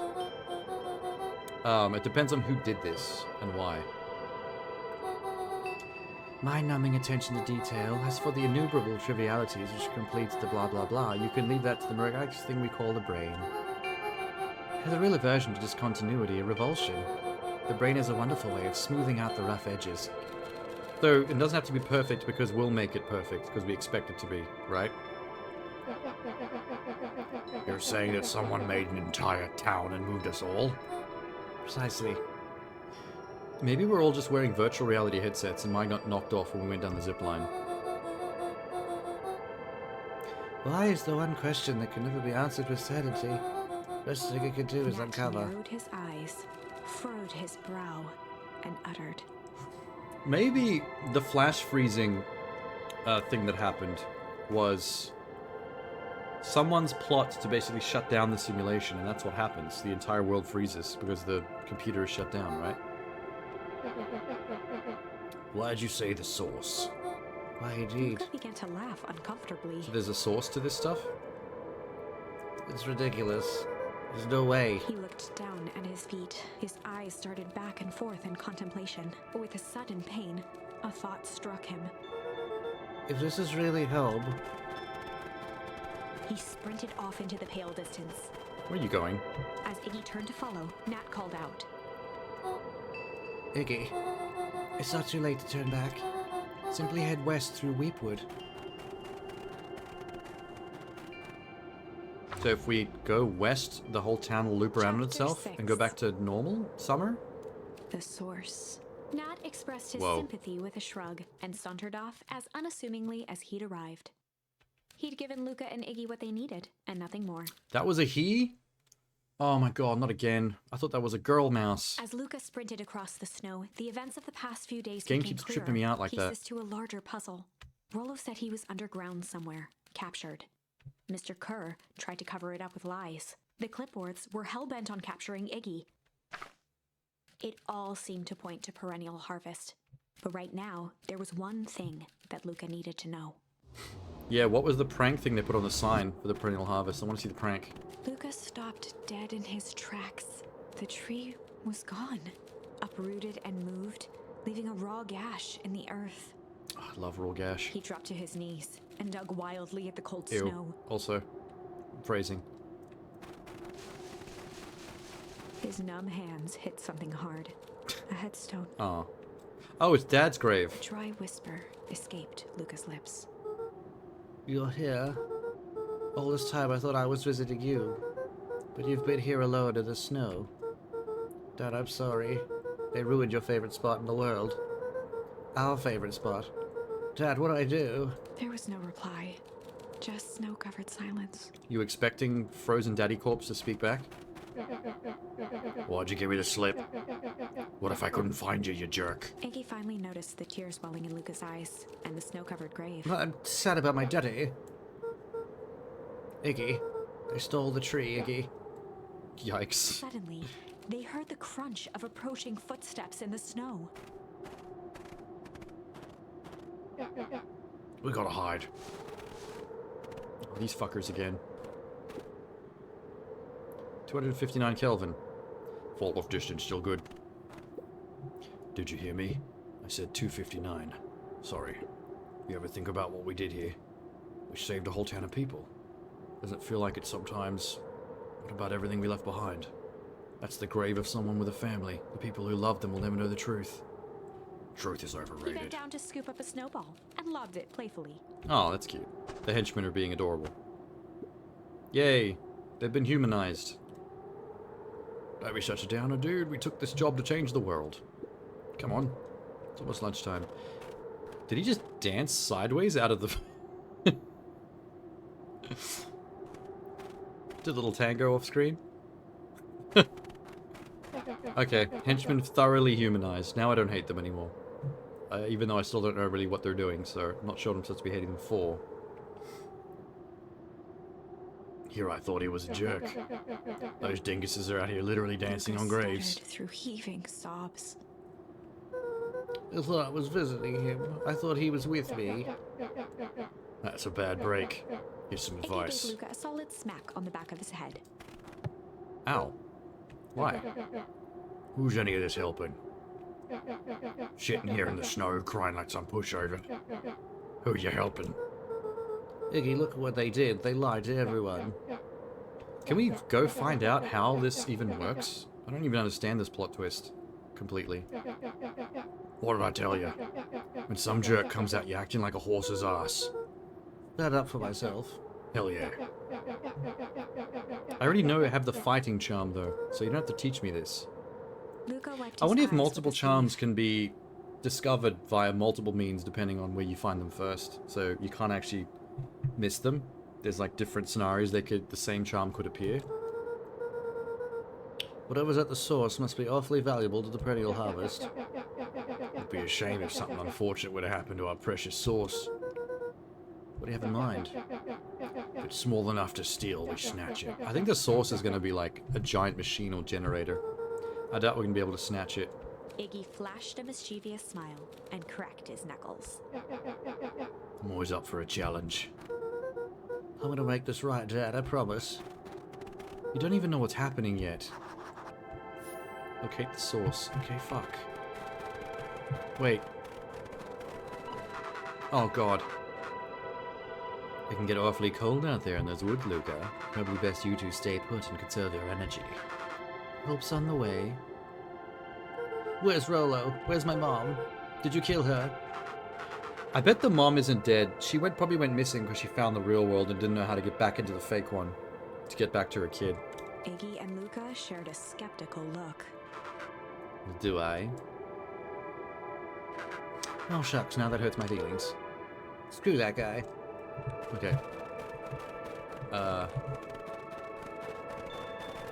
guess we just keep going. What did they say? West? This is east. They said keep going west. Wait a minute. This is the original town, then that means... Iggy darted behind a large pine and began digging furiously. He emerged holding a shoebox with a crude skull painted on its lid. There better be a gun in there. We could use some help. It's a long story. A few years back, I came into possession of some premium fireworks. Not the wimpy firecrackers. The good stuff.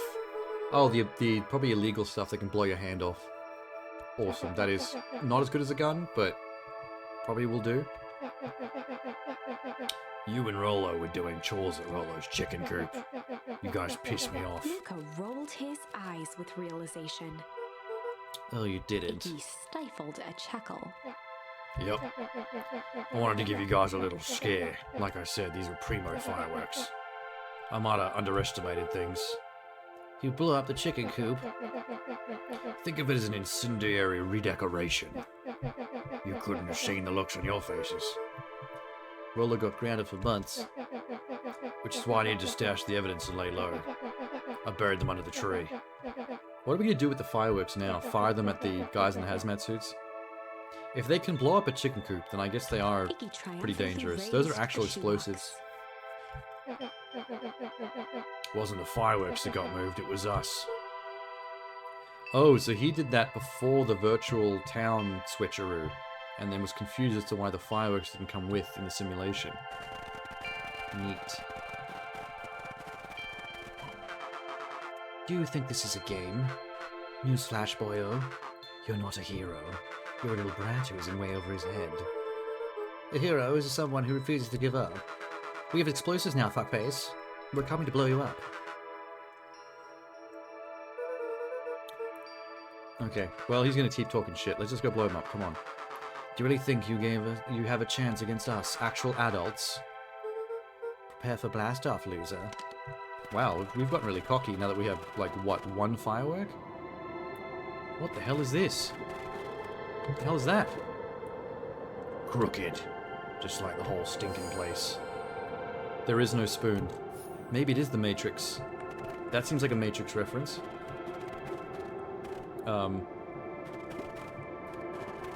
Anything else cool around here? So they built a machine in the middle of town. In a giant hole. Luca and Iggy inched up to the edge of the hole with bewilderment in their eyes. Starting to read like the first time I lost my virginity. Arctic air breathed out of the cavern in heaving gusts. Yep, still. It's still accurate. Echo. Yep, screaming echo into the hole. Still accurate. Wow, such nostalgia. I can see why they wanted to move us out of town now. There's a big hole in the middle. Why would they dig a giant hole? I think this is it. The source. This is the source? I was expecting mustard. How do we smash a hole? I'll tell you how you smash a hole. Once again, referring back to the first time I lost my virginity. Hey-oh! It's much more than that, my annoying little friend. Oh, Tim. Where's Rolo? I wasn't lying before. He's safe. Well, safer than you two, at least. Drat, it's cold. You just had to drag me all the way out here, didn't you? Mr. Kerr gazed down the abyss in contemplation. Really is something, isn't it? You know, I threw your dad Mufasa down here once. Oh no, that was Scar that did that, not the hyenas. Never mind. What did you do to our town? Well, that's a doozy of a question. That's the source, where they collect the unrefined, Kerr scratched the back of his head. virtual time crystals? Honestly, boys, I don't understand this well enough to explain it. Fact of the matter is, I'm not paid to know. What do you mean? Oh heavens, my role is merely to flash a winning smile and manage various complications. Complications like us. Yes, children. My job is to take care of children. That's all I'm good for. His face contorted into a saccharine grin. Really is nothing personal. Some people are destined to strive for greatness. Others are simply obstacles along the way. Looks like you were destined to be a creepy lackey. Same with the pedo dog that runs the chemist. Probably the same thing he does. My part in life just happens to be lead in the role of a lifetime. If they happen to be extras, really ready for your curtain call. We aren't living up without a fight. Your smile's not going to be so winning after we're done with you. Can we push him down the hole? Now, boys, there's no need for melodrama. It makes even a professional like myself embarrassed for you. Let's change the Kerr mood. snapped his fingers. Scene change. Oh shit. That's better. Deal with them. Iggy turned to Luca with a sly glance. Why are you smirking? Because I have a box full of fireworks and you don't. Iggy waved the box into the air, threatening to drop it down the hole. What is dropping fireworks on a hole gonna do? Let's not do something regrettable. Joke's on you. Regret is one of my specialties. Look at my face, brother.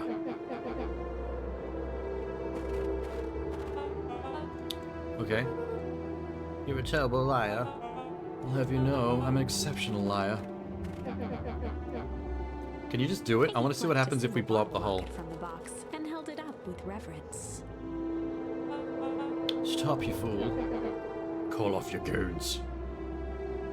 After a long pause, Mr. Kerr flung up his hand with frustration. So feeding the hole a firework would do something bad. I'm guessing. You can all head back for the night. It's been a long day. I'll handle these two. Mr. Kerr sighed into the frigid air. It's just us now, Iggy. You can put that down. Like this? With a nonchalant flick, Oh, he's gonna do Iggy it. tossed the firework into the hole. My man. Maybe it's some kind of Cthulhu-like gaping dimensional hole. More, even. We'll use the word more. Whoa. With a growl, Kerr leapt at Iggy, crashing through Luca. Oh my god. Iggy tried to twist away, but in the struggle they both tumbled over the side. Oh my god. Dove forward, bracing Iggy's hand just before it slipped. His grip was made precarious by the cold, wet snow. He could see Kerr further down, clinging to Iggy's coat. Let Kerr fall. Kick him in the face. You reckless child, what have you done? Luca, listen to me. Hold on tight and use the walkie-talkie to call them back. Oh, what channel do I use? It doesn't make a damn difference. They're always listening. If you do that, the clipboards will just haul us up and snag us. Only way to get out of this is if Kerr's out of the picture. Go and save yourself. You're about to pull a Black Widow and fall, aren't you? On purpose. If he lets go, we both die. I don't want to die, but seeing the look on your face makes it worth it. Mr. Kerr, you've had a long life. Why don't you actually do something selfless and just let go? Mr. Kerr gasped with insult. Long life? I'll have you know I can still play 25. Should have heard me sing the part of Phileas Young. With a wild Is there look really in his time for eye, this? Mr. Kerr began to hum a proud melody. Dum dum dum. Oh, he's just panicking. Can you believe this guy? I got humming as a charm during this dramatic His scene. hand began to cramp. His voice began to crack. This is like really serious, and I just got a humming charm. If you want to save your friend, you'll have to save me too. Luca, look at me. It's okay. He felt Iggy loosen his grasp. This music is getting so tragic. You aren't going to kill your friend like that, are you? Every muscle in Luca's body burned. You are, my friend. I'm just no good bully, like you, Kerr. The vocals is killing me, man. Luca felt his hand slipping. I told you what you need to do with bullies. You can't. It's the only way out of this mess. Two birds, one stone. Makes sense for us to fall together. Wackadoos travel in Calm packs. settled over Iggy's face. Luca, let me do this. Iggy's voice was colder than the bitter air billowing from the chasm.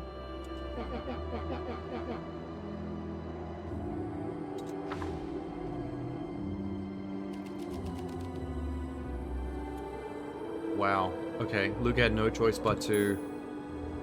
Well, I've got the accept and the refuse charm, so I guess I go either way with this. I guess it doesn't really matter, because we'll end up just trying both eventually. Let's let them fall. Luca That had seems no like the most choice dramatic but thing to do. Accept Iggy's request. With a quiet blink, Luca watched a teardrop sail down into the howling void. As Aw. his fingers slowly gave up, he met eyes with Iggy. Good. Damn. I just let a child fall to The his two death. silhouettes were swallowed by darkness. What does the hole do to them? Whoa. Yay! Celebration! We killed 2 bullies.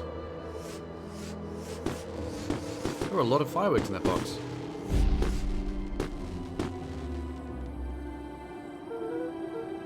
Hell of a goodbye, Iggy. Here comes Mouse. Why don't you tell us more about what's going on so we could be prepared? Luca, you really should step back. What? Quickly. Oh, shit. Curious. But of course, the fireworks of Iggy's must have been just the right amount of energy. We should get out of here before the perennial harvest arrives. Not until you tell me what just happened. Your friend's sacrifice saved the town, for a little while anyway. How? Tempus liquamine is a peculiar substance. Liquamine. It can change the relationship between matter and time itself. But doing so requires invaluable energy. So, dangerous illegal explosives, aka fireworks, was enough energy. A useful side product of this property being, adding precisely the correct amount of energy, create a cryogenic cascade. So the gunk makes things cold and the fireworks made the whole freeze over. That's one way of putting it. As dumb luck would have it, the fireworks weren't strong enough to generate a runaway reaction. I shudder to think what would have happened. I think I know what would have happened. That previous story path that went on, where the entire world got flash frozen, is probably what the other group intends to do to this hole. So I got here before them. We have some idea what that would look like. Yeah, we do. She knows I've seen that path. If you know all this stuff, why haven't you been helping? I have been in my own way. Each of us has our role to play. Iggy's role, as it turns out, was to buy us time. Mine was to observe and wait. She talks like fucking Morpheus, it's so annoying. You. Why me? A fierce twinkle flashed in Nat's eyes. Luca Van Horn, you're going to save the world. I'm the prophesized one. With a Yay, chuckle, this is like Nat the turned Matrix. and I'm walked Neo. west. I'm baby goat Neo. Dumbfounded, Luca followed behind him, trudging through the snow. Oh yeah, she's a he. I forgot about that again. Every step taking him further away from everyone and everything he knew, and closer to destiny. To be continued in What? Beacon Pines, Pines Harder. Oh my god. Okay. I think I get it. We've postponed the end of the fake world with the bully's sacrifice, which means that I'm going to get trained up for a future plot of stopping this plot for real once the hole unfreezes again, I guess, which is probably years from now. I thought we were just going to go to the next scene and become like the hero or something. Revenge served cold. Okay, girl. Second time's a charm? Stop this. Wait, that's it? This ends with a crummy cliffhanger just when it was getting good? I was even starting to like Iggy. Nah. No way. I refuse to be associated with some never-ending parade of sequels. Let's go back and find something more definitive. Oh. How high is this tree gonna get? Some of these scenes are getting long. I still have to go back and do this one. Break the storm and see where that goes. I mean, the only other option I have aside from that break the storm is to go back here and do the refuse. So we'll do that. Refuse. Luca had no choice but to refuse Iggy's request. Does it mean we're gonna He pull him tightened and the his bad grip guy both up? and reached for the walkie-talkie in his pocket. A wild delight crept onto Mr. Kerr's face. That's a good lad. Now, radio for help. Iggy begged Luca with his eyes one last time, but Luca pressed the button and called out. We need help. Mr. Kerr is in danger. It wasn't long before they were once again surrounded by clipboards. Mr. Kerr sighed with relieved frustration. I don't like There this. you are. This seems like You worse. really are a worthless lot, Seems like a aren't worse you? outcome. Mirror, now. A clipboard dutifully produced an ornate ivory hand mirror, and Mr. Kerr began preening his tousled hair. Ah, Priorities. that's better. Mr. Van Horn, I applaud your sharp thinking under duress. I'll put in a good word for you with the founder. Take them away, a swarm of hands overpowered Luca. Is this The straight up last another thing he ending? saw before a cloth bag was pulled over his head was the defeated look on Iggy's face. The end. Wow, that was a much worse ending than letting him fall. That was very anticlimactic. I think this was one of those times where doing the right thing was the wrong thing. Okay, that is a straight up dead end. That part of the tree is complete. There's still another path here. I can see a branch unfinished, but I don't have the charm that I need to do it. So that's going to be something eventually. So all I have to do is this, really. Go all the way back to the other story path where none of this stuff happened. And we never even figured out any of the cult stuff yet. Which is curious. Because the more uneventful path seems like the less heroic. Like, not much story's happening yet. Okay. Break the sky. Luca began to respond, but the sky answered for him as the clouds above began to break, revealing patches of star-filled summer night. Moonlight filtered down, shimmering in the treetops. So can I go straight to my my best friend now? Instead of hanging out with a new kid? You can meet Rolo. You're not going home? No, I promised Rolo I'd tell him about... Luca stopped himself mid-sentence. Promise you tell him what? Spit it out, bub. Are you Canadian? That's a very Logan thing to say.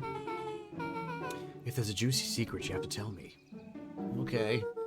You can come to the treehouse, and I'll tell you both what happened. Heck yeah. Oh, so he comes with to meet Rolo. Hopefully this doesn't start drama. Luca saw Beck skulking More drama. by the gate.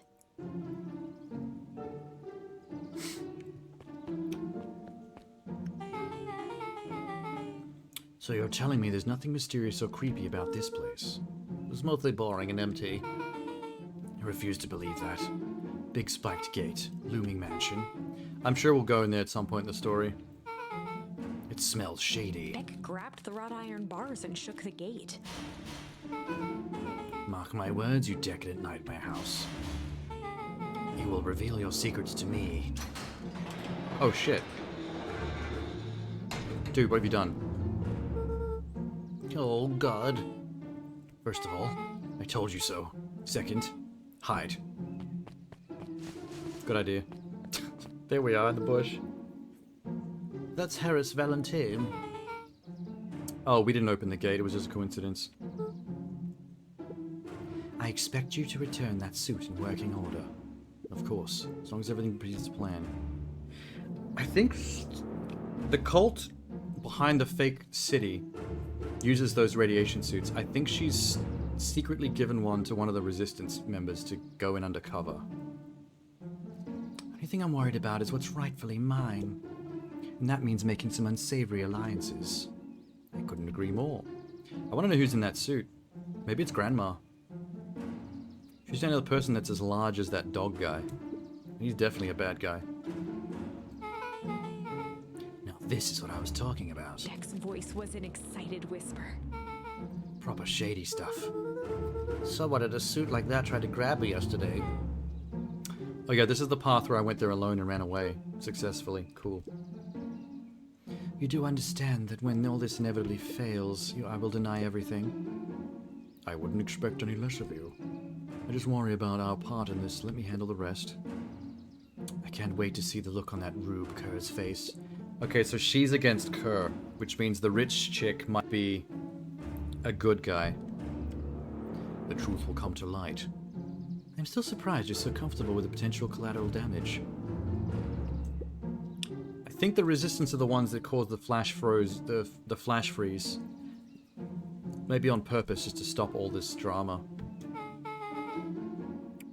Maybe they didn't understand how much of a disaster it'd be? That's just flat-out supervillain talk. If you don't mind me asking, why were you doing all The this? mysterious figure retracted their mask, hair pushing out from all corners. Oh god, Grandma. Yes, I knew it. family. A chill ran down Luca's spine. His vision blurred. Vex stifled a sharp wince, and Luca looked down to see himself wrenching her hand. Jesus. An answer I can certainly respect. Yeah, she Gran only tousled her cares hair about back the onto the heritage face of her mask. family from the very beginning of this town. So whatever's being done to the town now by the bad guys, I don't think she appreciates. I expected her to be one of the bad guys though, because she's kind of pompous and stuck up. Keep everything nice and normal until the festival. I don't need lessons in rousing suspicion. Gran gave Eris a curt nod and disappeared into the night. Cool.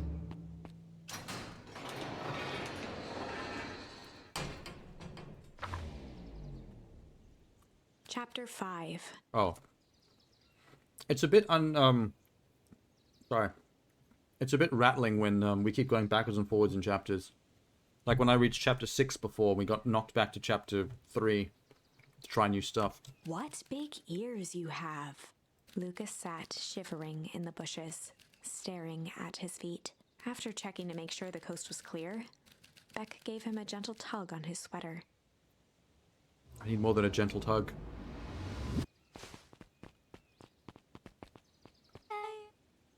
What's wrong?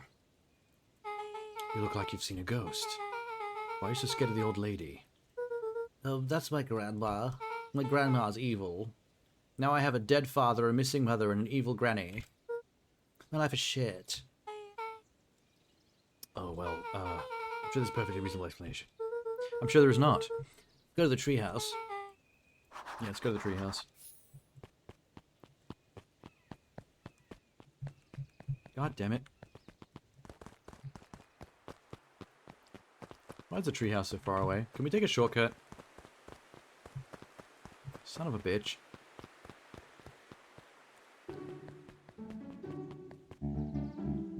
These cloned red pandas are so unnerving to me.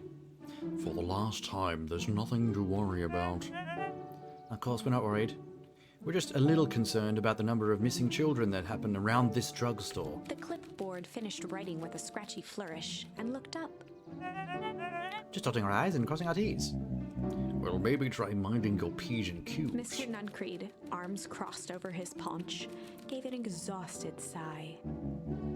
If there's anything you need knowing, you'll know it. Absolutely. If you'll just sign here, acknowledge everything is accurate. We'll be out of our hair in a flash. For the love of... He snatched the pad and scribbled his name so hard the pen nearly snapped. There. Would you like my eternal soul as The well? clipboards looked at each other for a moment, almost pondering Are the they possibility, robots? then broke into laughter as they walked away. I think they might be robots. Oh god, are we gonna have to talk to this freak? Hi, Mr. Nuncreed. Kidnapped more children recently.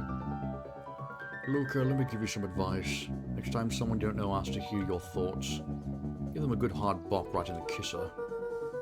Gran tells me to keep away from the clipboards. Good. Gran is a smart lady. Speaking of which, better run along home now. Too dark to be out wandering on your own. A large, chubby, sweater-wearing dog might kidnap you and put you in the phone booth over there. Oh god. Run away. Hey, the ladies are out. I mean, okay, wait, this one in the flannel's a boy. I gotta keep reminding myself of that. He's too pretty. Sayonara, Z. Have you noticed how all the perennial harvest folks ordered the same drink? Decaf cappuccino with extra foam. What, because they're all robots? Yeah. See you bright and early. Well, nope, the fresh fleas is gonna stop everything.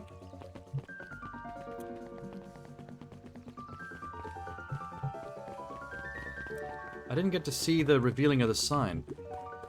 William Kerr and Gus Valentine proudly surveyed the half-covered festival banner. It's coming together quite nicely. Couldn't have done it without you. The mayor gave a half-hearted shrug. I'm not so sure about that. Nonsense. Reminds me I wasn't able to thank your sister for her contributions. She has been indisposed of late. Doesn't much like me, does she? It's not that at all. She's just been busy. Of course. I would be forever grateful if you could pass my thanks on to her. Blah, blah, blah. We couldn't do very well there. Blah, blah, blah. My father was a great man.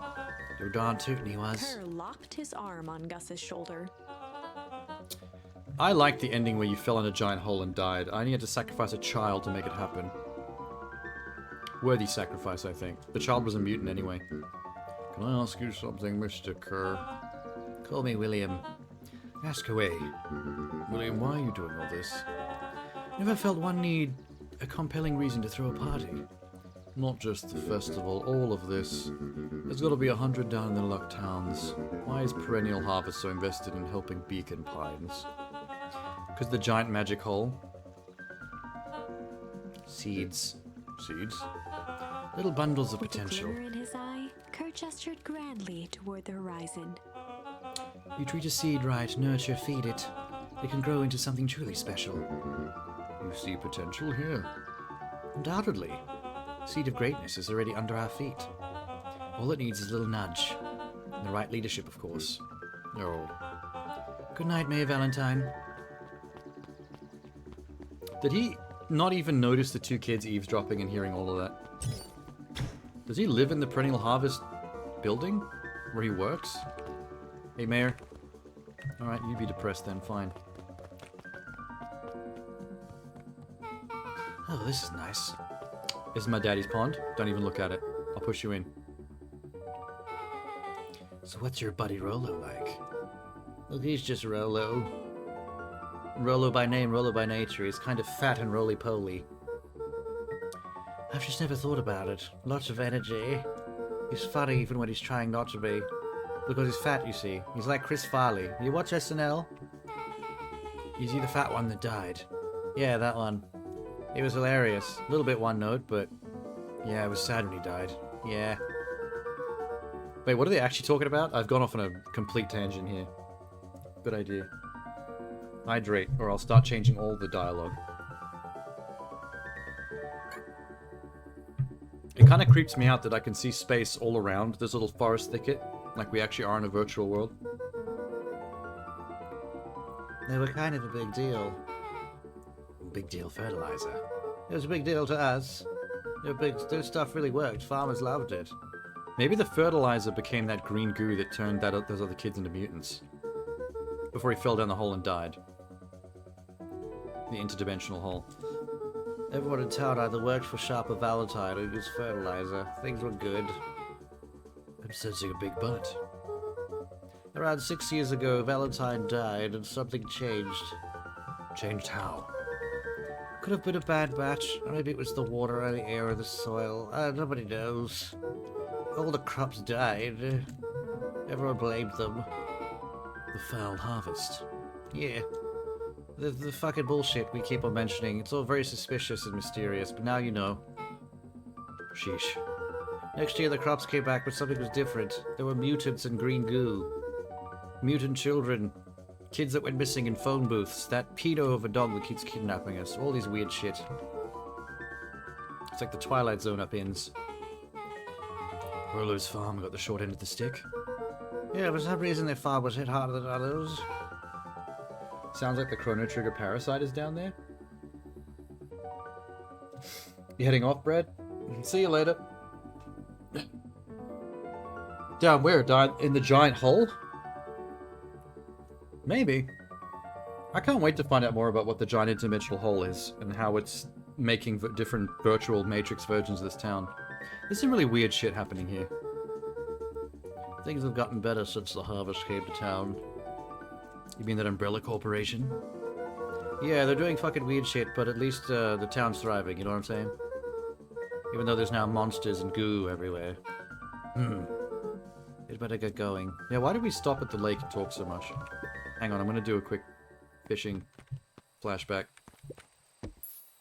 Yes, there is no spoon.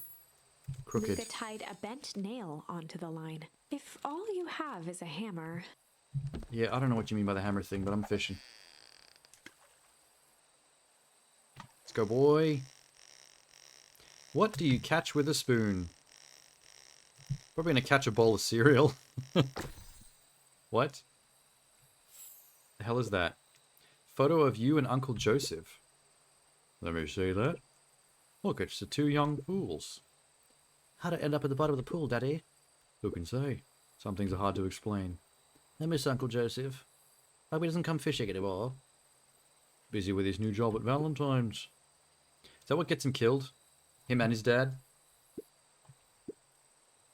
Some things are hard to explain. It's quite the haul. Feels like a good time to pack up. Hey, we've caught all the fishing items already? Holy shit. How close must I be to the end of the game? I never have to come back here and fish again. If things lasted forever, they might not feel as special. I guess. I'll make you a deal, buckaroo. If they make a sequel, we'll put in another fishing mini-game. How about that? Like a sacred password? Yeah, top secret. Neat. Alright, off I go. I thought that was going to last longer throughout the game, to be honest, but I don't really know how close I am to the end. It is not a very long game, so I might be quite close to it, to be honest. It's about time. I was about to give up and go home. Who's the new kid? Name's Beck. He must be Rolo.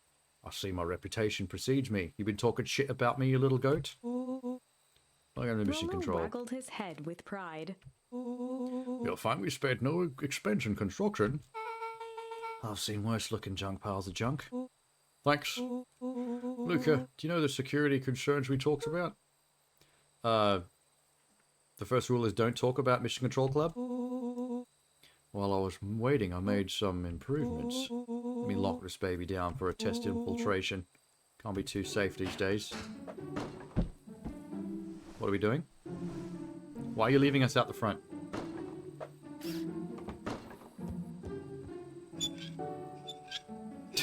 Yeah, wind up the window so nobody can get in. Good idea. Siren, very cool. Now everyone can hear us. He goes all out, doesn't he? Always. Lavish. How the hell am I going to use that? The fuck? How do I use this? What do you want me to do, man? Oh. Want me to throw bricks at your target? I missed. Fuck's sake. Got it. Oh, man. Rolo, why is this a thing? Oh, I see how it is. Gotta move it more than that, sunshine.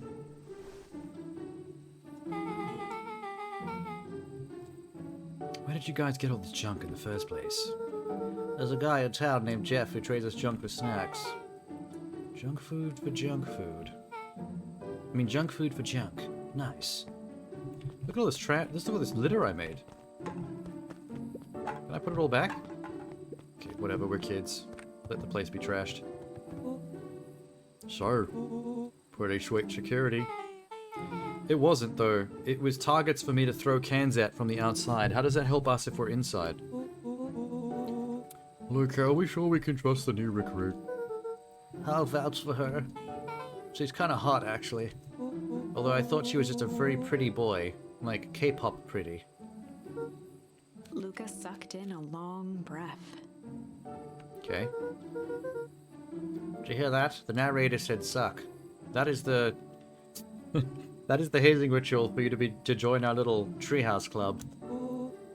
Get down there. It's the same way The Boys starts, with how Starlight joins The Boys. I don't think they were squatters, they were more organized. The man pulled me in, I saw some sort of equipment. A man pulled you in? Yeah, but I got away. You keep saying it was a man. They were wearing a mask. Yeah. Could have been a woman? I don't think it would have been his grandma in the hazmat suit. Because that was a death ending. The grandma wouldn't have killed her own grandson. How did you get away? They grabbed a rock or something and broke their mask. They let go and I ran. Dang. That's intense. No wonder you freaked out when you saw your grandma. That's the other part. On our way here, Beck and I saw Harris Valentine meeting with Gran, wearing the same hazmat Rollo suit. let out a low whistle. And they weren't there for idle chit-chat. It was a proper clandestine meetup. Let me get this straight. There's an operation in full swing in Valentine's warehouse. We're almost abducted by a strange man or woman. And then you saw your grandma in the same suit, talking to the Harris. Pretty much. That's the whole plot up to date. We can't tell you about the giant interdimensional portal hole in the ground and the virtual Matrix version of the town, because that happened on a different story thread, so we don't actually know that part. Rollo and Luca shot back a look. Which sucks. I wish I could just lean into the screen and tell them. That would make things a lot easier. We can logically conclude aliens or alien zombies. Neither. Maybe aliens. Zombies is a bit dumb. First of all, and for the last time, there were no aliens. Second, it could have been my gran. It couldn't have been my gran at the warehouse. I broke that person's mask to get away. The mask Gran was wearing wasn't damaged. Could have got a fresh mask though. Maybe. Your gran is weird, but she might be the most boring person in the universe. All she does is sit around all day making jam. That makes her more suspicious to me. People who are up to bullshit want to seem boring. We haven't talked much since she moved in. Moved in? Your gran isn't from here? She came a few months ago, back to take care of me after His mom went missing. Did you know your gran before? No. Oh, what if it's that M. Night Shyamalan movie? What was that called? The Visit? The one where the kid visits his grandparents and the plot twist is that they're not actually his grandparents, they're crazy people from a mental asylum? Maybe it's not my grandma. How can I confirm that's actually my grandma? Jenny showed up to look after me after both my parents went missing. Okay, the cat's on it too. Same page. Luca gazed out the window. I'm just saying. It sounds like strange stuff has been happening since she showed up. We could say the same thing about your family. But you're right. Luca, your gran is hiding something. And Pa always says folks only bury stuff worth digging up. We need to investigate your house. If my gran really is hiding something, do you think I would have noticed? There is that one closet of stuff that is locked so that kids can't see what's in there. I knew that was going to come into the story at some point. Grans were leaving the house for hours at a time this week. I'll call you two tomorrow when the coast is clear. We can start getting to the bottom of this. I'm always game for a good snoop. You can count me in. Chapter 6. Oh god, already. Secret Lair. Is that meant to be lair but layer? That's Summer clever. forged ahead. Good but job. The nights only seemed to grow colder. Luca walked home slowly under the pale starlight, cautious to avoid any more surprises lurking in the shadows. Reaching home, he slipped quietly into bed, half dreading what they might discover the next day. Shouldn't I have checked the I'm wearing the... Maybe those are my pajamas. The pine sweater. Yeah, put a real sweater on, goddammit.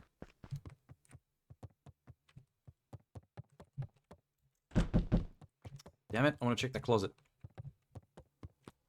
Ah, jump. What's up, boys? Rollo, what on earth is that? It's my Sherlock hat. Gonna do some detectiving today. Helps me think. You're gonna need a lot more of those. Joke all you want. You know, you just met us and you're already, like, hazing my friend. Not impressed. Not impressed the slightest. You can't see me folding my arms because my giant head is over the drawing, but that's what he's doing. Whatever she's been up to this week has been keeping her pretty busy. Very well. The game is afoot. Luca and Beck rolled their eyes as Rollo strutted across the room. If I were Gran, where would I hide my deepest, darkest secrets? Where you might least expect it. In her underwear drawer. Flung open the cabinet with confidence. Aha. He coughed as a veil of dust hit his face. A veil of dust hit his face from Gran's underwear. Ew. I think it's safe to assume Gran hasn't had any action downstairs in many, many years. Anything that dusty isn't what we're looking for. Please close the drawer before you find Grandma's vibrator. Please. Any good detective knows not to trust their first hunch. Not even a saying.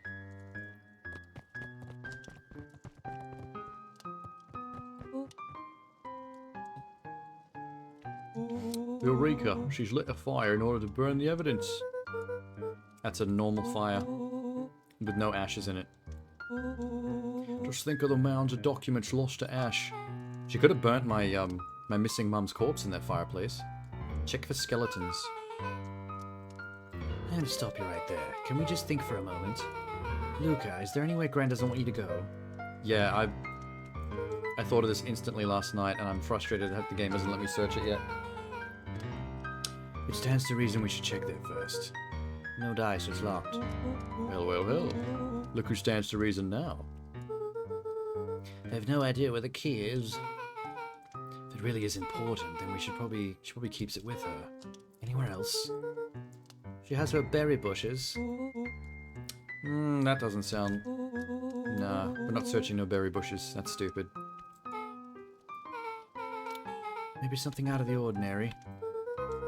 She is always worried I'll break her fancy dishware in the kitchen. But I can't reach the latch. A look of realization crept onto Luca's face. All three kids snapped to glance at each other, then sprinted in turn toward the kitchen. No, man, it's the closet upstairs. Why would we go to the... Oh my god. Alright, Rollo. Now's your time to shine. Oh, yes. You've called upon my expert detective skills. I shall proceed. Before he could finish, Luca scrambled up Rollo's back. Was this the plan? Oh, he thought we wanted him to rip the door open. I was just going to use him as a ladder. Every good lockpick needs a sturdy head to stand on. This is beneath my standing. Stop complaining and hold still. The three crowded So what are we around going the to do with all hutch these to ceremonial peer in. plates? With the glass doors opened, a perfect porcelain display gleamed in front of them. Their eyes searched for anything amiss, but the only distinct feature was its impeccability. I told you this was stupid. Unless the key to the closet upstairs is in here. I don't really know what we were expecting.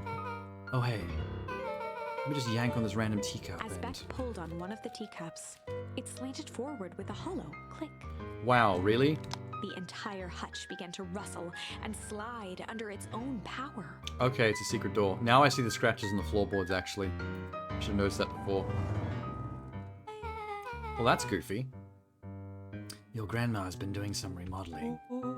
How did she build that into the house without me ever realizing it? Dude, only two types of people have secret lairs. Evil masterminds and superheroes. We're about to find out. Awesome. Okay, some more of an unhinged conspiracy vibe. Oh, wow. This cannot be good. Can we look around? This probably has all the answers I need. What do we have here? Explosives. This must be the explosives they drop into the interdimensional portal hole to flash freeze the entire town in the bad ending. One of the bad endings. That's enough jam to fill the whole town. What kind of incendiary jam is your grand making? Incendiary. That's gonna come in handy. She wouldn't have me walk around town delivering bombs, right? Only one way to find Rollo out. casually spun open a lid and dipped his finger in the jam. Huckleberry, He smacked his lips. a hint of brown sugar, and ink? What? Rollo plunged his hand in the jar, fishing out a soggy slip of paper. Oh, Rollo offered the slimy note to Luca and licked his fingers clean. Oh, because we've been delivering jam to townsfolk with hidden messages in them that are part of the cult. Miss Fratelli's jam. This must be the jam that I delivered later on in the story on the other path. It says, last night I used the disguise the Harris provided to scout the location. The timing window should be possible. Operation Sparkplug is a go. oh man, are they doing a heist? Whatever it is, it can't be good. So more of a bombshell than a bomb, am I right? My grandma is a bombshell, thanks for noticing. I keep saying that, man. I'm the bad joke guy around here.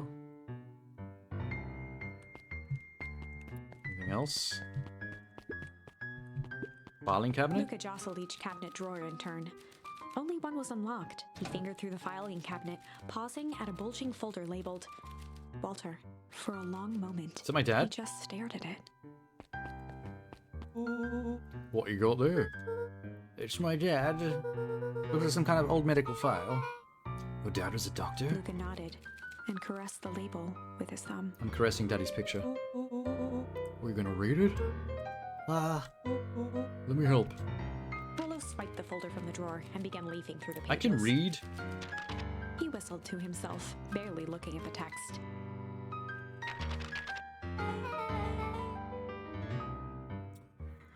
How about you actually read some of it? One sec. Dense documents such as these are a lot like a cheeseburger. It's best to skip straight to the middle. What do you mean by that? No, it's not eat a cheeseburger. This is where all the meaty bits live. I had no idea we were in the presence of the preeminent scholar in dense documents and cheeseburgers. He Proceed. stopped at a page and mimed, holding up a monocle. Here we are. Follow-up examination of Terence Willoughby. Patient shows further signs of paleness and malaise. Body temperature continues to drop. He now describes soreness of muscles and joints. Similar to the symptoms exhibited by Miss Willoughby. Still waiting on lab results from Willow Joseph. looked up What does with this mean? heightened surprise. Oh, creepy. That's kind of disturbing. Who's Joseph? That's Mr. Nuncreed's name. Wait, Willow's finger traced across the page. there's more scribbled in the margin. Could it be contagious? Mr. Wilby claims the tap water in the home has been contaminated with the green bile that turned that one kid into a mutant. And that got me killed in that one bad ending. It's like he came back to his report later and made notes. It might be related to something Willow else. scanned through several more pages. The writing looks shaky. I just couldn't help her. The disease, whatever it is, progresses so fast. This is definitely the green goo that turned that one kid into a mutant. That's sad. Enough is enough. I need to take matters into my own hands. Luca, staring blankly at the cabinet this whole time, spoke softly. What does it say next? Willow rustled the folder, trying to loose more pages. That's where it ends. What? There has to be more. Luca frantically shoved the remaining cabinet folders. This is the hoodie trying shoved to me find for a another second. I'm labeled like, fuck Walter. you, dude. This is my dad we're talking about. My dead dad. Luca, I think the only other one is alphabetical. What did he mean, enough is enough? How did he take matters into his own hands? Daddy, it's bullshit. Luca slammed the drawer shut. Okay. Oh, hey, Sham. They showed a bunch of new Dragon's Dogma gameplay for the Tokyo Game Show. Yeah, I forgot the Tokyo Game Show was coming. I totally forgot about it until someone mentioned it earlier tonight in the chat. So I'm gonna have to catch up with that a little later. What's the date today? Oh, was Thursday. It's now Friday because it just crossed midnight. Only a couple more days and I get to catch up on Tokyo Game Show. How long does it go for? How many days does the Tokyo Game Show last? Not sure if I should wait. Let some of it build up or not. A spider web of string connected photos of people from the town, interspersed with hastily scrawled notes. She sure kept herself busy. Is your gran a serial killer? She might be. She might be. Kids have died in other bad endings or been kidnapped. I think she's involved somehow. Don't be ridiculous. Sure, she's just tracking the movements. One of the kindness of her own heart. I think she's a freak. She put symbols by some of them. Mr. Nuncreed has a check mark. The clipboards are all inside a big circle. My moms are both on here, both with question marks. Gus Valentine has a question mark. Harris has a question mark. And it's been crossed out. Mr. Kerr has a bullseye. The killer has chosen her next victim. We don't know what any of this means. I mean, we're against Mr. Kerr as well, so that's cool. Gran can be against Mr. Kerr. I don't like him.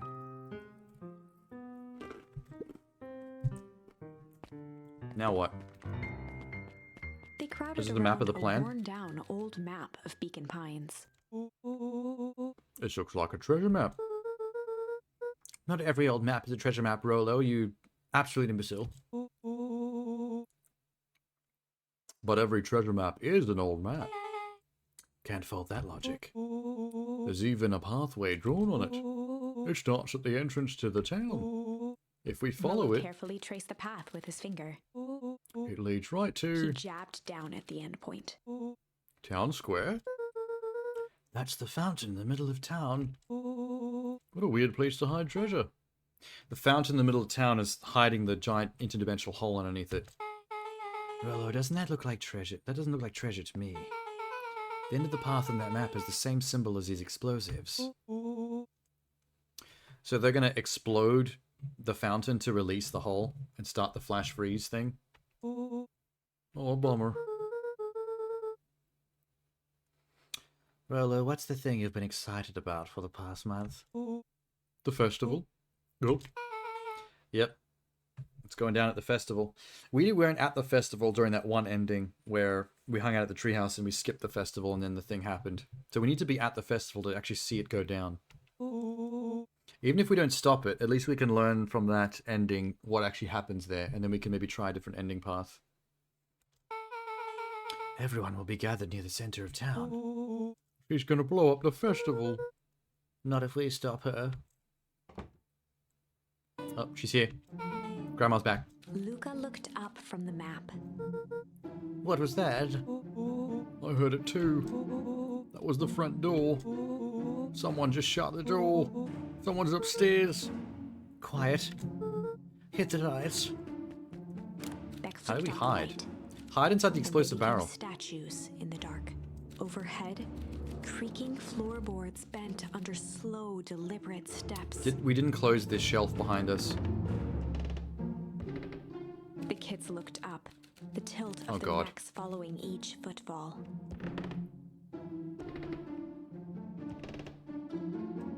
Then suddenly, it stopped. Without realizing, they'd been holding their breath. All three exhaled shakily and glanced at each other. A muffled male voice broke the silence. Hello. A final few footsteps reached the entrance above them, and the voice now echoed down the stairs. Who the hell is this? Anyone down The there? three kids shuffled to the corners without a peep. Are you a serial killer? As he began to descend the stairs, the man's voice punctuated every new step. Thump, You? I'm not here to hurt anyone. thump. Creepy. I'm just here to help. Myself to children's carcasses. At the bottom step, the man paused, squinting to search the room for signs of life. Huh? Guess it's nothing. Rollo shifted suddenly. Rolo. Luca gave him an intense, chastising look and whispered through clenched teeth. Rolo, don't. It was too late. Rollo was already inching toward the stairway. He screeched as he charged toward the shadowy figure. Are you attacking an adult? Blaming chicken coop.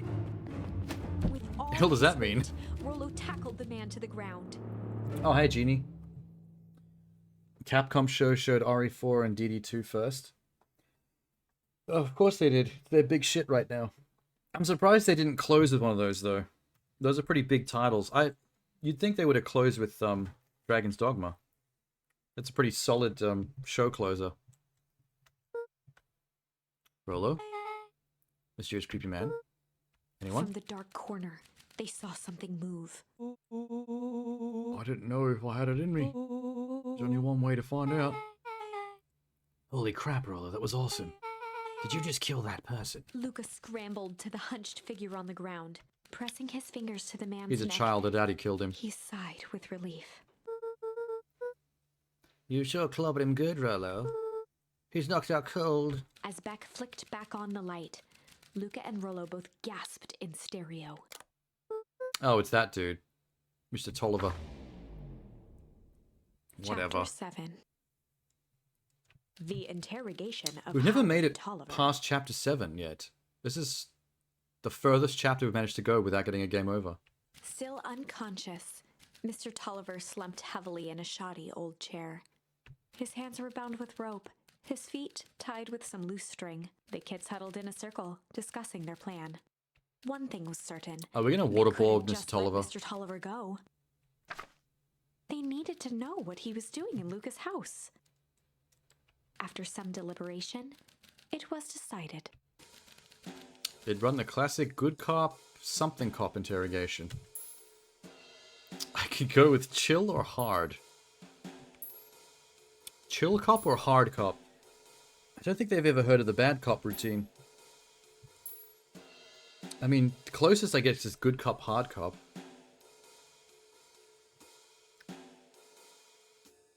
Yeah, the only things left to show RE4-wise would have been VR and the DLC for Ada. I forget the name of it. But I assume they'd be showing those two, right?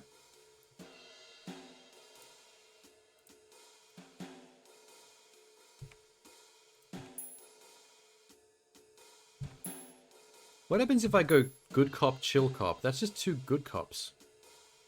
I'm curious. I can always come They back. run the classic good cop, chill cop. Oh, separate ways. Yeah, that interrogation. was what it was.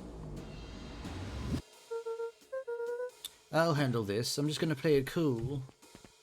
Luca walked calmly to the light switch, flicking it off and on a few times. What? Mr. Tolliver shook his head, gathering his wits. I sure got my bell ring. He looked over to find Luca, who returned a calming grin. Sorry, Mr. Tolliver.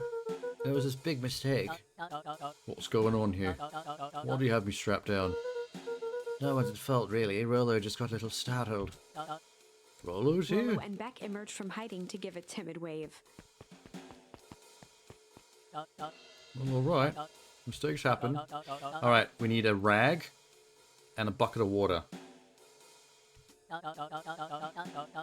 Get me out of these ropes and we'll call it even. Luca glanced over to Rollo and Beck, who replied with skeptical looks. Mr. Tolliver, why are you in Mr. Grant's basement? I'm here to help. Help with what? What's my granny up to? If you'll cut me loose, I can show you. How do I know I can trust you? Mr. Tolliver exhaled with disappointment. Luca, have I ever done anything to you? No, but you're going to. I've seen some of the other bad endings. Some of you people like to kidnap and kill children. Since your grand moved to town, I haven't been nothing but welcoming. Yeah, Why would I turn my back on your family now? it's just... This stuff is pretty weird. A board with names of people. Archive of my dad's shit. Luca gestured to the corner. Barrels of explosives. I probably should have led with that one. That one's pretty fucked up. I can explain, especially the explosives. Just untie me. You kids deserve an explanation. Luca Don't looked again do to it. Rollo and Beck. This time they shrugged. Luca began to slowly loosen the bindings. Oh, great. He's gonna snap all their necks. Mr. Tolliver gently rubbed his wrists. That's a good lad. It all makes sense in He time. edged imperceptibly toward the stairs as he spoke. Guys, he's gonna do a runner.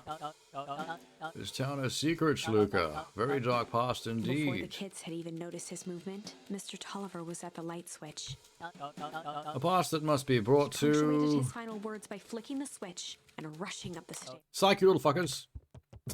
Bye. Well, you Beck deserve darted that to for the being wall and stupid turned back children. on the lights.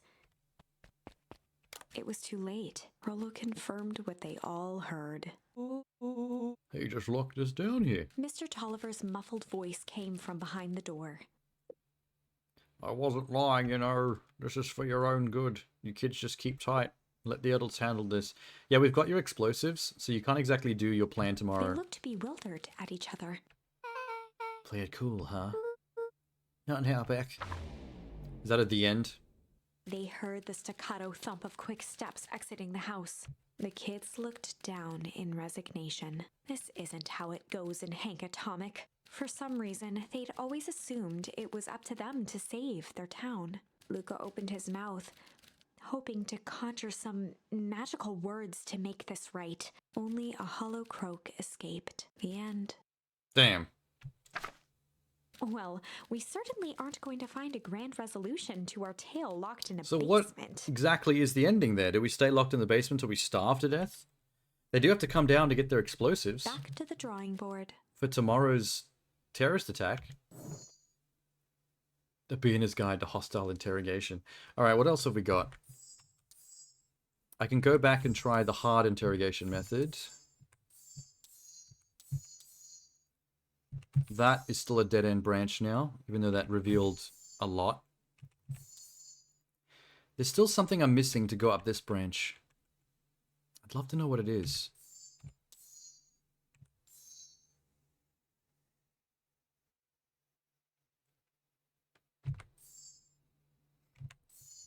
Okay, wait.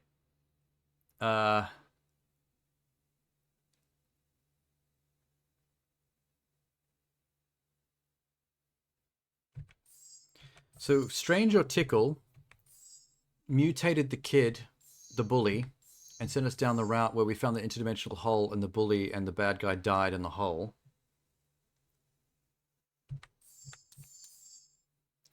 The other one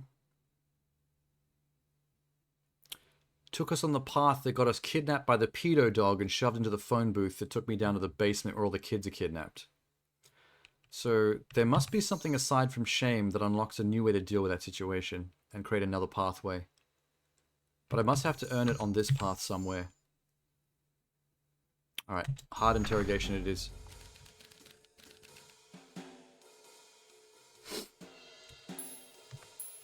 The only other option anyway. They run the classic good Dead ends cop, all abound. hard cop interrogation. Rollo brandished a steely gaze. I've got this. Read about it 100 times. We're gonna try to act like a badass even though we're 12 years old. Rollo swaggered past not the gonna work chair on an which adult. propped up the slumping Hiram Tolliver. Without even looking at his captive, he began with a long, blustery drawl. Well, Mr. Tolliver. Mr. Tolliver remained motionless. Rollo spun around to face him. He'd clearly expected to rouse Mr. Tolliver with his booming voice. Mr. Tolliver? Beck and Luca gave each other an unsure He's definitely not dead glance. because we can see him breathing. Rollo slammed his fist on the table. I said, Mr. Tolliver. He grabbed the table lamp and beamed it onto the unconscious face. Thought it said it was gonna say he beamed him over the head with it. Hit him with the lamp. Do it. Mr. Tolliver groaned and slowly lifted his head. He recoiled with a muddled, weary squint. What in the world? The chair wobbled as he attempted to straighten up. Who's there? Mr. Tolliver could Oh only God, make it's out children. rough The shapes worst through the possible glaring outcome. light. With a gruff tone, Rollo hoped to both conceal his voice and intimidate. I'll be asking the questions here, punk. Let's just calm down. Oh, I am calm. Calm as a carrot in dirt. As for you, looks like you're sweating. The doubtful expression on Beck and Luca's faces transformed into awe. I can do this my way, or Who's gonna play bad cop? let's just say I never need another way. Rollo, hitting his stride, was now channeling every detective trope his memory could recall. Nice. He slammed the table again. Now dance. Oh, don't even. Mr. Tolliver's voice became desperate. He was nearly in tears. Are you actually scared of a child in a Sherlock Holmes hat? Dance with your mouth, punk. Spill the beans. What are you doing poking around a house? I'm here to help Juniper. To make sure everything's ready. So you're in cahoots with Grandma? Grandma? Mr. Tolliver was in a daze, now more confused than ever.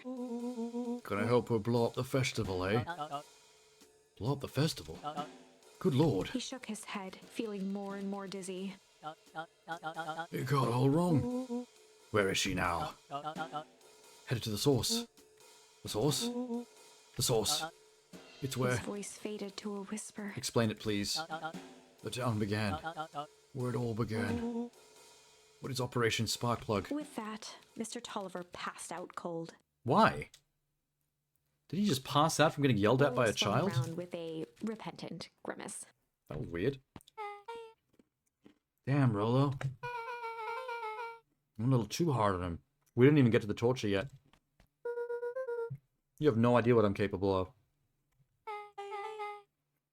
A source where town began. We know where this is. I mean, not this group of kids, but my other story branch group of kids that did find the source. But they're all dead now. We better not push Mr. Tolliver any further. Is anyone else who might know more? What about the History Museum? It's just got set up for the festival. That tent is put up by the Valentines. Everything they do is just a bunch of fluff to glorify themselves. How about the library? Is there any information about the source thing? Who could help us find it? Let's go. Hey, progress. They didn't even make me run here on my own. They teleported me. That's awesome. Ooh, it's a nice dang library. Thanks, we work hard on it. Aren't you a little too adorable to be a librarian? Smooth. Adorable. I'm sure that'll be useful. Kurdo hung out here so much, I eventually gave him a set of keys. I just kept my eye on the place for Miss Novak sometimes. They got you working for free. It's quiet and I get access to all the books I can read. Is more I could a person want. Fair enough. What can I do for you all? We need a favor. I already tell you in Euro, I cannot put you higher on the waitlist for the next Hank Atomic. If you are here with more candy, I'll have you know I cannot be bought. Call it personal code of conscience. Actually, we're looking to do some research. Now you speak my language. What do you look for? That's the thing, we sort of don't know. What you got down on the history of the town? Oh, the Country Record Archive. What's in those? Birth, death, newspaper clippings, stuff like this. Pretty boring. But they go all the way back to when town was founded. Would you rather prefer a book on fish? Fish, very good. No fish? Okay. Chapter 8. Oh, wow. I've never been this far before. 6 feet under, 3 towns over. Cool. The kids spent the rest of the afternoon combing through dusty piles of old county records, desperately searching for anything that could help them make sense of Mr. Tolliver's cryptic utterance. Luca tried to shake the thought of Gran's basement, but his focus wavered. Explosives, messages hidden in jam, dossiers on various town figures, and a corkboard threaded with photos. Gran was the only family he had left. He We need to still couldn't interrogate bring himself Grandma. to believe the worst. We need to break her shins and get the waterboard kit out. But the old map with the symbol of explosives in town square made that difficult. As the sun began to set, the kids were no closer to the truth. Well, that helped. Children doing research has not helped us even in the slightest. If I have to read any more records, my eyeballs are gonna pop. We have to keep digging. If I dig another word, I'm gonna end up on one of these asinine death records. Rollo Coulter lived a full and wonderful life, till he read so much boring crud his brain oozed out of his ears. Rollo shut his book with an assertive nod. If you've got a better idea, spit it. You sound like my sister. Keep pushing your luck, pal. Won't be boring county records that kill you. I'll put you in the obituaries myself. Wow, kids. Rollo muttered under his breath. You're a county record. Good one. Nice one, Rollo. When I am done with you, you'll be a footnote in history, just like Beck slammed her finger down on the open page before glancing down to read. J. Hartford. I'd love to see you try. Did he just found a clue by accident? She. We're all a little tired here. Let's just take a minute and... Something tickled the back of Luca's mind. Ew. It's one of those brain bugs. I mean, in a Twilight Zone story like this, where we've got radioactive goo that mutates kids in a giant dimensional hole in the ground, there might as well be, like, brain grubs that latch onto your brain and control you like a puppet. Brookfield Tribunal 8 years ago. This can't be right. J. Hartford. That's my grand's name. Juniper. Why did I just do Grand's voice for some reason? Maybe there were 2 J. Hartfords. Mrs. Hartford is survived by her young daughter, E. Hartford. My mom's name is Eleanor. He's getting creepy. If your grand is 6 feet under, 3 towns over, who am I living The with? question I knew hung it. in the air. It's not my real grandmother. It's literally that M. Night Shyamalan movie. That's spooky. Alright, gang, I got to close up for the night. Beck rubbed her eyes. Did you find the book on fish? You like, yes? That penguin has got some fat baby arms. I just only just noticed that now. That's fucked up now that I think about it. So instead of like an actual animal with flippers, like a penguin would have, it's actually like a toddler baby body. Like an actual human with the head has just been replaced. I don't like that. That's really creepy. Maybe in the real world version of this town we're not animals. Maybe this version of Beacon Pines, the virtual version, is like buried up for some reason. And we don't realize that that's weird. Because our memories are erased. Pa's gonna kill me. I gotta go. My parents will be worried sick. Let's meet up as early as we can for the festival tomorrow. What are you gonna do about the unconscious man in your basement? I'll think of something. If you fill a bathtub with hydrochloric Luca's acid, heart was pounding you as can he melt him. approached the house. If he was lucky, Gran or whoever it You can get rid of the was evidence. hadn't gotten Easy. back yet. And of course, there was Mr. Tolliver tied up and unconscious in the basement. Dealing with him would be the first order of business. Luca shook out his arms to calm his nerves before entering. Grandma's here. He held Asleep. perfectly still, tempering his breath, and listened closely. She was asleep. His only hope was that she hadn't found Mr. Tolliver before dozing off. Check on Tolliver in the basement. Got it. How did we get in there again? Oh, it's still open. Wouldn't have Grandma noticed this thing open? Oh, fuck. Oh, I've been bamboozled. This is an ambush. Mr. Tolliver was She's pretending to be nowhere asleep. seen.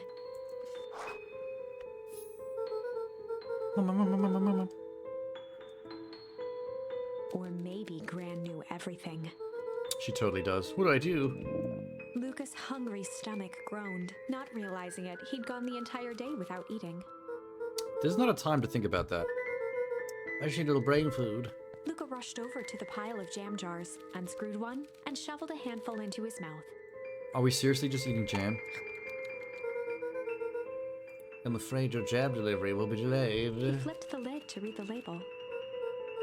Mr. Nuncreed, hehe. Now that I can think. If Gran knows we tied Mr. Tolliver, I'm screwed. If he doesn't know, then I need to play it cool. Only option is to go to bed and act as if I did nothing wrong. Gran will think Mr. Tolliver finished what he was sent to do and left when he was done. I don't know about this, man. She'll know something's up. Oh, fuck. Grandma? Oh, boy. This has actually As gotten Luca climbed scary. the final stair, the emotion of the day dragged heavily on him. With each consecutive step, his legs weakened. His stride began to falter. Was it because the jam was poisoned? He tried to grab for the railing to steady himself. Why did I eat the jam? Something was wrong. Come on, legs. A few more steps. Oh, fuck. Luca groaned and tried to move. The jam. His limbs might as well have been bolted to the ground. Through numb lips, Some kind of he jam mumbled roofie. just before falling asleep. The jam. Maybe Grandma is pretending to be part of them so she could sabotage them from the inside? Sweet boy. What did you get yourself into? She couldn't have known I was going to eat the jam. Rest now and let me handle everything. Uh-oh. Chapter fuck. 9. Wow, that chapter went A fast. speech to end all speeches. Luca awoke to find himself. That sounds like face someone's going to do a down in lot of bed. talking any second now. Chapter 9 is going to be a very talky chapter, if that title's anything to go by. He moaned into his pillow. Same. Why would Gran drug him? Or rather, why was she trying to drug Mr. Nuncreed? Shaking So the many from questions. his woozy head, Luca snapped back to the matter at hand. I'm going to snap back to reality. Oh, there goes gravity. Yeah. Ready to kick ass. Grandma? I know Krav Maga. For goats. Who the hell's Grandma?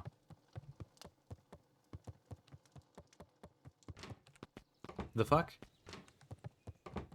She down in the secret room, perhaps? Which we all just keep leaving unlocked. Alright.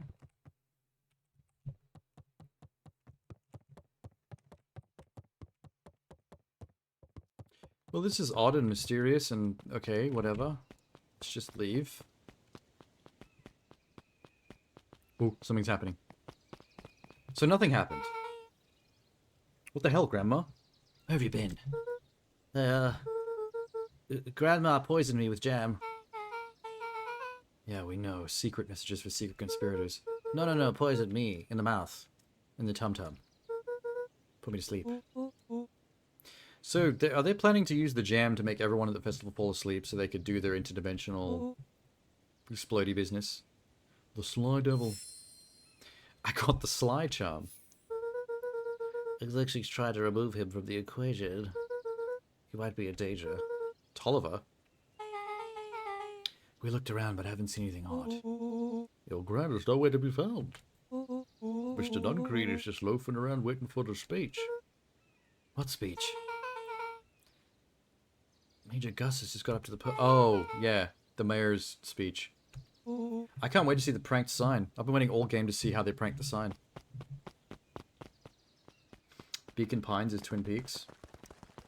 Augustus Bit of Twin Peaks, Valentine bit of Twilight nervously Zone. wiped his brow. Bit of The Matrix. Bit of Stranger Things. They need to explain to me that interdimensional hole and how that's created two versions of the town. Because I'm still confused about that. Hello? Hello, Beacon Pines. Yeah, the name. I'm Augustus Valentine. Actually,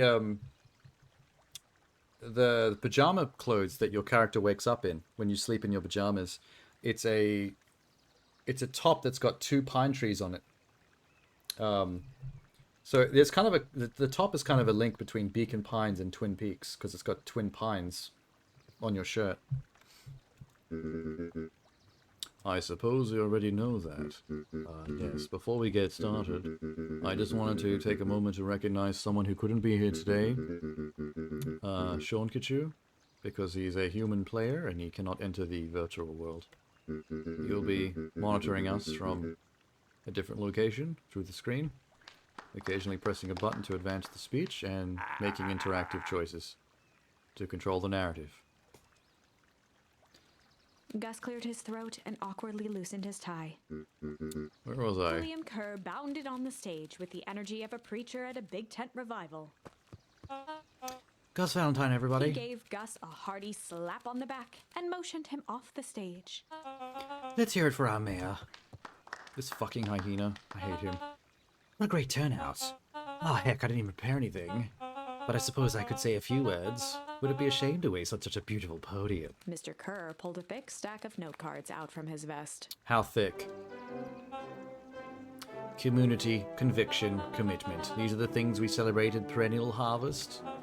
For us, these are the pillars of the bridge to a better tomorrow. But I think it's time we added a new pillar. Change. Change is a powerful thing. Inexorable, unavoidable, undeniable. I am the dadgum thankful for it. Change is the reason we're all gathered here today. It's hard for us to believe that it was only 4 years ago that fate brought me here. Simple business trip which brought me to a small town which has changed my life forever. Mr. Kerr took a moment to survey the crowd. You know what? He wiped away a single tear. From the second I set foot in Beacon Pines, something about this place held me captive. You see, change represents opportunity. Represents potential. Change that helped me recognize the potential of this place. To see that the people of this town, despite suffering great losses, still held on to the things that made them special. He thumped the podium to emphasize each word. Community, conviction, commitment, change. Mr. Kerr nodded confidently, biting his lip. The crowd was silent, enwrapped. He's really getting into it.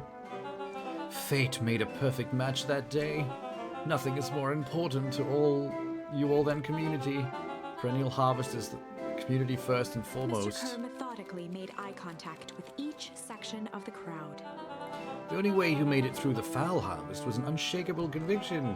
Conviction that the better tomorrow was just over the horizon. Perennial harvest was founded on the conviction that we are that horizon. The festival is a symbol of our commitment. His voice began to build to a crescendo. We now walk hand in hand in a future we will shape together, and that is what change is all about.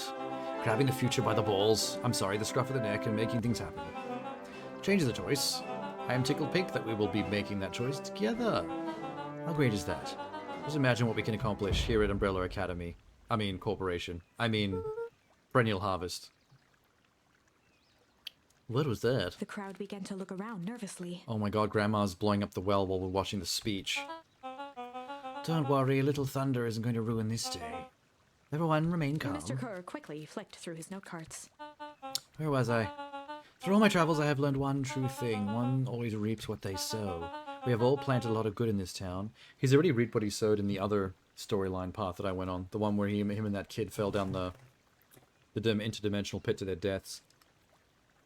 I missed that branching path. That was cool.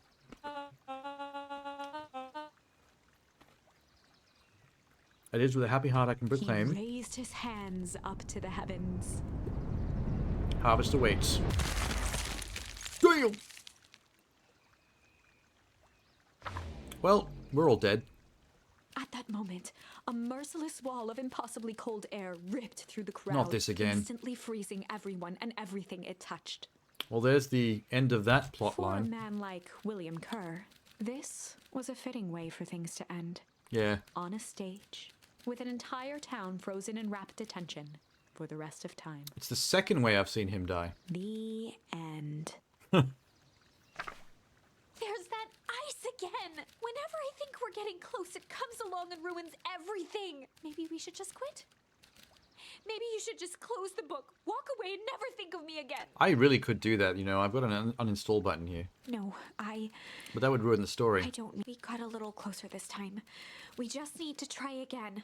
We need to focus on Grandma's plot and not actually going to the festival and watching the damn Please. speech.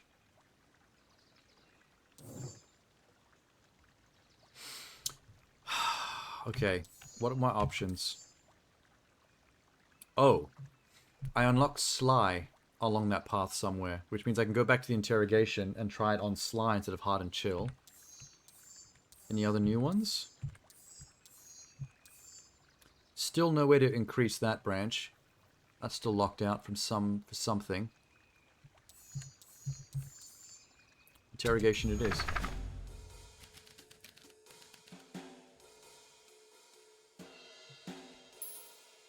Sly. They'd run the classic good cop, sly cop interrogation.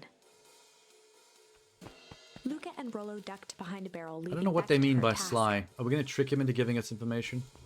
Is that the plan? With a few Oh, we're letting her pleasant do it. snaps, she roused Mr. Tolliver. Huh? What's going on here? You're that Mudwell girl. Please, call me back. Sorry about all this. Mr. Tolliver looked down and shifted a bit, testing his restraints. Seems there's a bit of a mix-up. You see, I'm down here for the same reason you are. Juniper? Beck caught herself before letting the surprise manifest on her face. She'd already gotten him to reveal his relation to Gran. This was gonna be easy. You know how Juniper is with her precautions. Operation Sparkplug has us all on edge. Guess she thought you needed some backup. She said a child? A better way to avoid prying eyes. Who would suspect a kid? That makes sense, I guess. Wow, you're an idiot. Mr. Tolliver wriggled a bit. You're in being his played by a restraints. kid. I'm so sorry. Beck quickly removed the ropes. That had to be uncomfortable. A little, yeah. You understand. You never know who to trust in this Mr. town. Tolliver rubbed the growing knot on his forehead. Very true. Turns out we're both here Beck to... twirled her hand, as if to prompt Mr. Tolliver to finish her thought. Oh, very destroy the evidence. Beck shook Oh, her head and clicked her tongue. The old gal is nothing if not thorough. Mr. Tolliver let out an amused huff in So agreement. she's already taken the explosives and the things they need for the plot away from this basement, even now. So everything that was left down here was just to get destroyed, so there's no evidence. I misread that situation completely. can't blame her though. I'm here to find if anyone's gonna destroy the evidence, blah blah blah. You both know how bad that'd be. No one will know anything once I finish cleaning things up Beck down was here. on a roll now, playing Mr. Tolliver like a fiddle. You sure can't finish this up on your own?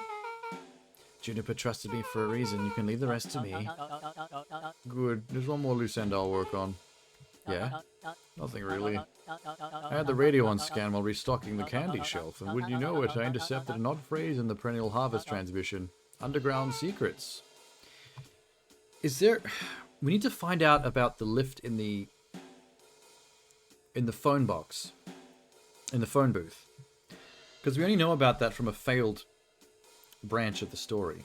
Where we got kidnapped and we never saw it. All the kids were never seen again. We need to somehow get our way back to that plot line. Might be a password, but Juniper dismissed it. Said it wasn't mission critical. What's the password for? We don't know. We have a password and know where to put it. Gotta mean something, right? What if we go to the phone booth and say the password into the receiver? It's my best thought. Okay, I'll leave this up to you, child. I'm very easily manipulated a human adult. Goodbye. Heading for the stairs, Mr. Tolliver hesitated I and think he's turned a to squirrel. Beck with a puzzled look. She grinned and gave him a peppy wave. With a shrug, he continued up the stairs, whistling a jaunty tune. What an idiot. I think he's a squirrel. You guys catch that? Sure did. This whole time Mr. Tolliver's shut a candy shelf. But he only ever sells us apples. Beck blinked slowly in disappointment. Jesus Christ. The password, Rolo.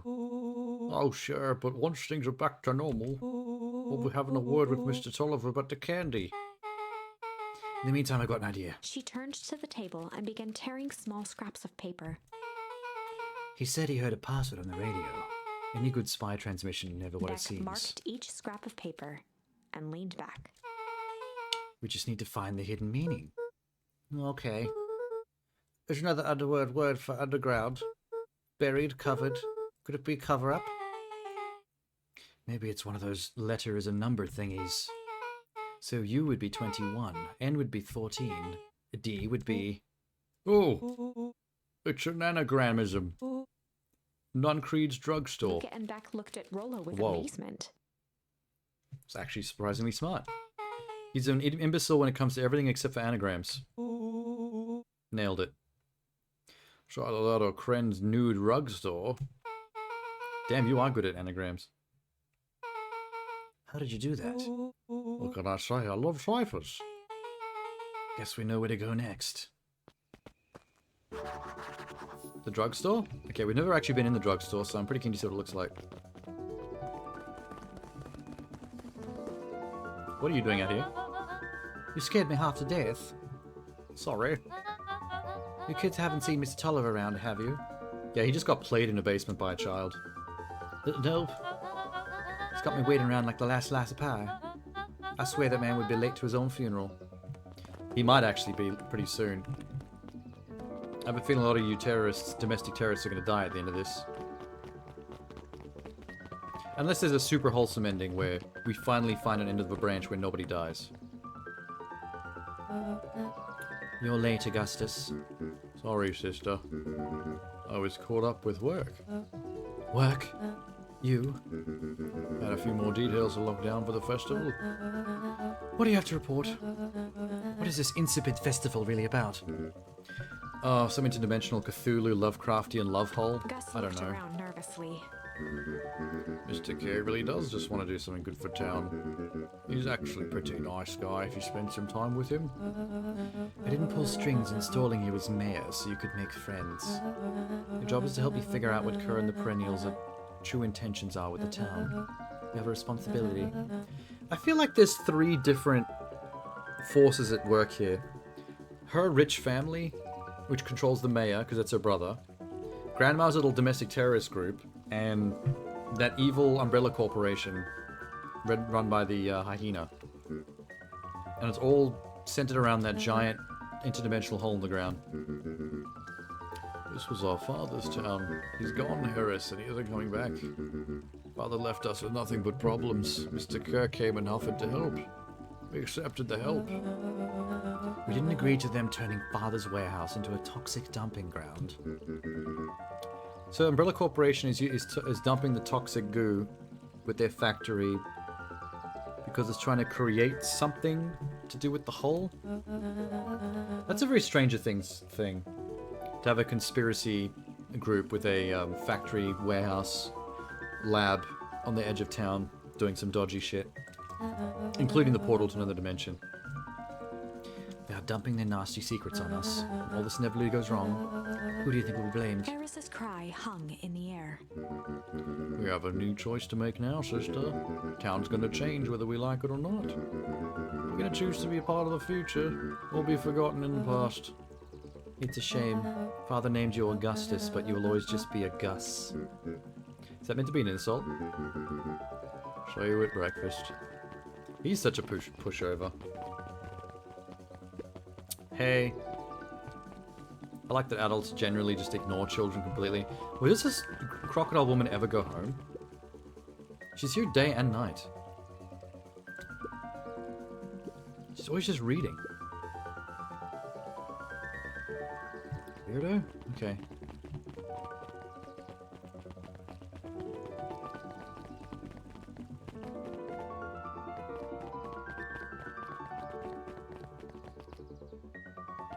Hi. Solomon stood proudly at the entrance to the drugstore. I haven't seen Solomon in a while. Holding a brown bag overflowing with black licorice. Yuck. Hey, Solomon. We're looking for Mr. Nuncreed. Could you please throw that licorice in the bin? It disgusts me. I'm afraid not. Where'd you get the candy? You might say we have an arrangement. Solomon shoveled a surprising amount of licorice into his mouth. Yuck. The small pleasures in life. But we might not always have a family to rely on. Licorice has already never let me down. I can't say licorice would be my first choice. Whatever floats your boat. You can tell a lot about a person by their choice of confection. I guess. Like shower gobs. I'm certain you do. I always wondered why Mr. Nuncreed kept licorice. You must eat enough of it to make it worthwhile. Is he the only one in town that likes licorice? Because I believe that. Well, off he goes. Can we just sneak into the drugstore now?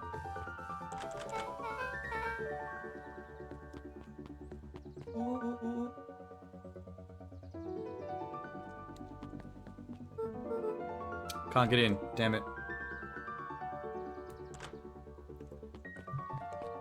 Damn it. How about the phone booth? Have you ever seen anyone actually use this thing? Besides Mr. Nuncreed? No. I swear to Neck God, cupped this is her how hands on the glass to peek inside. this is how we use the password. The telephone booth is a lift. I've seen it happen. This is not a normal phone booth. It's got blinky keypads. Why would there be a blinky keypad? You got on the wrong bus again? Do you just absent-mindedly sometimes get on, thinking it's your bus, but forget to check the number?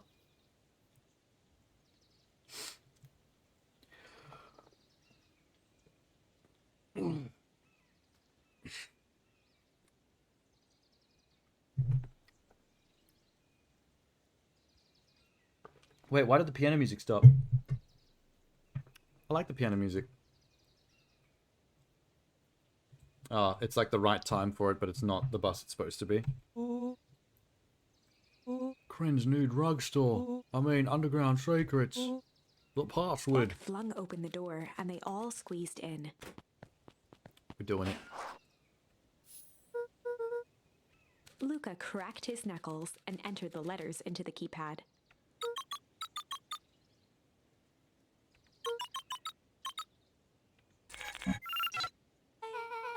Sounds like it did something.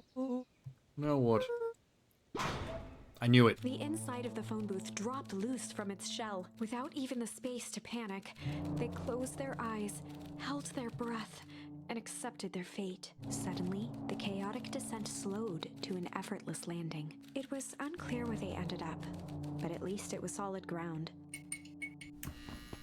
Oh, it's like a little fake The laundromat air room. was stagnant and smelled vaguely of chlorine. Gross.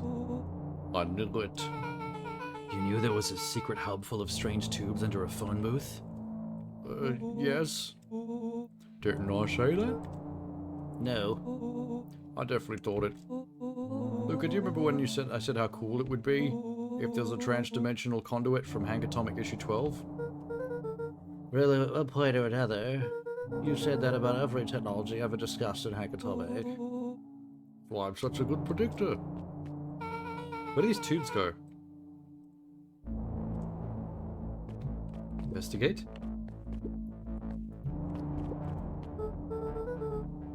The suit has a broken mask. That's the one I bashed with the rock. Yes, we found the mystery warehouse creeper. Nice. If he walks like a non-creed and talks like a non-creed. Just saying. Yeah, that guy's a creeper. I don't like that pedo dog. Can we just go back? No.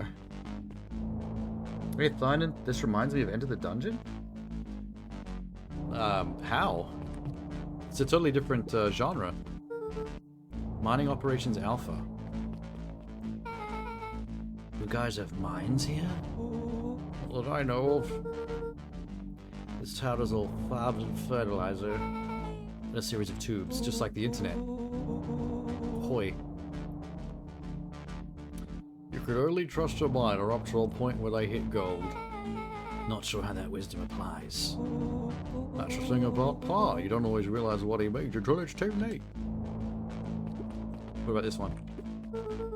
Perennial Harvest main office. So this goes to like secret terrorist front buildings all over town? This goes to my mum's place. She does science stuff. Is she involved in all this? We just moved here. How could she be involved? True. Valentine's Fertilizer Warehouse. Okay, that's the place where all the green goo comes from. That mutates children. Isn't that where you almost got snatched? Yeah. Why would the Perennial Harvest have a V-tube going to the old Valentine place? It started to feel a bit like something big. Can we just press buttons and see what happens? Yeah, sure, a lot of buttons. Just mash the keys. Hope for the best. Stand aside, Earthlings. I've got enough Hank Atomic to know my way around sci-fi tech. Willow's hands hovered over the field of blinking buttons. Eeny, meeny, miny. Good job. You did a thing. Hello. I didn't do anything. I didn't even move yet. What was that? Hide. Where? There's nothing but weird tubes down here. Hide in a tube. Hide in one of the tubes that's not doing the suction. Oh, it's the pedo dog. Shit. The shit. Shit. Awesome. Oh, we're gonna get got. You'll need to come with me now. We aren't going anywhere with you. You pedophile. Until we get some answers. Mr. Underground Secrets. I told them I was an absurd password, but they'd love anything that makes them feel clever. They who? No matter. I'm going to eat some children now. Put them in my belly. I might be able to save your skins. Oh, he's gonna help me? Hold on, now I like my skin. This all stops now, Nuncreed. Joseph waited for a moment in silence. Are we gonna get eaten or not? You sound just like him. Who? Walt. My daddy? How dare you talk about my daddy? You know, your father and I were friends. We used to eat children together. He gestured toward the strange tubes. We used to use these tubes to send the children to each other. We were like, hey, Walt, here's a fresh child for you. And he'd be like, thank you, chomp. Very delicious. Much protein. I used to bounce you on my knee. That's not creepy, is it? Oh, it's kind of creepy. I shouldn't have said that.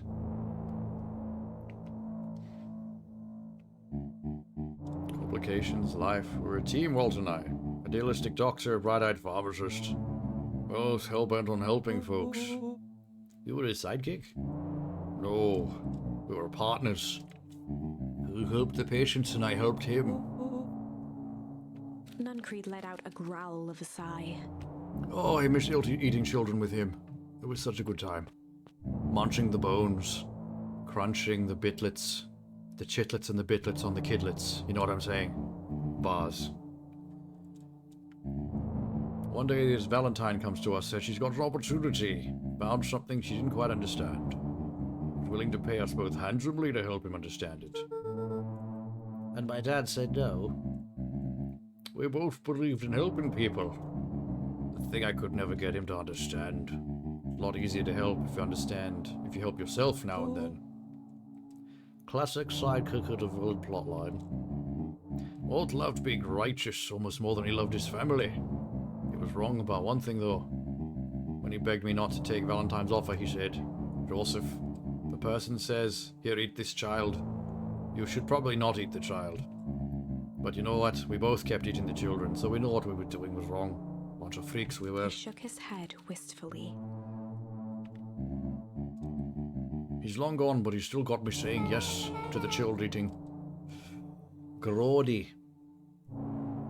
Delicious but grody. Gonna go shit on some Gungeon players because they're trash? Is that how you spend your nights, Thyden? Shitting on people who play Enter the Gungeon? Bro. Harsh. Gungeon's hard. Not really, no. Just an old man trying to delay what needs doing. Nuncreed took a By which I mean menacing eating children. step towards the children. Uh-oh. I tried to keep you safe. I tried to keep you and Juniper out of this, but you forced my hand. Luca began to laugh. What? You really don't know? My Gran isn't out of this. She's been scheming right under your nose. Why would you tell him that? Seems like she's planning on crashing the town party. She's going to disrupt the festival? Yes. Why? The color drained from Nuncreed's face. How does she know? She knows a lot of things. I don't know who the bad guy is anymore. Is it him? With my dad, who's now dead, in the past? Is it Umbrella Corporation? Is it Grandma's terrorist group? What the fuck's going on? This isn't the only underground lair we've busted in today. Hers is way cooler. Maps and explosions and bad intentions. Oh yeah, I'm starting to get the accent from this dude. Whoops. Nuncreed grabbed Luca by the shoulders. His eyes were frantic. He's gonna eat you, dude. Tell me what she's going to do right now. She doesn't understand what she's messing with. Tell me now. She's in danger, boy. I don't know. She had the map with a mark and a fountain in a town square. Fountain? But why would... A jolt of realization struck Mr. Nuncreed. She knows about the source. Yeah, the source. Thank God we're finally back to that. Gungeon is easy, by the way. I mean, it's not, but it does get easier once you learn the game more and unlock all the stuff. Dear God, she's going to freeze us all. She is going to. I've seen that game over ending many times. You all need to run. Run where? Away. Away from this town as far as you can get. Head west and don't look back. How is that suction so powerful that it could suck a giant dog that's that fat? That did not go how I expected. So, we're totally fine following him, right? Certainly. See you on the other side. You good? Yep. I love this town. I don't know, it's starting to frustrate me a little bit because I'm not getting enough answers fast enough. Chapter 8. The Cold, Hard Truth. Oh, yeah. Beck leapt up, allowing the suction I have been to yank her chapter into the 9 though, dark. so we've gone backwards a little bit. Dimness eclipsed around her like the shutter of a camera as she seemed to cover great distance in mere moments. Her only points of reference were glints of upcoming turns, which approached with frightening speed, only to carom her gracefully along. Carom? I've never even heard that word. She heard the tinny, distant echoes of Rollo's glee. Once she stopped fighting against it, the ride was impossibly smooth. Then, all of a sudden, as if minutes had passed in an instant, light blazed into view. Oh, we're gonna end up in the real A version of the burst town wintry again. air snapped I don't know how we across her keep getting face between the as real she was version flung and out into the cold. the fake Matrix version. It just sort of randomly happens sometimes. Like, why does this come out here? Separate Ways wasn't part of the deluxe edition?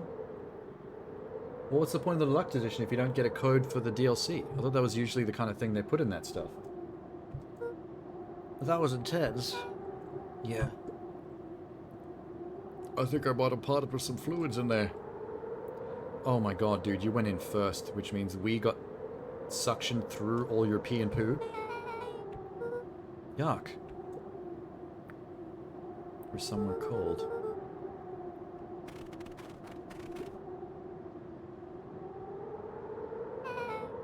This place sucks. Why would anyone even want to blow something up out here? Only one way to find out, I suppose. So we might actually get to see Grandma setting up the bombs at the source for the first time. We've only ever copped the result of that from a distance. Groovy, groovy. Can I actually show them the sign thing? Nope. This looks Familiar, yeah. Maybe we can clear off the snow. no time. Nuncreed's getting away. Oh, they don't want me to reveal that plot point again? Because the kids on this story path don't actually know that this is, the same town yet. This is starting to feel eerily familiar. I may not be the most well-versed in things Beacon Pines, but does this not look like some kind of frozen replica of the town? Well, I get it. It's so obvious now. Mr. Nuncreed is an alien. I'm gonna need you to shut up for the rest of the adventure, please. You're starting to annoy me. These species can only live in sub-zero temperatures. Here we go. The source is their base camp dimension, so naturally they keep it cold. We found it by traveling through a metallic wormhole. Final objective, kill us all, the shapeshift into a Beacon Pine citizen of their choosing.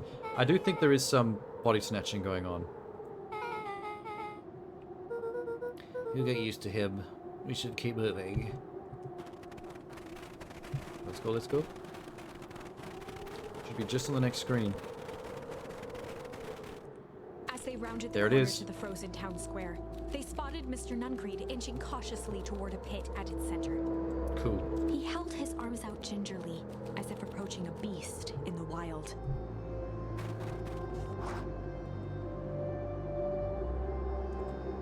Well, Upon closing, I the want to see what distance, happens Luca if she does recognized this, what point Nuncreed blank. was I want to see what the hole actually does when it does the flash freeze. I wonder if there's a way I can fail this on purpose. Gran stood confidently at the edge, one arm outstretched over the abyss. Nearby, a wheelbarrow had been emptied out. She held a Oh, that lit was probably full of torch, explosives which that are already in the flickered hole. in the bitter wind.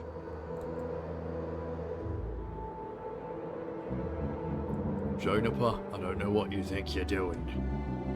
I assure you this is not going to solve anything. If you drop that, you've doomed the whole town. It wasn't me who doomed this town. I've been watching you, Joseph. I know what you've done. You and your co-conspirators. Someone explain it to me, please. What's happening? Luca, you and your friends need to leave right this moment. Mr. Nuncreed turned back toward the kids, desperation in his eyes. Listen to your grandma, Luca. This is between me and Juniper. Rollo and Beck held steadfast in awe. Luca approached closer. Mr. Nuncreed spun back toward Gran, his voice growing louder. You've got it all wrong, Juniper. Just hand over the torch. You don't understand what you're doing. How can I possibly trust you to do the right thing? Walt told me everything. He trusted you and you betrayed that trust. Luca, did you know that this man's entire life is a lie? If it weren't for him, your father might still be alive. Mr. Nuncreed winced with anguish. His voice hardened. Oh god. That's not They true. both now yelled, not to each other, but at fate itself, making their peace with long-held burdens. The wind howled with encouragement. Wald was like a brother to me. We just had different ideas of how to affect change. Very convenient that your way just happened to line your pockets. That's not fair. They menaced at each other, both catching their breath. While they're arguing with each other, can I just steal the moment balanced flaming on a torch off her? knife's edge. Oh god. Amid They're leaving a it to blur me. Of emotions and memories, Luca's mind flooded with questions. The wind calmed, as if to give him the stage. In the stillness, he began to what? Weep or hum? I mean, it seems kind of psychopathic to start humming right now. I almost said humping. Which, that would be even more psychopathic. Just start crying. Maybe we're gonna make them feel bad for us. And in the stillness, he began to weep.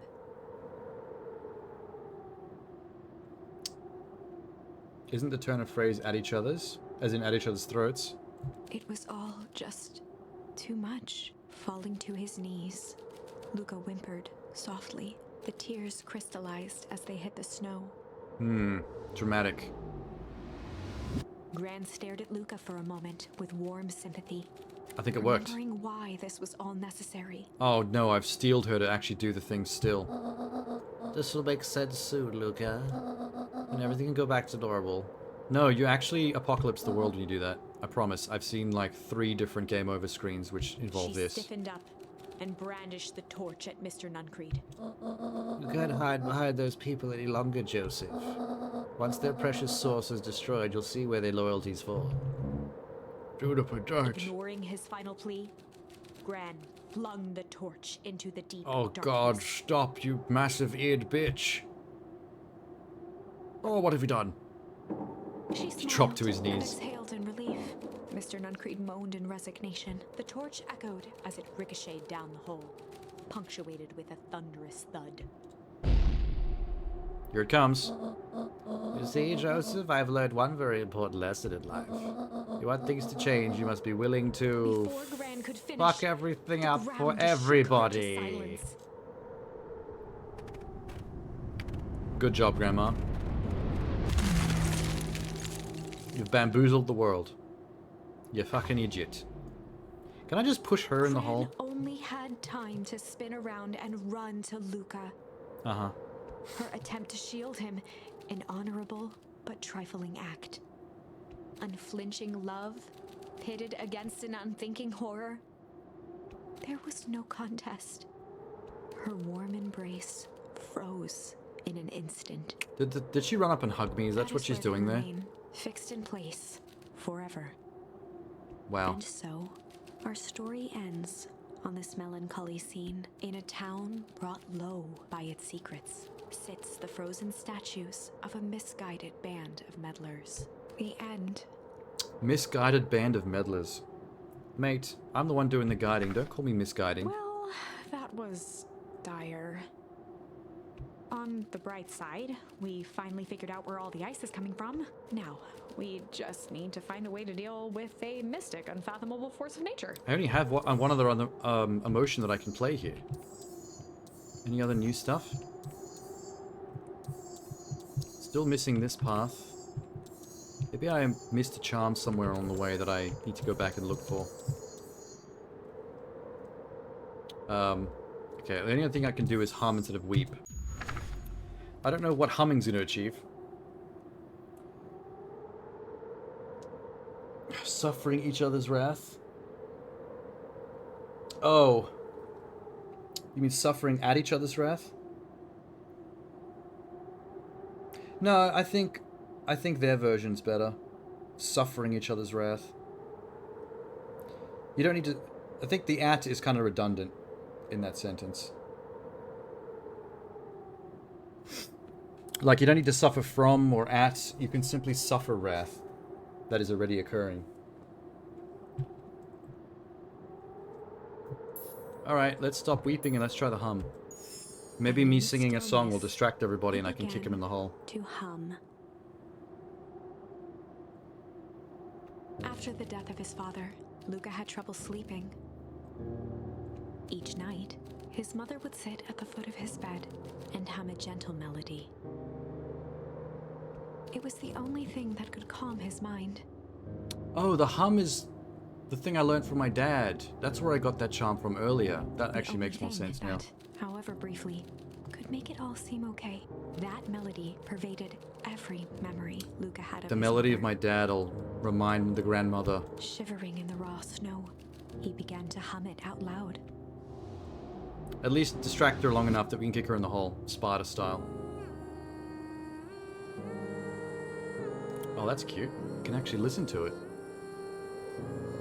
Little goat kid's got a set of pipes on him. Her.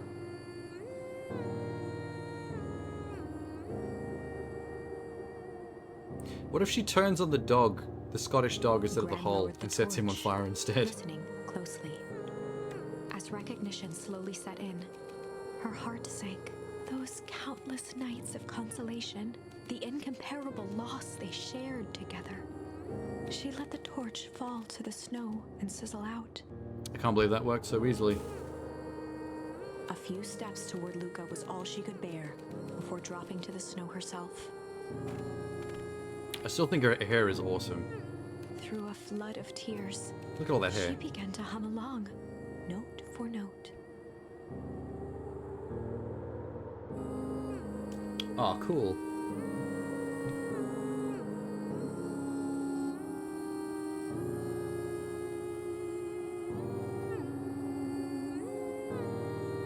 The dog is like, what the fuck is going on here?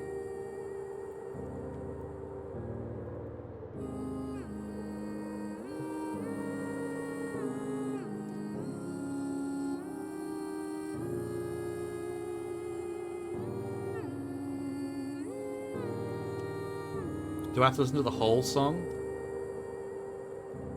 Luca lifted Oh, his there we go. head in astonishment.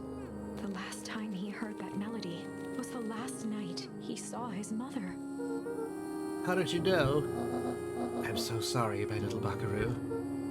Buckaroo? The only people who call me that are my dad.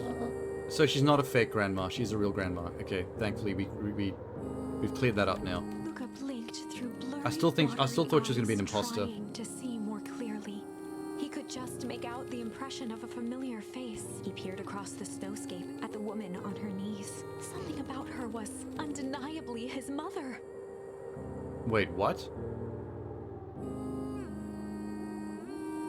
That's not my grandmother, it's actually my missing mother? Only smaller, older, changed. What the fuck? Mummy? That's right, buckaroo. Mom? Luca sprinted as fast as he could Why toward is his my mother. missing mother actually a grandmother? They held each other close, and the cold retreated from their bodies. Eleanor, I thought you were... Gone? You should have known I would never abandon my son. Eleanor looked down at Luca, tightening her embrace in an appeal for forgiveness. How? You're a smart man, Joseph. I thought you would have pieced it together by now. Time travel. You were exposed. Mummy, what happened to you? Where did you go? I never left you. I was always right here, Luca. Why did you lie to me? It tore me up, Luca, but I did it to keep you safe. I thought that getting answers would help us both move on. But the more I discovered, the more I realized the danger we're in. Until perennial harvest was stopped, it was better if everyone thought I was gone. You could have trusted me. You are 12 years old. Yeah, I agree with her. These bad people won't stop at nothing until they get what they want. They don't care who gets hurt in the process. What do we do? We have to stop them. Joseph slumped into the cold, wet snow. They can't be stopped. This is too big. They tried beating them at their own game. I'm done fighting fire with For fire. the first time in a long time, her voice felt like her own again. No more lies. I see now there's a better way. Let's throw all the children in the hole. Luca gazed down at Nuncreed with pity. He looked small. Or him. Push him in. Joseph stared into the snow, as if searching it for answers. I don't think anyone's going to fall in the hole in this ending, like the other one. That's a shame. Come on, everyone. We have a party to crash. Well, at least the flash freezing apocalypse never happens anymore, so that part's been solved. At least on this story branch. And only this story branch. You don't understand. He always wins. Chapter 9. There's one more plot twist involved in this somehow. The devil you know. 7 months ago. Eleanor Van Horn crept down the maze of sterile hallways under perennial harvest. She stopped in front of the large steel door marked Deep Engineering. No turning back now. She Is this a raised flashback? a trembling hand. The stolen keycard worked as promised, and the door buzzed open with mechanical efficiency. She was immediately hit with the smell of disinfectant. It was some sort of laboratory. In one corner was a desk covered in papers. Across the room stood a tall metal pod with hoses protruding from its base. This is one of those Umbrella Labs for She sure. rushed to the desk and began shifting through the piles of papers. They were experiment reports on something called Tempest Liquamin. There were dozens of them. Liquamin. I was calling it Every one Liquamine. stopped, failed. Eleanor heard the sharp echo of footsteps approaching. She was out of time. Her eyes scanned the room, eventually landing on the strange pod. Muttering a curse under her breath, she dashed over and dove inside. What the fuck? Wait. Flashback scene and then we come to the festival? I'm so confused. A screenshot in Discord of what you were talking about?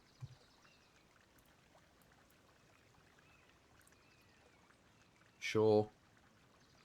I'll have a quick look.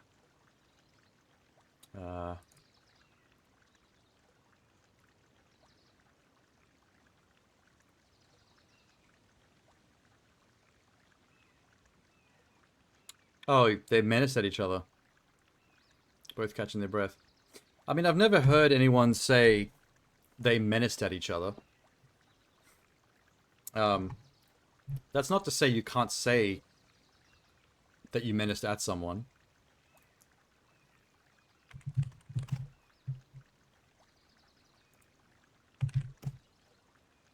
God damn it. Menace. I love doing that. Past tense, menaced. Past particle, participle, menaced again. Africa's elephants are still menaced by poaching.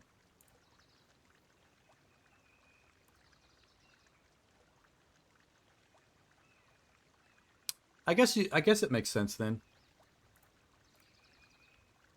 Like, if you can use the word menaced in a sentence like Africa's elephants are still menaced by poaching, I suppose it stands to reason you can say that you menaced at something.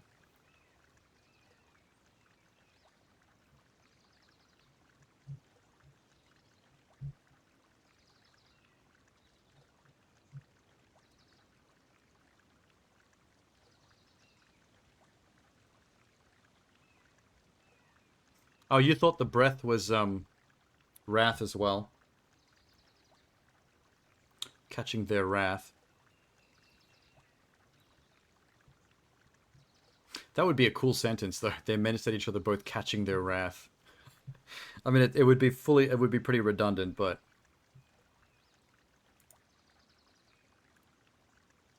so you're saying that did the girl's voiceover say wrath instead of breath? I'll have to go check that in the VOD at some point. That wouldn't surprise me. Voiceovers and subtitles, that happens a lot in games. There's sometimes slight differences.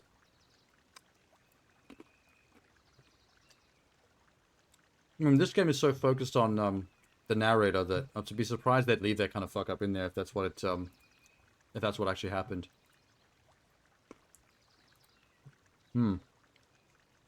See you later.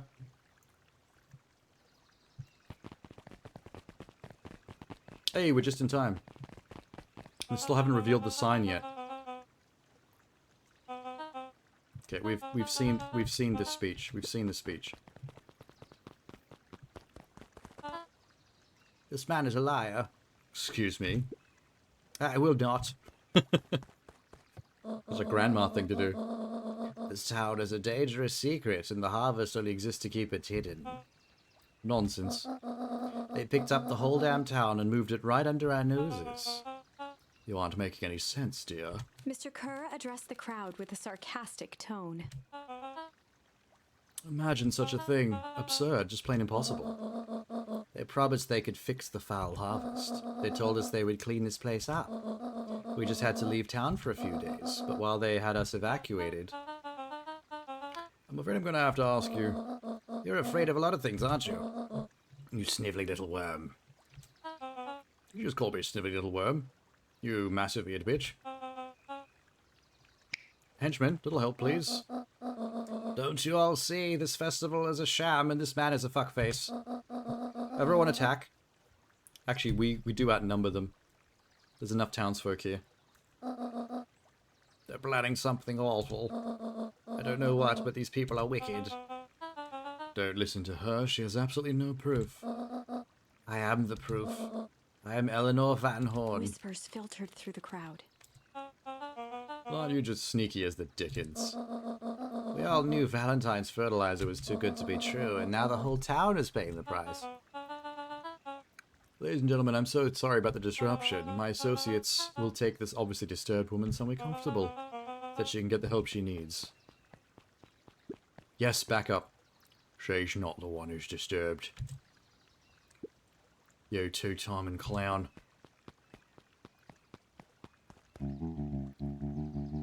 Boy, you all know there's something wrong with this town. It was just easier to look the other way. The truth is... Uh-oh. Someone got a slow clap. Excuse me? That's quite enough, Mr. Nuncreed. Torment dragged on Joseph Nuncreed's face. Oh, the other's gonna turn on him. Yes, sir. Take them away. No, I want them to see this. The ever-tempestuous Eleanor Van Horn. You've been quite the thorn in my side. Like a weed that's burrowed in where it doesn't belong. This little yappy dog is more of a villain than I realized it was gonna be. I must confess, you look He dreadful. paused for a moment, plucking a piece of fuzz from his sweater and discarding it to the ground. Consider yourself in rare company. You've managed to pull one over on me. It won't happen again. I knew you would have some sort of plan to disrupt the little party. But alas, I expected something a bit more impressive than incoherent babbling. Well, in other story branches, she literally froze the entire world, so she did have something pretty fucking cool planned. Mr. Kerr. Yes, sir? It's a shame it was cut short, but I thank you for the rousing oratory, and we'll take it from here. Yes, sir, of course. You have done quality work for me, Willie. You can look forward to the recompense we agreed upon. Kerr gave a bow of deference. Founder, you are most gracious. Gasps rippled through the crowd. He's the founder. We can dispense with the formalities from here on out. Solomon pulled a glass vial from his pocket. In It's one the green smooth stuff. motion, he downed its contents. What A the hell? triumphant smile grew across Solomon's lips. Is he about to, like,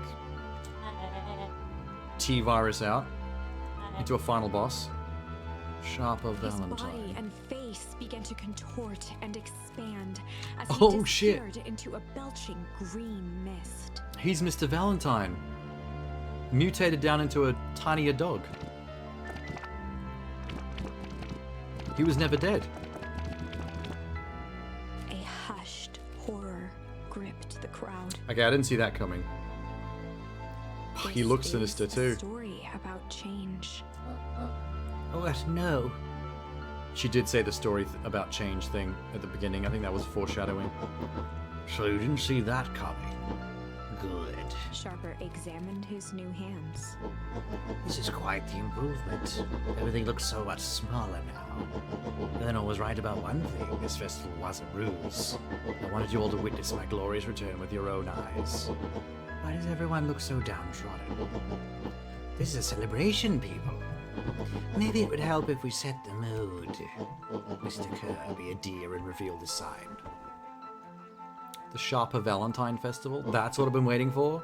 He put his own name on the festival sign? Well, that's kind of dull. Sharper choked out a crude squawk of a laugh. It's kind of a stupid plan, dude. Frustrated grumbles sprinkled through the crowd. Sharper, you malicious bastard. Malice. I didn't know I was going to get even more charms. I thought I was like endgame. That means I'm going to malice something. I'm glad you're back so I can tell you to your face. You destroyed the town. I ain't gonna let you get away with it again. It's just not the time for audience participation. Some assistance, Mr. Kerr. William Kerr gave a subtle nod to the clipboards. Well, are they going to fucking kill the fisherman right then and there in front of everybody? Well, he's just been dragged away into the mist. Does anyone else have anything to contribute? A helpless quiet settled over the crowd. I thought so. Did you all truly believe you could be free of me? A town full of complete and utter fools. You people should be celebrating my return. You were lost without me. That leads me nicely to my children. Maybe it was better if we let Grandma flash freeze the town and kill everyone, rather than this happening. Daddy? I gave you both the greatest gift a parent can give. The opportunity to prove yourselves in my absence. Squandered. To say I'm disappointed would be an understatement. But okay, don't even start. You know you're a lazy piece of shit. I don't know which is worse, a son who is completely hopeless, or a daughter with such potential who inevitably lets me down. Harris who failed me with admirable consistency. What did he want them to do? Father, I have been wasting time, my dear. What have you accomplished? I was focused on cementing our legacy. Legacy? Who needs a legacy when you could just live forever? But what about... It's all right, kiddo. I'm afraid you suffer from a complete lack of imagination. There's just no helping it. Where is Joseph? So, can they DNA splice the goo to do specific things like turn him small or turn him big? Because when that kid fell face first in it, he just turned into a mutant. Oh, there he is. Everyone should give him a hand. None of this would have been possible without Joseph. I think you've set it off. The people deserve to know how helpful and loyal you've been. I only did what I did because you left me no choice. You always had a choice, Joseph. You were simply too weak to take it. No matter, cheer up. You're about to be rich beyond your wildest dreams. You should follow Mr. Kerr's example. When I found him, he was in a sorry state. Aging actor desperate to recapture his youth. He played his part and soon he'll be playing the leading band again. Forever, in fact, if he remains loyal. It goes for all of you. Those of you who haven't already frittered away my goodwill. I'm pretty sure he's just ignoring the kids in this situation because, you know, what threat do they pose? Beacon Pines is mine again. I'm willing to share its spoils in exchange for absolute loyalty. Are you saying that William Kerr was never in charge? Ha! You think that puff blatherskite would have accomplished all this? I suppose it's time for your big exclusive. Sharper addressed the crowd with indignant pride. He'd planned this moment for so long that now, at the deed's fruition, it almost felt frivolous. You see, I needed a figurehead to hold things down while I orchestrated my return. Something to misdirect, lie, and bilk this town for a spell. I invented William Kerr. Take your bow, you've earned it. Mr. Kerr flourished a preposterously elaborate bow. So who is he really? Patrick C. Montesquieu, thespian extraordinaire at your service. Founder, I just wanted to thank you again for this opportunity. Truly was the role of a lifetime. Wait. Bill Kerr was Pat C. the whole time? Oh, Patsy. That's funny. Now that your secret's out in the open, what's to stop this town from rising up against you? That's the delicious part. Fear.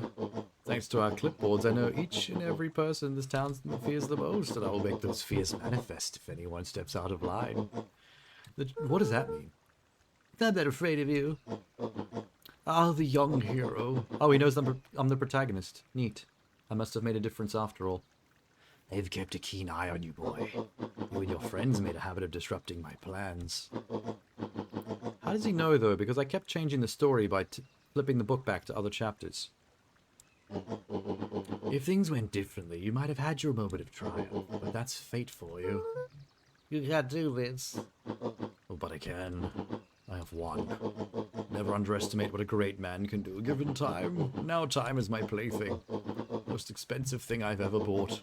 Well worth it. Ha. Sharper coughed up one final laugh and cracked his knuckles. Is he going to punch the child? Enough chit-chat. Let's go to work. Are you squaring up? We're going to fight. It's a punch-up. Or not. And so, Sharper set about remaking the town in his own image. Okay. The fertilizer factory soon reopened for business. Sales rose steadily as more and more farmers across the countryside began to swear by its miraculous properties. Beacon Pines became famous, a secretive town that, for the right price, shared its gifts with all. What, like green goo immortality? Gifts that became more and more necessary in a world where winters grew longer and longer.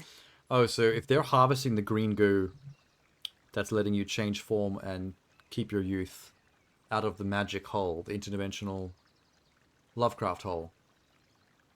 It's causing the winter thing, which is spreading the more they harvest from it. The end. So I guess eventually the world ends because of this? Slowly over time? This is wrong, but things are becoming clearer now. You can feel it, right? We Kinda. can't let Sharper win. He might just be the key to this whole thing. Let's see. Well, wow, that is actually the end of that path. Holy shit. That was a pretty successful path, that one, where I go by myself, get caught, escape, make a new friend. We catch on to the cult thing. But that ends in us discovering everything, but not actually stopping it. So the real trick is to discover everything, but actually stop it. What was this path again? Just straight up everyone dies in a hole. That was the worst one. Oh, the malice thing that I unlocked is now able to grow that final branch in the middle. When I get caught by the dog guy that put me in the lift. Okay, cool. Malice time. We're going to switch shame to malice. There was a malice lurking behind those eyes, That should spook the kid enough to run away from him, right? So we don't get caught. like a trap ready to spring. Luca felt the weight of Nuncreed's hand on his shoulder. Something wasn't right. He didn't know why, but something was telling Luca to get out of there. I just want this all to be over. Oh, it's been over many times, kid, and none of them have been good endings. I should get going. I'll tell Roxy I'll check for Rollo at the Luca treehouse. twisted free of Nuncreed's grasp. Luca, I know your dad and I were good friends back in the day. You can come to me with anything. Anything at all, whippersnapper. I'm out. You're horrifying.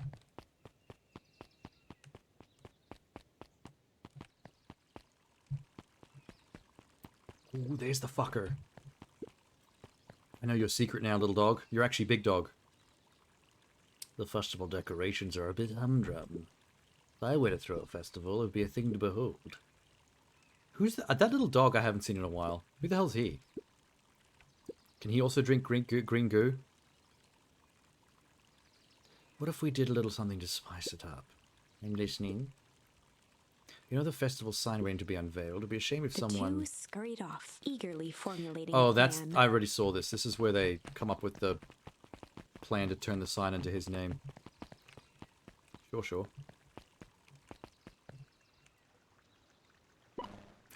Little mouse. Nellie Modewell. I work here. Unable to locate you on our staff roll. I don't officially start tomorrow. Mr. Kerr said I could come in early tonight and get a few things done. Hold, please. So that's my new friend's mother. I haven't met that cat in this story branch. So we're not friends with her in this one. Damn. Whoa. You get a wrench in the noggin sneaking up on a guy like that. Don't scare a man while he's junking, sonny. Oh, this is the guy we get the junk from to build our treehouse. Isn't it kind of late to be junking? I might as well ask you the same thing. Find anything good? Ever since perennial, even the junk is trash. You can learn a lot more about a person by looking at what they throw away. There's bunches of shredded paper and coffee cups. Oh, I better get going.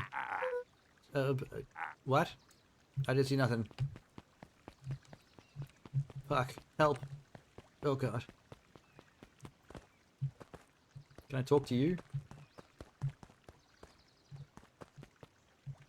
Am I going to the treehouse to find what's his name? Daddy. Hey, Jetson. Seen Rollo? No? I'm gonna go find him.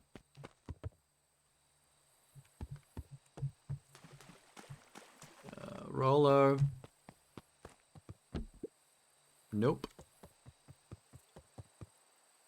He aired a long holler into the woods. Rollo. This makes me want to eat a Rollo, actually. I love Rollos. Full of caramel. People say Rollo in this game a lot because that's kid's name. Wherever you are, I hope you're okay. Luca felt his eyes getting heavy and plopped into the beanbag. We're gonna take a nap. He conceded to its lumpy embrace. So we're gonna go sleep in the treehouse and not actually engage with the plot. Great idea. Boo. Once again, Luca found himself in a vast black expanse. This time, he knew exactly where to go. He took a single confident step forward. The world flickered and pulsed. He found himself standing in front of the frigid air of a blazing campfire. The source. He plopped down cross-legged and gazed into the cold flame. Soon enough, the fire began to die out, popping sporadically, until all that was left was a single ember. Luca stood up and dusted himself off. He plucked the glowing ember from the cold ash, examined it, and slid it into his pocket. Are these supposed to be hints as to what I'm supposed to do? A keepsake. These dreams. The voice of his father spoke behind him. You made me proud, Buckaroo. Luca turned to face him. Dad, what is this place? A warm grin grew across his father's face. A place where everything that has been and everything that could be all wait together. Luca found himself staring at his father's face, trying as hard as he could to memorize every single detail. Wait? For what? Another voice spoke out. As Luca's Wouldn't it be doppelganger great if the stepped other little forward. dog was actually his dad in miniature version as well? And he also drinks the green goo and comes back like the That's villain did. Up to you. Without knowing why, Luca began to weep. Is any of this real? Are you real? Luca's father bent down to smudge away a tear. Nope, son. I am a dream. Of course. Nope. I'm as real as the part of you that misses me. Sure. Luca turned to look at the older version of himself. And you? The doppelganger choked back tears. I'm as real as the part of you that's angry he's gone. Does that make sense? None of my dreams ever make this much thematic Through sense his to my tears, issues in real life. Luca laughed. His dreams are too well written. I think so. His father pulled him in for an embrace. Time to go, Buckaroo. Whoa, dude. Luca was startled from his dream by a banging on the floor. Are you in there? A commanding voice rumbled from below. Commanding voice. Just as Luca sprang to lock the entry hatch, the door knocked open. Jesus. Chapter 5. Oh, we went all the way back to chapter 4 for this branch. So what happened in this chapter up to here, in this branch? This is the one where I was a little shit, so that he got to, Rollo got to come with me to the warehouse. We almost got caught. Rollo ran ahead of me. Vanished, because he got captured. And then there's a branch where I ended up communicating with him over the radio. And then we interacted with the mutant kid a lot, which led to the flash freezing and the mutant kid and that cur hyena guy falling in a giant hole. Dangers big and small. Luca stumbled back. He heard the rope ladder creak under significant weight. Keeping his eyes fixed on the hatch, he inched backward to the balcony. As his hand grasped the door handle, Luca froze. A large figure clumsily wriggled up through the hole. Holy shit. Wait. Are you Rollo but bigger? I know it's dark and all, but I figured you recognize me. Who are The you? large figure cocked its head inquisitively. What the fuck? Shut up now, or I'll clobber you with a baseball bat. Whoa, whoa, whoa, whoa, whoa, take it easy. Luca, you need to get your eyes checked. It's me, Rollo. Nice try, but I know you aren't Rollo. You're one of his random uncles. Where is he? Uncle? Luca, quit messing around. It's me. It's really you, prove it. Flaming chicken coop, Luca. Luca's jaw dropped. He peered more closely at the man standing in front of him. Something about him was undeniably Rollo, only bigger, older, changed. What? What happened? I was running away and I ran into more people in yellow suits. They grabbed me and dragged me away. So he does eventually get released, but did they green go him? They threw a bag over my head. It was cold and smelled like a swimming pool. I thought it was an underground lab. They made my hands all big, look. Rollo proudly presented his hands to Luca. Has he seen the rest of his body? I wouldn't be my first pick for a superpower, but beggars can't be choosers. Rollo, it isn't just your hands, you fucking idiot. My feet? Dang, Pa just made me new shoes. Luca, why are you so small? Luca moved to the side and pointed Rollo to his reflection in the balcony window. How His have you hands not shot noticed up that to you're a his face. giant? Holy Toledo. What do they do to you, Rollo? They made me drink some sort of green crud.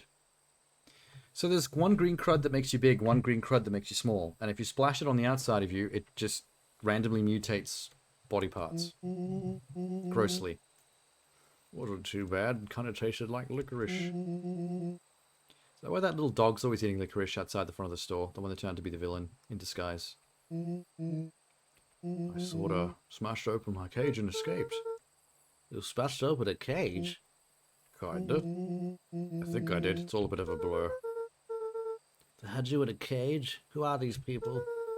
I don't know who did this, but we're gonna fix it. Fix it.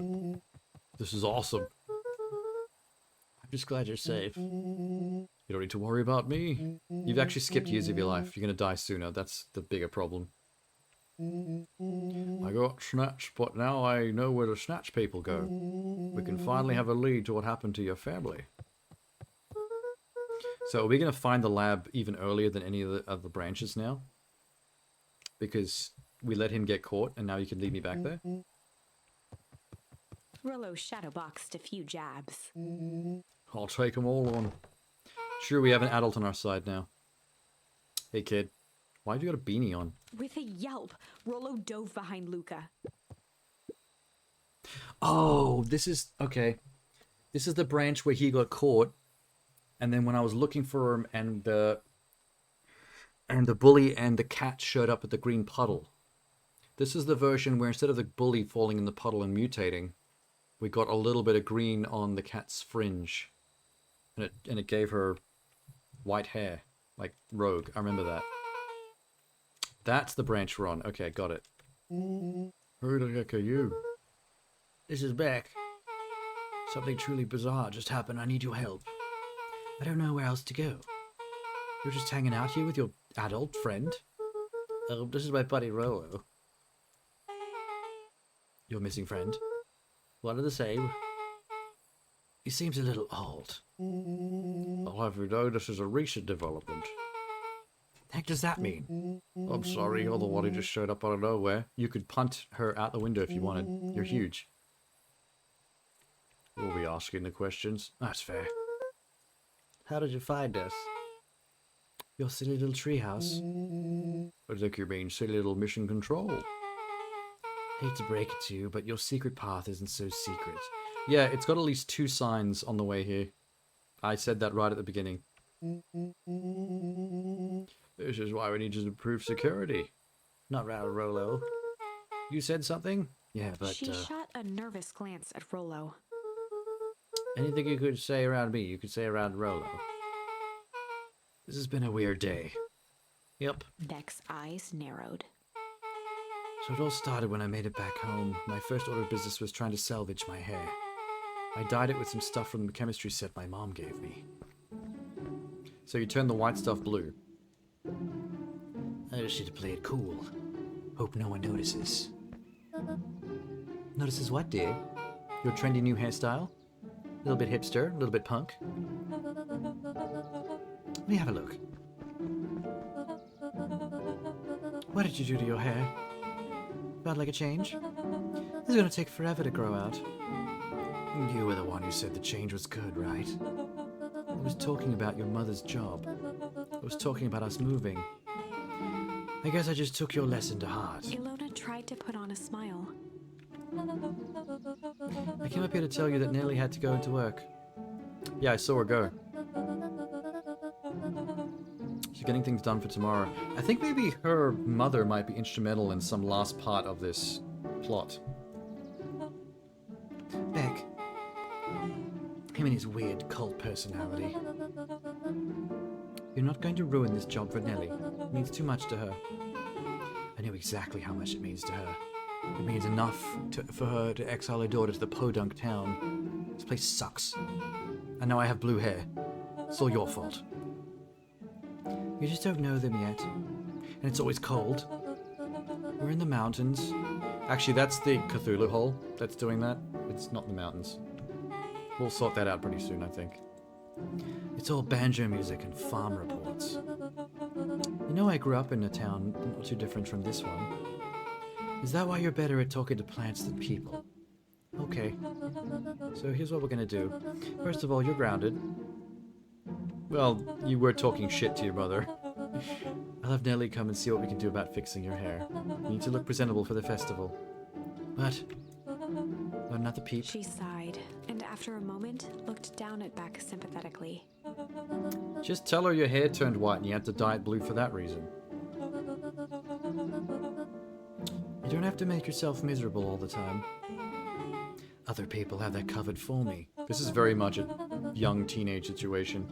We're going full emo here. She flashed Including a the hair. sly grin and tousled Beck's hair. I'll just shave it off for you. Think of how rebellious you'll look then. Very funny. Thank you. Good night, sweetie. Good night, Mom. Wait, this town doesn't suck. You need help because you got grounded? No. I'm sorry you got into trouble. It's my fault your hair got screwed up in the first place. Don't worry about it, I actually kind of like this look. Great, we can go back to the story now. Next part's the important bit. I have this radio I upgraded with my mom. She was too angry to sleep. I dialed it into something worth listening to.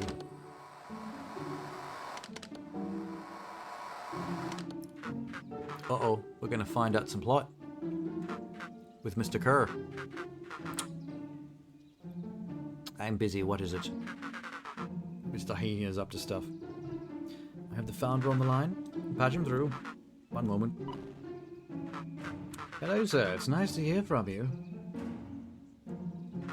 Skip the pleasantries. What's your report on the new lead researcher of deep engineering? Nellie Moodwell seems to be integrating nicely. In this very moment, she's working to help us meet our deadline. She's offering to work overtime. Excellent. You have faith that she's capable of finishing the work? Her work must be completed before the festival. I will make sure she stays day and night until it's accomplished. You know how I feel about loose ends? Yes, sir. Once she finishes the work, we need to make a determination regarding her long-term prospects in the company. Immediately, sir. I usually have more time to fully bring people into the fold. We are in the endgame, Bill. After your failures with Dr. Prescott, I can't afford any more risks. A Of course, sir. What if Dr. Prescott's the corpse we saw dumped in the bag out the front of the warehouse? Once she finishes the work, she will either leave the office completely, committed to perennial harvest, or she won't leave at all. Perfect. So if I might suggest, maybe we should delay just for a bit. Oh? We seem to be rushing to hit this festival deadline, and rushing into things has caused some issues. I see. Understand that this is just I just want what's best for you. I'm eternally grateful for all you've done. Bill, I'll make this very clear for you. I brought you in to make things run smoothly, not to have opinions. Of course, sir. Chin up, Bill. You're only a few days away from having everything you ever dreamed of. Yes, sir. Thank you, sir. Well, that was very incriminating, all the way down the line. We even found out about the dead Dr. Prescott. So hearing that radio transmission was reliant on the cat getting her hair fucked with and staying at home that day to dye it. Cool. I see how the threads come together. Capital murder. Luca gave Rollo a quick elbow to the ribs. Who is the founder? I was hoping you guys would know. As far as we know, Kerr is the top banana. He sounded scared of the founder guy. So we haven't even top a banana. The hell is my mom caught up in? Has she talked about the job much? Not really. She said she was going to come and continue the work of someone she respected. Luca, do you think the body at the warehouse was... The person Beck's mom came to replace? That would make sense. Seems like Nellie's predecessor got loose-ended. That's going to happen to your mom if she doesn't play ball. We need to get your mom out of there before the festival happens. 2 days away, won't she just come home? The creep on the radio said they were going to hold on to her until then. So if she's not coming, we gotta go get her. Beck flicked a large sheet of paper out of her pocket and slammed it on the floor. Maybe this'll help. Blueprints? It's really just a welcome map for my mom's PH orientation day, but it shows the layout. Oh, did we actually get to go in there? In the Umbrella HQ? Awesome. Looks like there's a reception area and a big room marked Founder's Office. It even has the exits marked. Gosh, we have a deadline, we have an objective, we have blueprints. Yeah, it's an adventure. Rollo started to wiggle with excitement. Or a heist. Yeah, we're heisting. I got it in 2. Nice. Chapter 6. The Heist. They spent Awesome. the night's end huddled around. I really a hope this is small the positive map, story branch. formulating a plan to infiltrate the headquarters of Perennial Harvest. It would be no small feat. A modern facility equipped with all manner of technology. Not to mention the swarm of clipboards that would most certainly be scattered throughout. By the time the sun began to peek through the car window used as a makeshift balcony door, all were in agreement. This could just work. The final day before the festival would be used to prepare. They'd need to pool every resource at their disposal, pull every favor with a thread. Every 3 kids sneaking into Umbrella Corporation. Even enlist some Seems very unsavory unlikely. characters around town with important tasks only they were suited for. Luckily, there was enough ill will and mistrust toward Perennial Harvest that alliances could be found at a bargain. Luca, Beck, and Rollo rubbed their eyes as they exited the treehouse. They hadn't slept at all that night. There was no time. The festival It's too was bad to we didn't begin get in to be a one part of day, that and they each had setting their up of the assignment. heist through like gameplay. But oh well. Quick recap. Rollo, you're gonna talk to Roxy. Cordelia. Cordelia. Cordial? Yeah. Without her and Fitz, this whole thing could go bust. Cordial is my middle name. But how do you plan to explain your He new... waved vaguely at Rollo's sizable figure. You can't pretend to be Rollo, you gotta pretend to be someone else. They're not gonna believe you're a kid grown up, all of a sudden. Beck snorted an involuntary giggle. Beck, you're just... Sure, Elodia won't just shoot this whole thing down when she hears it. She'll listen. Once she understands the danger Nellie's in, the danger we're all in, the plan will make sense. Okay. That leaves me with Jeff and Iggy. How are you going to persuade them? Oh, we do get to prep for the heist. Okay, cool. They each looked at each other with sleepy confidence. Well, Godspeed. With the help of Jeff. Iggy and Tish. Off we go then. Iggy and Tish are the bullies. Who the hell was Jeff again? Are you Jeff? Oh, no, sorry, I jumped at you. I didn't mean to do that. Are you Jeff? You're not Jeff. You are definitely not Jeff.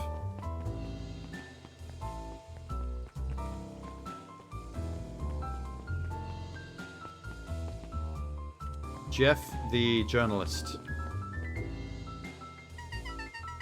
Ever wondered why an agriculture company employs an army of survey takers? New clipboards, they say they're just trying to make us happy. Do they want to make us happy? Or just figure out what makes us happy? Important distinction. That's not Jeff. Jeff in the diner. Nope.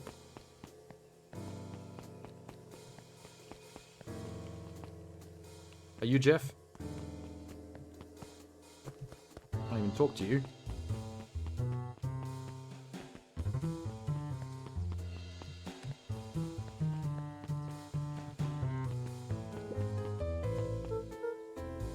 Oh, Jeff is the fisherman. What can I do for you? You know how much I hate perennial harvest? Hate's a strong word. Sorry, I mean, I didn't say it was the wrong word. Gotcha.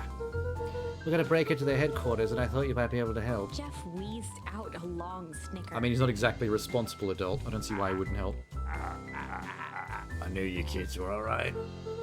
So you'll help? The joy in Jeff's face drained instantly. Not a chance. What? Give me a good reason. I should risk my hide aiding and abetting rascals. Looking into the sullen eyes of his would-be accomplice, Luca blurted out the first word that came to mind. Oh, shit.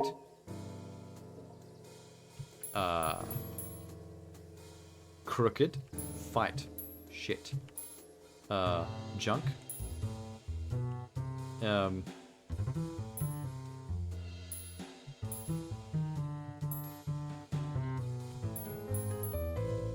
Junk? You like junk, right?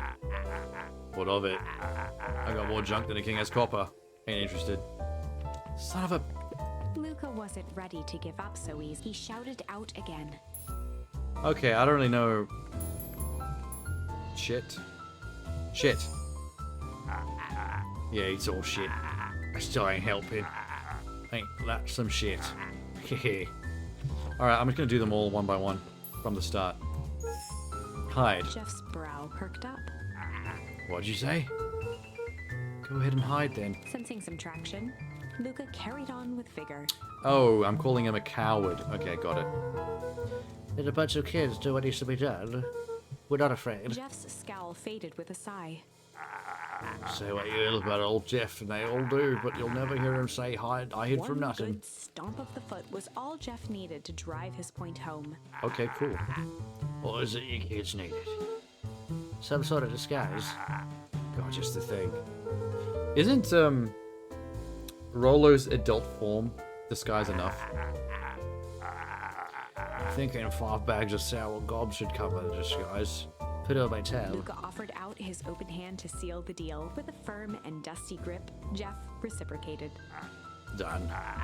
Swing by first thing in the morning.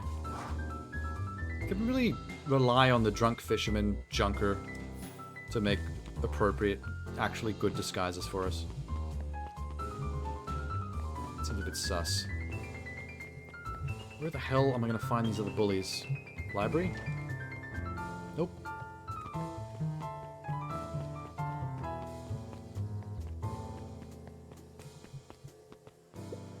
Ah, here they are.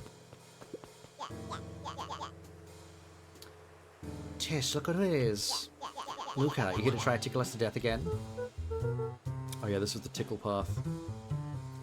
Just hear me out. Iggy raised an eyebrow suspiciously.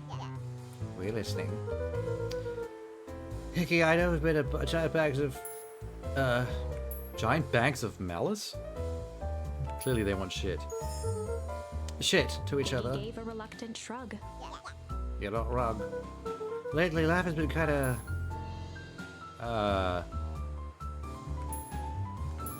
Crooked, probably not. Hard or strange? Both of those fit really well. They won't care if my life was hard. They'll just bully me more. But they might agree if it's strange. It's strange, you know? Iggy considered the point. Things have been weird around here. I'm offering a truce and asking for help. What do you say? What do you say we what?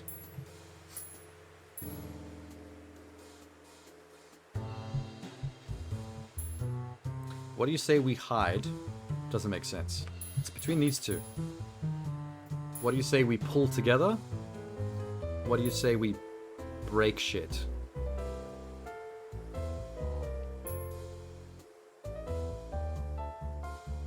That sounds like the more heroic thing to say, but they are bullies and shitheads, so they might actually respond more to help me break some shit.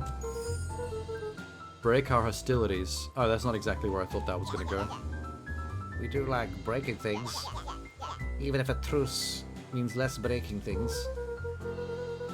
What if I told you there was a way to have a truce and break stuff? Go on. I need you to cause a distraction so I can sneak into perennial A harvest. wild-eyed grin spread across Iggy's face. My, I'm impressed. After all this is done, maybe you and Tish could come hang out in the treehouse Iggy sometime. glanced over to Tish, who nodded in agreement. Fine. Not because we want to see your crappy treehouse. We just want to cause chaos. With a quick nod, Luca was off. Well, that wasn't too hard. They took more charms with the convincing than the other guy, but it was more obvious what the Iggy answers were. gazed up at Tish with a smile. He invited us to hang out in his A treehouse. single tear ran down Tish's cheek. I never expected this day to come. How wonderful. So the bullies just wanted to be our friends the whole time, and they're just being Chapter dicks about 7. it. That's annoying. Into the hive. A good heist requires preparation, and thorough preparation takes time, something they had precious little of. So far, everything was in order. Jeff, Iggy, and Tish all agreed to do their part. Beck radioed Luca that night with a simple and covert message. We are locked and loaded on my end. And Rollo, after a lengthy confession, managed to persuade Roxy and Fitz to help. He stowed away Well, at in least I got to mission skip control for those the night parts. to avoid attracting attention. Rollo, being uniquely suited for the role, would be the first to breach perennial harvest. The outfit provided by Jeff wasn't perfect, but a convincing disguise is 10% wardrobe, 90% confidence. This is gonna go very poorly. Rollo took a few vigorous breaths and shook out his arms. That's the disguise? A mustache and a plumber's belt? Alright. Got your delivery here. A delivery? Don't have anything in my notes about a delivery. One moment. Well, fuck. Oh, you're back. I'm so sorry, there's no delivery schedule for this morning. Can we just bash this He had to red think panda? quick. Use violence, you're an adult now. That's because this goes directly to the founder. He asked for it to be kept Rollo secret. sighed, adjusting his tool belt. You know how the founder can be. I suppose we can leave this off the records. Wow, that was a bit too easy. Would anybody want to be dragging or pushing that wooden crate across tile With a inside the stroke building? of his mustache, Rollo proceeded into the Perennial Harvest headquarters. It's gonna be scratching up the floor. Package here for the founder. I didn't hear anything about that. Need to know kind of thing. I'll just check. He stammered and flipped through the pages of his clipboard. Goes directly to the founder. Don't have time to fill you in. Figured just complete the form. Rollo interrupted with urgency in his voice. Every time with the forms. Look, if you want to explain to the founder why I'm late, it's your funeral. Sorry. What did you say her name was again? I'm a little panicked. Uh-oh. Our harvest awaits.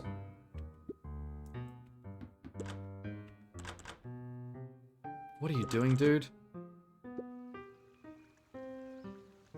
Oh, I forgot about these two. Just do it.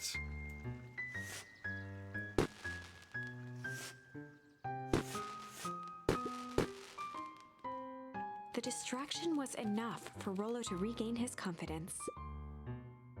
Oh, really? The clipboard fumbled around in a frenzy. I should check out that noise. Come on. Just buzz me in already. Oh, these guys are stupid. He got played by kids again. Are we in the crate? That was close. Yeah, we are. Cool. Our harvest awaits. I figured. When in doubt, stick with the classics. That was a close one. Right, you pulled it off. Nice. Alright, everyone. Deep engineering to the north.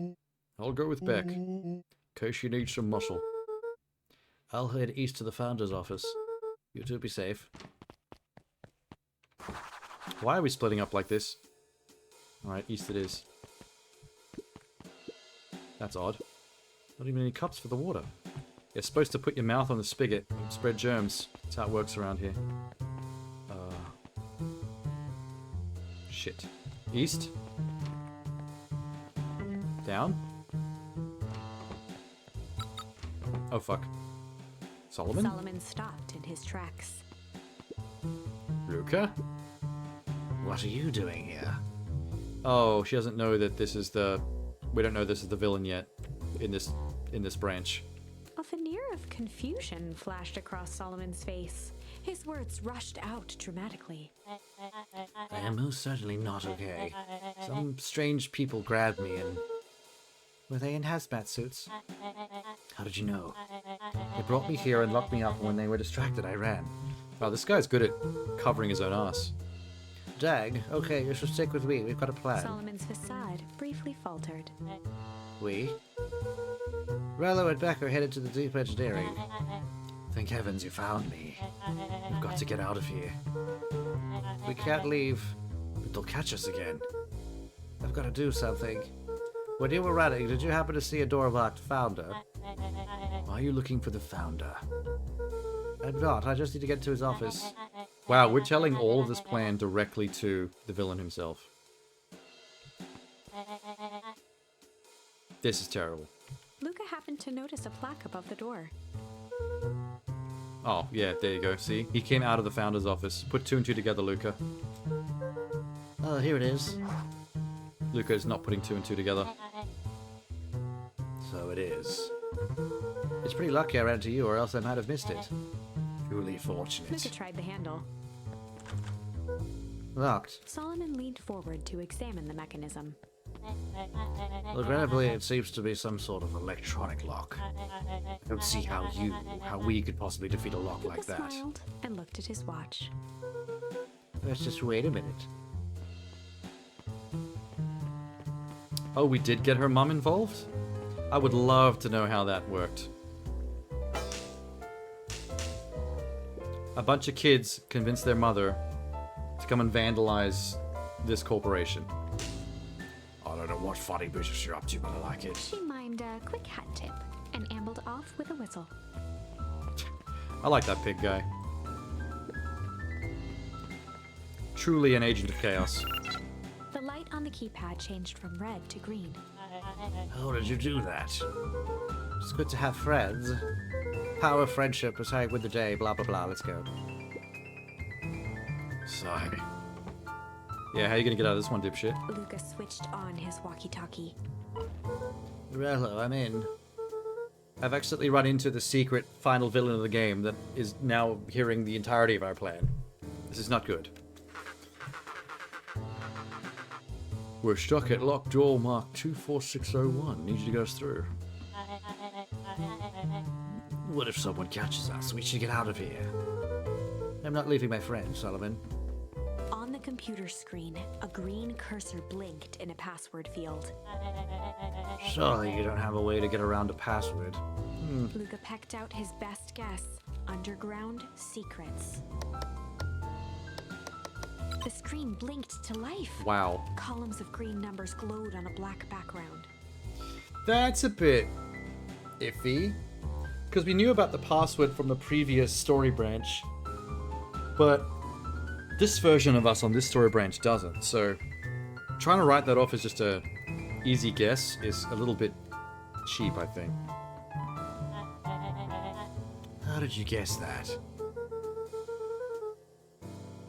Oh, Rolo heard it while he was down here in adult form. Okay. Well, that does actually cover that. It's funny how someone arrogant enough to call themselves the founder uses such a basic password. Or were they thinking several moves ahead, not expecting anyone to guess something so simple? These villain types always end up outsmarting themselves. Solomon's jaw clenched into a half smile. Oh god, if only we knew who we were talking to right now. Your powers of deduction are impressive as your luck.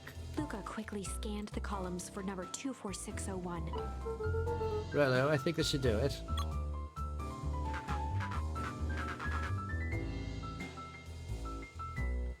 Bingo bango. We got it. What is that slippery lout even doing down there? We have a friend whose mom is in trouble. We're here to get her out. I see.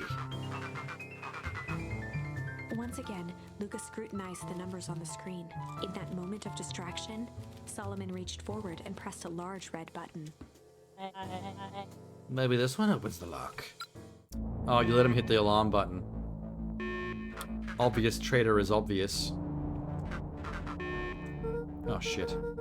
1 second, I can't think with all this He noise. quickly skimmed the screen with his finger. 13806. Okay. How's this fumbling hands? My apologies, Luca.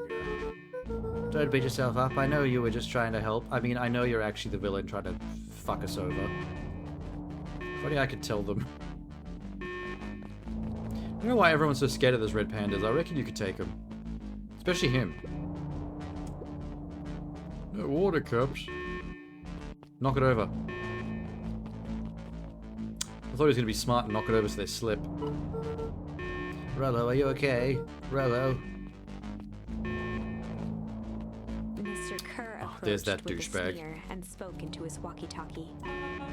You can turn off the alarms, they're With trapped. self-satisfaction, he called into the hallway. That, my dears, is a dead end. Nowhere to run. Oh shit. Oh shit. Press more buttons. I think we lost him. Making our way back to Nellie's office. Oh, we had decoys. You two rabble-rousers are coming with us. Nope. Oh, fucked up. Kicked right in the puss. You learnt that one from Luca in chapter 1. Or was it 2? Chapter 2. Don't just stand there after them.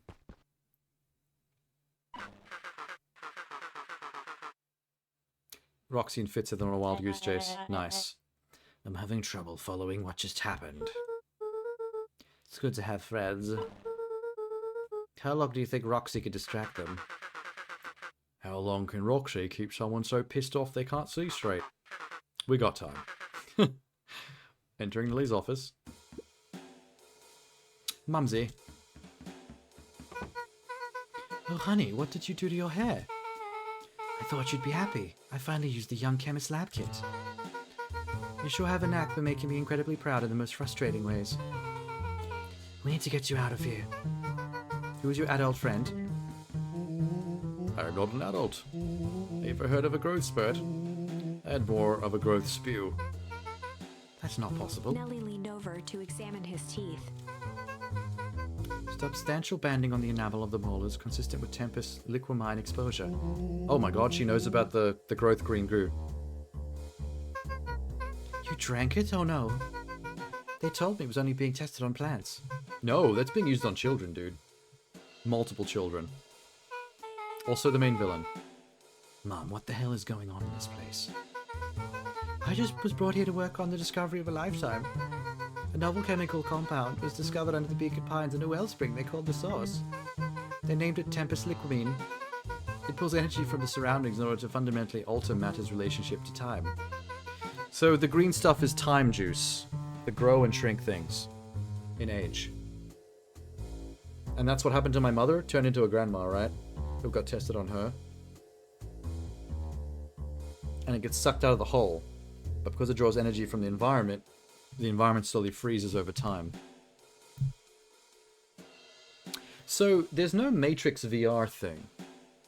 They literally made everyone leave town to clean up after the harvest tragedy. Built a fake town next to the real town, which is fucked up from the well and the snow bleeding out of it. And then brought everyone back? How did they recreate a town so perfectly down to the vegetation and landscape? Right next to the original place. It is so weird. They harvested the source, infusing small amounts of Tempest Liquamine into the product. It worked wonders. Crops would be ready to harvest in a fraction of the time. This is how it always starts with, like, Umbrella Corporation type outfits. You start out with, like, oh, we're making this goo that's going to make crops grow instantly. So you can harvest them and have, like, straight-up food immediately. And then it ends up getting used to make T-virus monsters. Or make people immortal. Crazy shit. Tempest Liquamine is rebellious. You can think of it as a manifestation of change. It's volatile by its nature. So the more you try to force it to a specific thing, the more it resists. I can relate. My role was to finish the work of my predecessor, Dr. Prescott. We found his corpse in a dumpster, actually. His hand fell off. It was all grody. Mr. Kerr was very insistent that we achieve a successful result before today's festival. But you didn't, right? Nellie sighed. Oh, she totally did.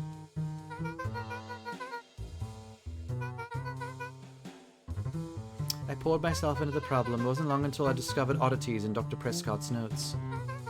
They contained obvious errors, mistakes that someone of his reputation would never make. Dr. Prescott was trying to sabotage the whole thing. That's why they killed him. I'll now get to replace my entire wardrobe. I am truly sorry.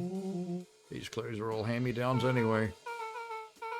It sounds like Dr. Prescott figured it out, got cold feet and intentionally sabotaged the work. I had considered that. I sent a letter asking him to clarify. Mom, Prescott is dead.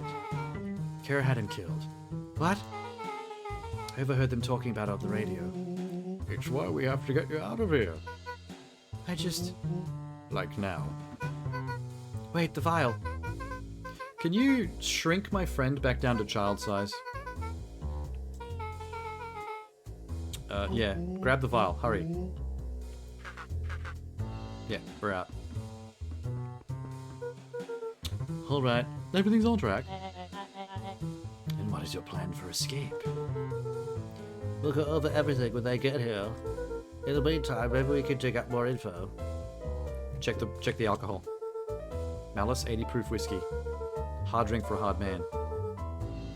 Even the alcohol is Solomon arrogant. muttered inaudibly. I should just smother you right now. What's that? I said, ominous super villain under breath threats. Isn't that the same whiskey we found in the lake when I was fishing with my dad? Let's see what else this bad boy has. Security. Time card logs. Payroll.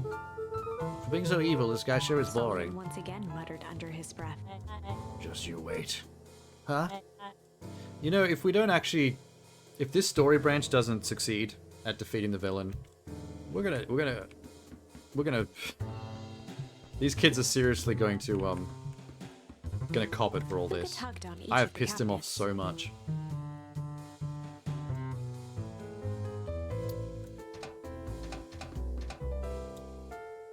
Dang, this must be the good stuff.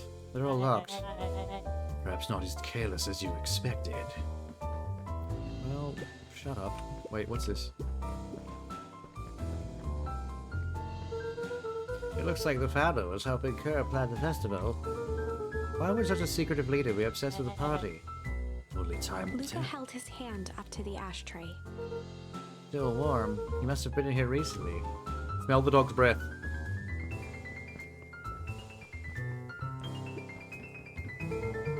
I'm really sorry I got you dragged into this mess, Solomon. Don't worry about me. Have you killed, child? What was that? Nothing. With a subtle, quivering lip, a smile crawled across Solomon's face. Oh, They heard finally. the trampling of frantic footsteps from the hallway.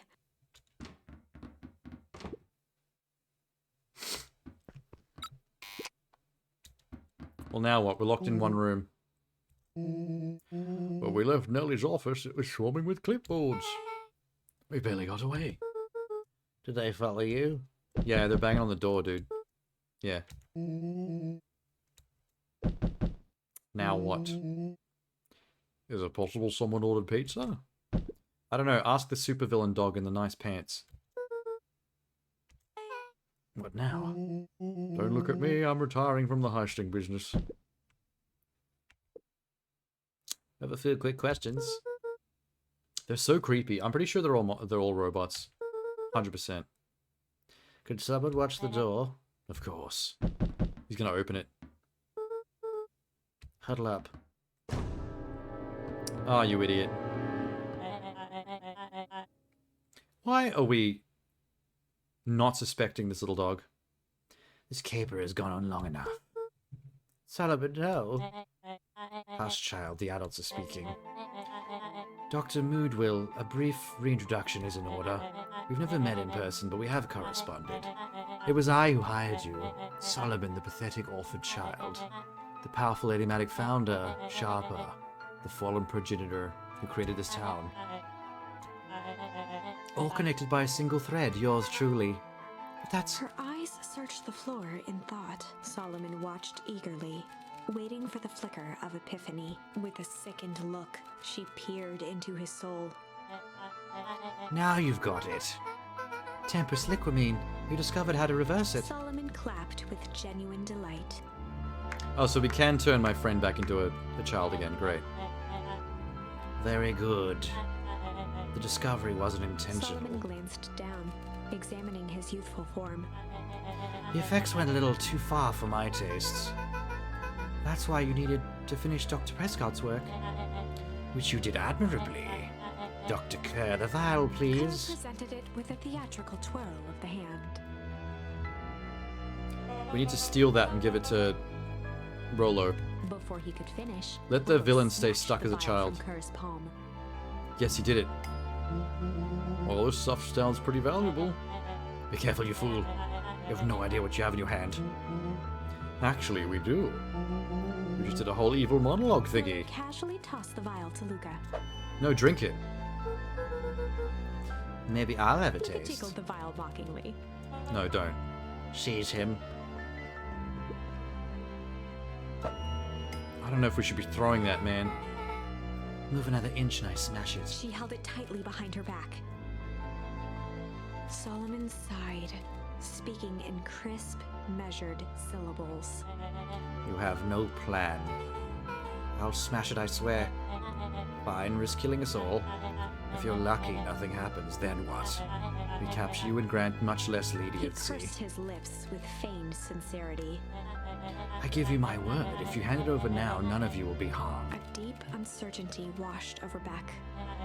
You're a smart girl, Beck. There's no shame in being outwitted by someone smarter. We both know there's only one way this ends. She looked to Nellie shakily. With a dispirited nod, Nellie sighed in defeat. Beck slowly approached Solomon. That's a good girl. Beck, don't do it. We can't trust the jerk. I'm sorry, he's right. With apprehension, Beck conceded. Why, though? Solomon pocketed the vial and brushed off his shoulder with a sharp flick. I hope she did a pickpocket and switched it with something else. Mr. Kerr, you have allowed yourself to be humiliated by a group of children. Report to my office tomorrow for a performance review. The blood drained from Kerr's face. Oh, he's gonna get murdered and end up in the dumpster. First, you have a speech to make. Trot out there and give me the introduction I deserve. Oh, is the thing about to happen now? Oh shit, we've run out of time. Oh poop. To think all of this thanks to the efforts of Mr. Van Horn. I don't understand. How is this all because of me? I said Mr. Van Horn, you silly child. Dr. Walt. Your father was always a thorn in my side. I offered him an opportunity to be a part of something great, but the fool was blinded by righteousness. He even broke into my laboratory in an attempt to sabotage my Solomon shook work. his head with gratification.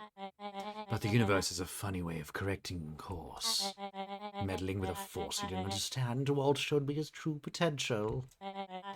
As fate would have it, Luca, your father's dying act was to grant me eternal A life. muffled applause resonated faintly through the walls. Oh, the speech has started. Well, that's my cue. After the festivities and my subsequent ascension, I will return to deal with you all. I suggest you use this time to reflect. Okay, Rolo, I need you to beat up those 3 red pandas. It should be very easy. Well, crap. Rolo? Beat the door up? I can't believe Beck sold us out like that. I'm sure she had no other choice. So what now? I don't have a plan. Of course you do, you always have a plan. Rolo. You just need some time. Rolo, it's over. We can pull the storybook back and try a different path, right? Okay, what do you have to say for yourself? I'm sorry, Luca. I did what I had to do. I know, it's just we were so close. I have a feeling that eventually Solomon will get what's coming to him. Time wounds all heals.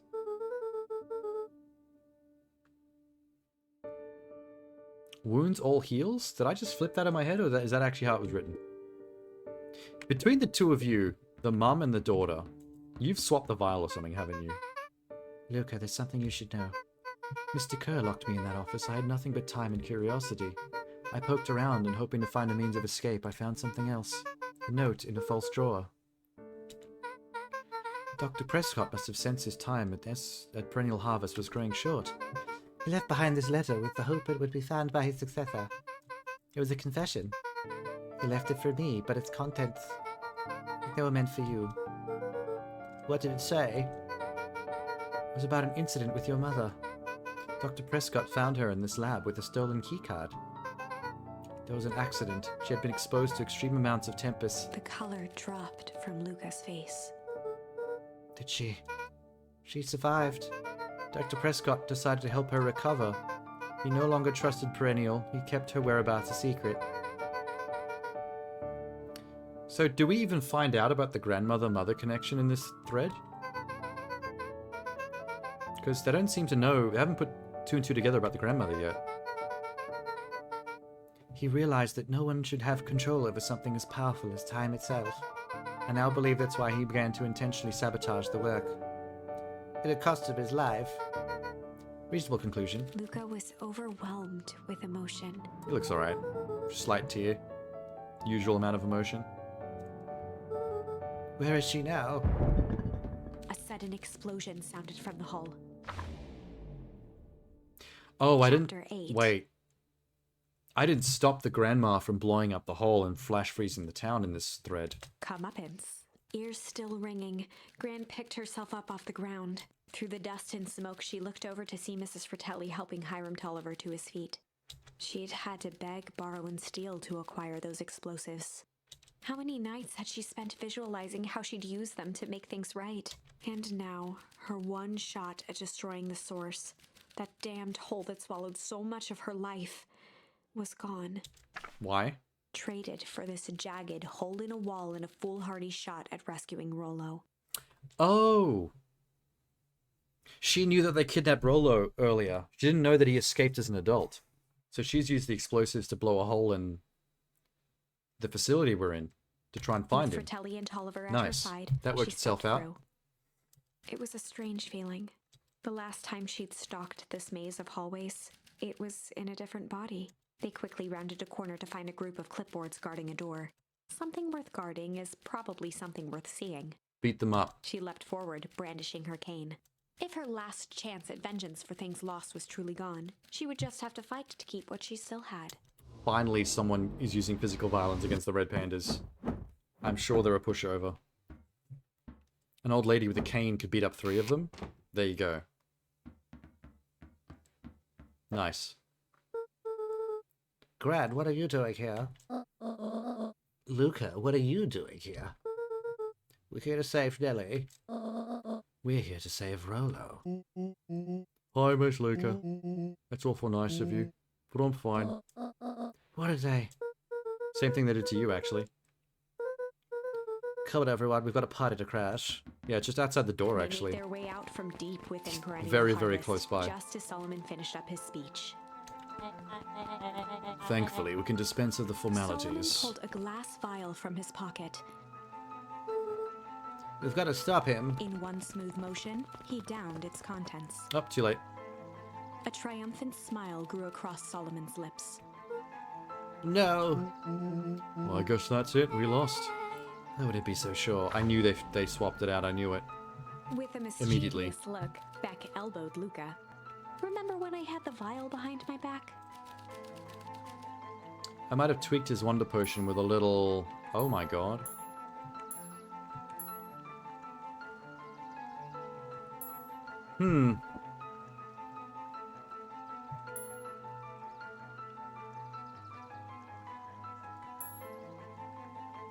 I can tweak his potion with change, with malice, or with junk. I wonder if there's, like, actual 3 different things that happens to him, but it's all the same ending otherwise.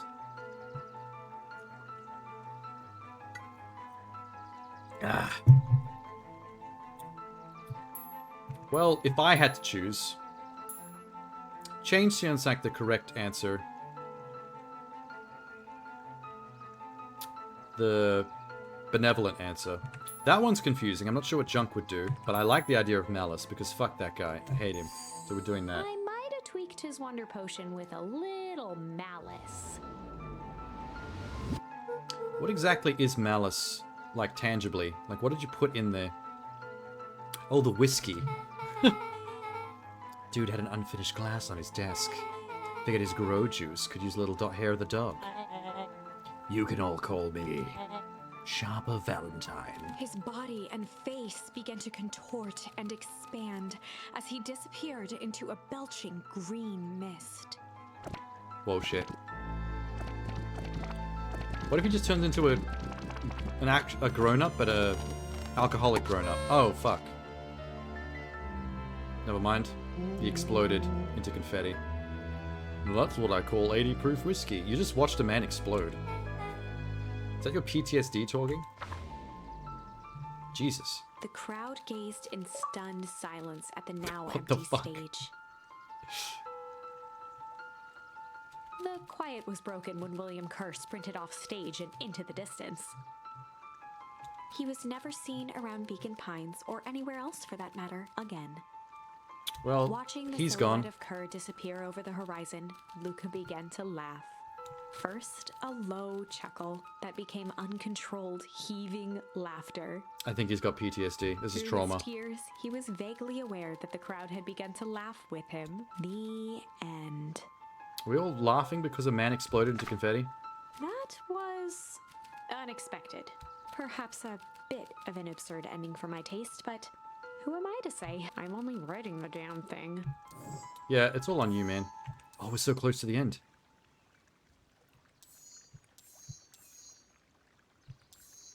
Are there no other...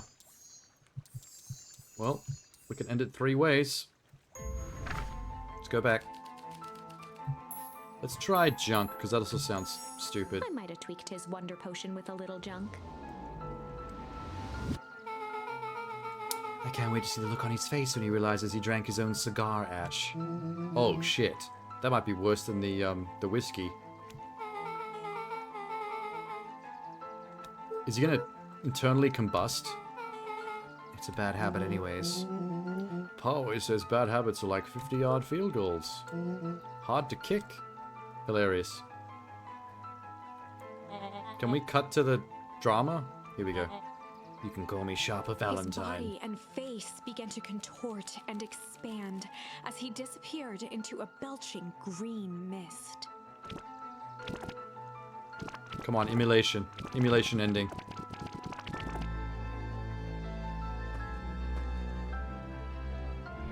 Oh, fuck. He actually turned to ash. Both those endings are quite violent. Nobody breathe that in. Nobody breathe in Valentine. As the last of what was once Sharper Valentine wafted into the air, the crowd began to disperse, still numb from what they had just observed. Sharper Valentine was gone for good. They didn't know he was Sharper Valentine, though. The townsfolk basically just watched a child His incinerate. end would be a new beginning for Beacon Pines. A new chance to let go of the things they had lost and grab hold of a new future. The end. Wild. Well, I'd be lying if I said that wasn't a bit gratifying. If that More than a feels bit. to you like a good note to I'm end tickled on, pink, even. I won't stand in your way. Alright, let's see the final one. Change. I might have tweaked his wonder potion with a little change. Like money? Pocket change? Unlucky penny? I plopped it in the vial when no one was looking. What's that gonna do? That's the beauty of science. We observe. His body and face began to contort and expand as he disappeared into a belching green mist. Is this one also gonna involve him dying horribly? What the fuck? Holy crap, he's a baby. He's still Sharper, right? What he was no longer matters. This is an innocent child. I apologize for all the harm. I don't know about innocent. Have you seen this thing's face? That baby looks sinister. Eris awkwardly cradled the squirming child. She looked to her brother, her voice shaking with uncertainty. Augustus, what do we... We do what Valentines always do. What must be done? Drown the baby in the river. Shove it in the sack. Let it all go. Let's have it ended. Oh, they're gonna bring it up. She looked back down at the infant with equal parts kindness and terror in her eyes. With a shake of her head, Eris addressed the crowd with a stern scowl. Okay, everyone, show's over. You may leave. Wow. Epilogue. Oh, okay, that must be the good ending, because we didn't get an epilogue in the other two. Well, he didn't die, but if he's a baby, doesn't mean he gets to grow up and still be evil. Does he keep his adult memories in that baby body? Because that was a sinister look on his face. I don't trust the baby. Summer on record came and went without much fanfare. I think we need to put that baby in a sack and throw it off a bridge. Folks shared what they had and none were left wanting. The new school year was ushered in by the falling leaves of autumn. After everything Luca, Rollo, and Beck had been through, middle school was bearable. The chill of winter didn't seem to bother people much. They kindled a hope for a better future in their hearts. When spring arrived, farmers planted their crops with a sense of joy and optimism. Well, this is all very nice. And as the dawn of the first day of summer came again, its light slowly spread through the shallow What are we going to valley. do about the original town that's currently It covered in crept snow? Over the town square, across the river, past the neglected welcome sign, and came to rest on a young boy sleeping at dawn. His mind at peace, knowing he is here for a reason. Well, yay. I'm back in my Twin Peaks t-shirt. Oh, no, it's gone. Oh my god, the music. We're about to drop some fire on the track. Triumphant? Check in with Rollo. Okay. What are you doing? I hear you and Rollo have big plans for that little tree house. It started getting crowded after we revoked the max capacity, one Rollo, one Luca rule. We expanded. We've got some help with that. How's the internship at Nellie and Yelena's jump going? It's been great. I'm hoping it helps me get into the School of Agriculture. So we're... Now that all the drama's gone, and there's no more winter coming out of the giant interdimensional hole in the original town location, right? We're all back to being a thriving farming community? Rollo's grown up so fast, but he's still my little brother. He had a heck of a growth spurt. We didn't fix him? This morning he was up and finished his chores before I even had breakfast. Some of that might be the excitement about the treehouse. Don't tell him this, but it'll go to his head, but I'm really proud of that little punk. I'm sure he feels the same way. But he's so dang proud to tell you. I know. Could I have... She planting a bunch of trees back there? I'm curious if I can... What the fuck? Oh, that's Dad's grave. Cool. Whoops. Could I have found Grandma at the back? She's normally in the garden, right? Oh, Grandma. What's up? I mean, Mother. I forgot. Bob, I'm ready to go now. You go on without me, I'll meet you there. So in that entire storyline branch that the successful one, we never actually find out directly from her about the I'm your mother thing. It just kind of gets resolved after the fact. It's funny. I only started making jam as a way to send messages without anyone noticing. But now I enjoy it. Oh, that's lovely for you. After all the trauma of what we've been through, though, I don't really want to eat any of your jam. There used to be domestic terrorism messages in that jam. Hey, Mayor. Did you bury the baby here under these floorboards? Couldn't be better. I'm so grateful to Leona and Nellie for letting me help. I wasn't built to be a mayor. Too much bureaucracy. And they're using the Red Panda robots? When Perennial As- Harvest okay. collapsed, most of the clipboards skipped town. But some stuck around and dedicated themselves to making things right. Anyone with a knack for art can help paint a new office. I think we should get rid of all the robots. Can we also dump them in the river? With the baby? I never really felt comfortable telling people what to do. Now this right here, something I can be proud of. So you were just more of a quiet farmer type, not a people person. How's everyone else doing? What's her name's parents? Beck's parents. We had to clear out the old stuff before putting on the final touch. Slow and Dirty Harvest is now official. I like it. It was actually Nellie's idea. There's still a lot of work to do, and their name serves as a reminder. Just because progress is important doesn't mean change should happen fast. We've learned that the more you care about something, blah blah blah blah blah blah blah blah. Our motto was go slow and fix things. Okay. So you're like a farming science division. Okay. What about you, Pigman? You haven't moved the entire game. How's napping? Most underrated part of a good nap is the view. And the view's getting greener every day. You didn't help in the plot at all. Oh, yeah, the treehouse. Okay.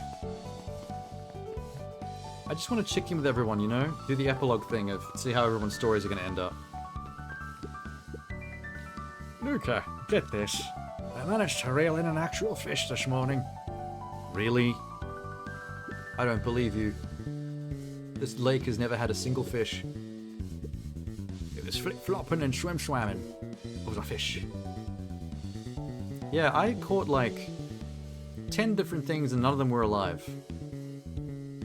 Boots and pocket watches and bullshit. And a whiskey bottle. What did you do with the fish? I released it back in the pond. I'm gonna catch it again tomorrow. Wow, your life is pointless. I hate fishing. Well, there's the non-mutant bully. And the stupid rhino. Are we fixing the trash bin satellite dish? Well, I'm telling you, the angle isn't the issue. We need more power to the radio. Hi. More power to the radio? Do you want me to get a generator? I'm not in charge of artillery design. Fine, Iggy. Don't do anything drastic till I get back. Who, me? Tish, you're in charge while I'm gone. The rhino that never says anything? They'll be fine, right? It'll be fine. If we really want Mission Control to turn to something bigger and better, we have to loosen our grip a bit. Lead the way. Check in with Beck at her house. Oh, fuck, how far is that?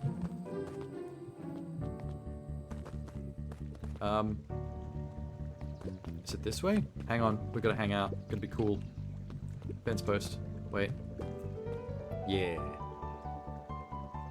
Yeah. Yeah. Okay, I'm done.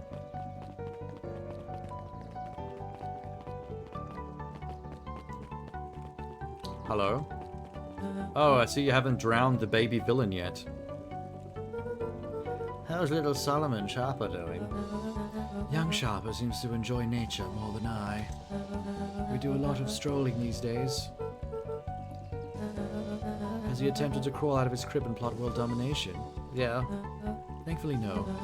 I spoke at length with Dr. Moodwell, and she feels that Sharper's infant mind was not developed enough to retain his previous memories. For all intents and purposes, this child is unmolded clay. So it's a full reset on his life. He's gone back to just being a fresh baby that could be molded into a whatever human he becomes from his upbringing. That's cool, I guess. The guy we knew before is dead, I suppose. If you're going to put it that way. All I can do is try and hope. A few activities I'm endeavoring I find less distasteful. I think you're doing a great job. You could have drowned him in that fountain, you know. It's probably the easiest way to go about it. I still don't like the way their baby looks at me, Eris all did her side-eyed best and to shit. ignore the tears welling in her eyes. Don't like it. Hello? What's today's news that needs knowing? I'll give you tomorrow's headline today. Our old friend Patrick Montesquieu, William Kerr, performed a stirring rendition of The Iceman Cometh at the State Correctional Facility. Kerr went to prison? Cool. I don't recall that plot point. Who arrested him? Ooh, journalist kid. Yo. I'm glad you swung by. I got everything I need. Thanks again for that. Send a draft of the story to a reporter in Capital City. They're not going to believe any of this. It all sounds super fantastical. You're an amazing reporter. I don't know about all that.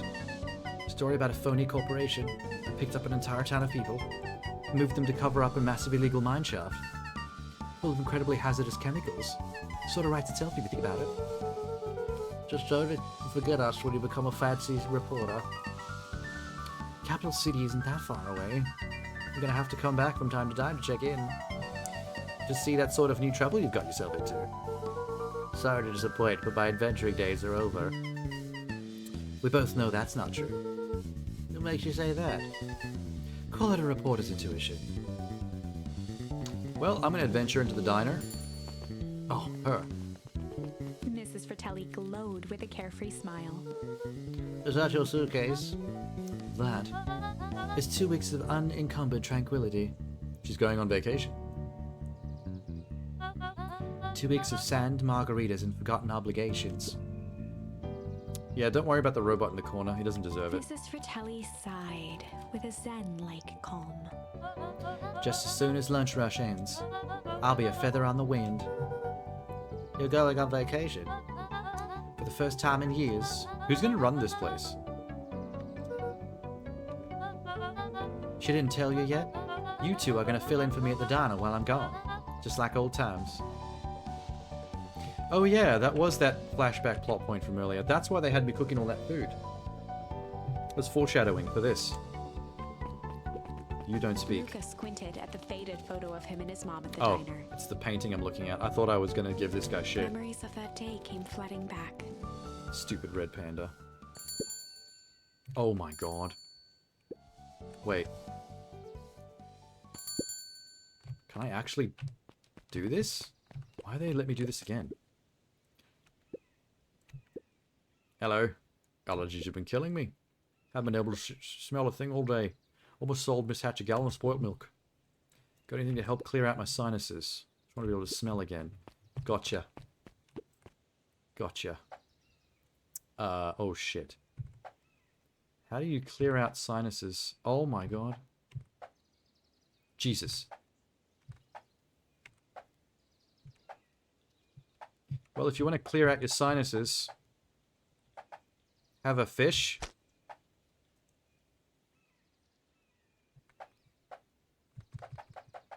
With mustard. I guess that's caviar. Cactus. Onion. Chili. That's chili con carne. That's actual chili. Onion?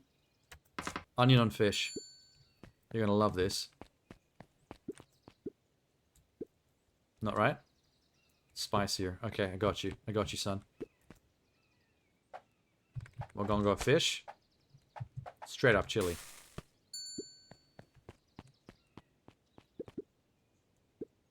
Cod for the common cold. That's spicy. And stinky. Don't you see what that means? I can smell again. My nose is alive. How about alligator girl that never stops reading? I'm not hungry. Snack sized if you could. Alright, snack size, something tiny.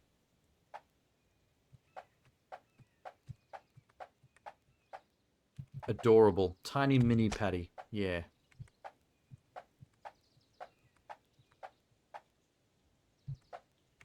With lettuce. Lettuce is pretty insubstantial. The novella. Lovely.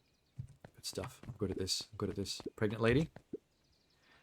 I'm guessing don't give the pregnant lady chili. Coupon for 1 free burger. A lot of mouths to feed. Biggest burger you've got. Okay. With lettuce. Alright. Good. Good, good, good. Know exactly what you need. Although, this is a lot of meat patty for someone who's getting a freebie. I'm not sure if I'm happy about that. Hey, the burger doesn't look nearly as big in the game as it does in that screen that I just made it on. Too much is never enough, burger. This should keep them at bay. Thank you. Pedo dog? What do you want, Uncle Nuncreed? Well, your dad and I had a little disagreement, that's all. How's he doing? I don't actually care about all this stuff. I want to know what your food is. Tell him I'm thinking of him. You seem sad. Nonsense. Fact of the matter is, I don't have much of an appetite. I'll make you something special that'll cheer you up. Something that'll cheer him up. That's a very vague. Will a burnt patty cheer him up? Candy. Candy should cheer him up. Candy with a mustard smiley face.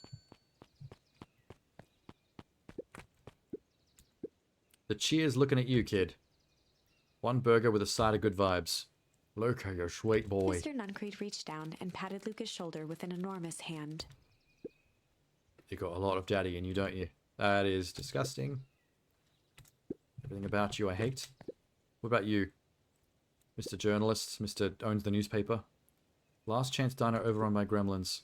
Mr. Wilder adjusted his monocle jokingly. I stand corrected. In that case, would you believe I have a craving for burger? Have a nice juicy burger topped with onion. Okay. Juicy. I guess succulent is close to juicy. And then onion. It's a very normal burger. The most normal burger I've made in this place. I call it the Wilder. I love a good byline. Many thanks. What about you, rich lady? Listen well, child. I'm only going to say this once. A well done burger. And by well done, I mean it. You aren't grasping my request. I want the burger charred beyond recognition. Bitter and black. And top it with expensive. Okay, that means burnt patty. With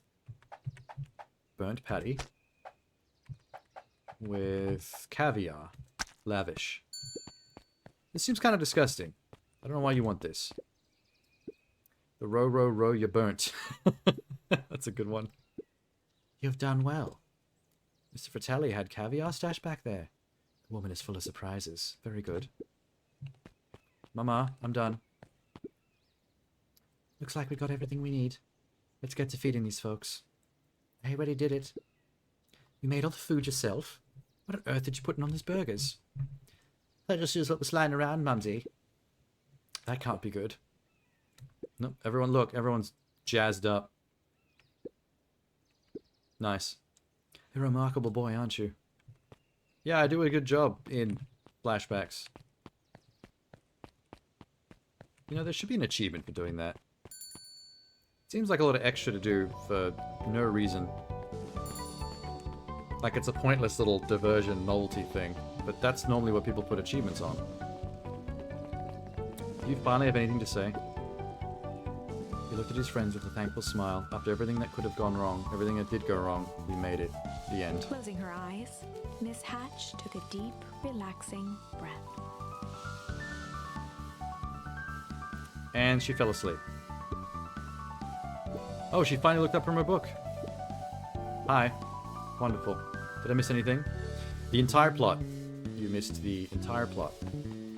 It was quite neat, actually. Never discovered who this little tyke is. I kind of was hoping this would turn out to be my dad secretly. And we give him green goo to make him grow back up. If it's not too much trouble. For the longest time, I didn't understand the appeal of ice cream. It serves no purpose, other than to be briefly enjoyed. But it's pretty tasty when it lasts. Inclined to agree. That was pointless conversation. Luca, can you tell Roxy I'll be free in an hour? Sure thing. My dad's making me stock the shelves for the summer. He said it builds character. I think he meant to say it builds calluses. I thought she was going to be a love interest for my character at a certain point. And that never happened, because she seemed flirty to me. Luca, can I interest you in a delicious apple? Playfully waggled an apple. No thanks, just say hello.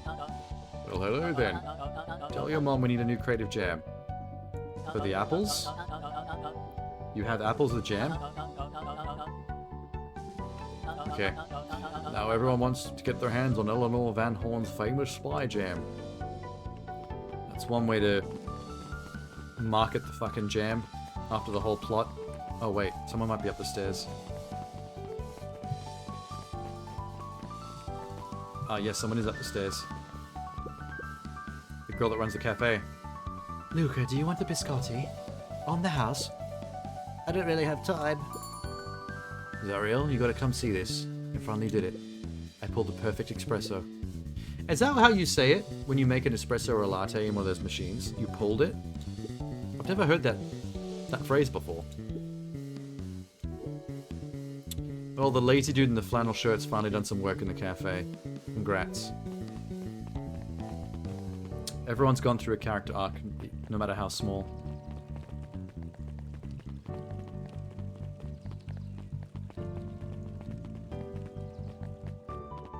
God, there's people everywhere to talk to.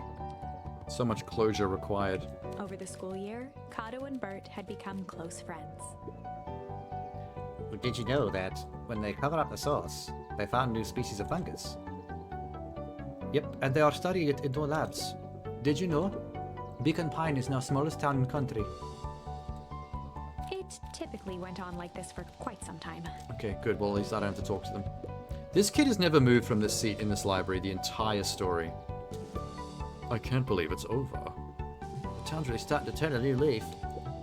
The town? I was talking about the Hank Atomic. I just finished the latest issue.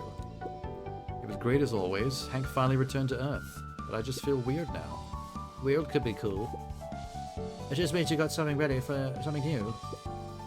Any suggestions? Ask Miss Hatch about what she's always reading. She seems to really enjoy it. I think she's reading romance novels. I wouldn't bother. Hey, nerd. Luca peeked over Piper's shoulder. Laid stealthily inside a large volume of mathematics was the first issue of Hank Atomic. Oh, she hasn't been nerding out. She's been secretly reading comics. Do you mind not telling anyone? I've got a reputation to uphold. What, of being a nerd? Dude, it's all good. What I'd give over to start fresh, to experience it again for the first time. This comic must be amazing. I'd love to read it. Although it sounds lame. Hank Atomic? Sounds terrible.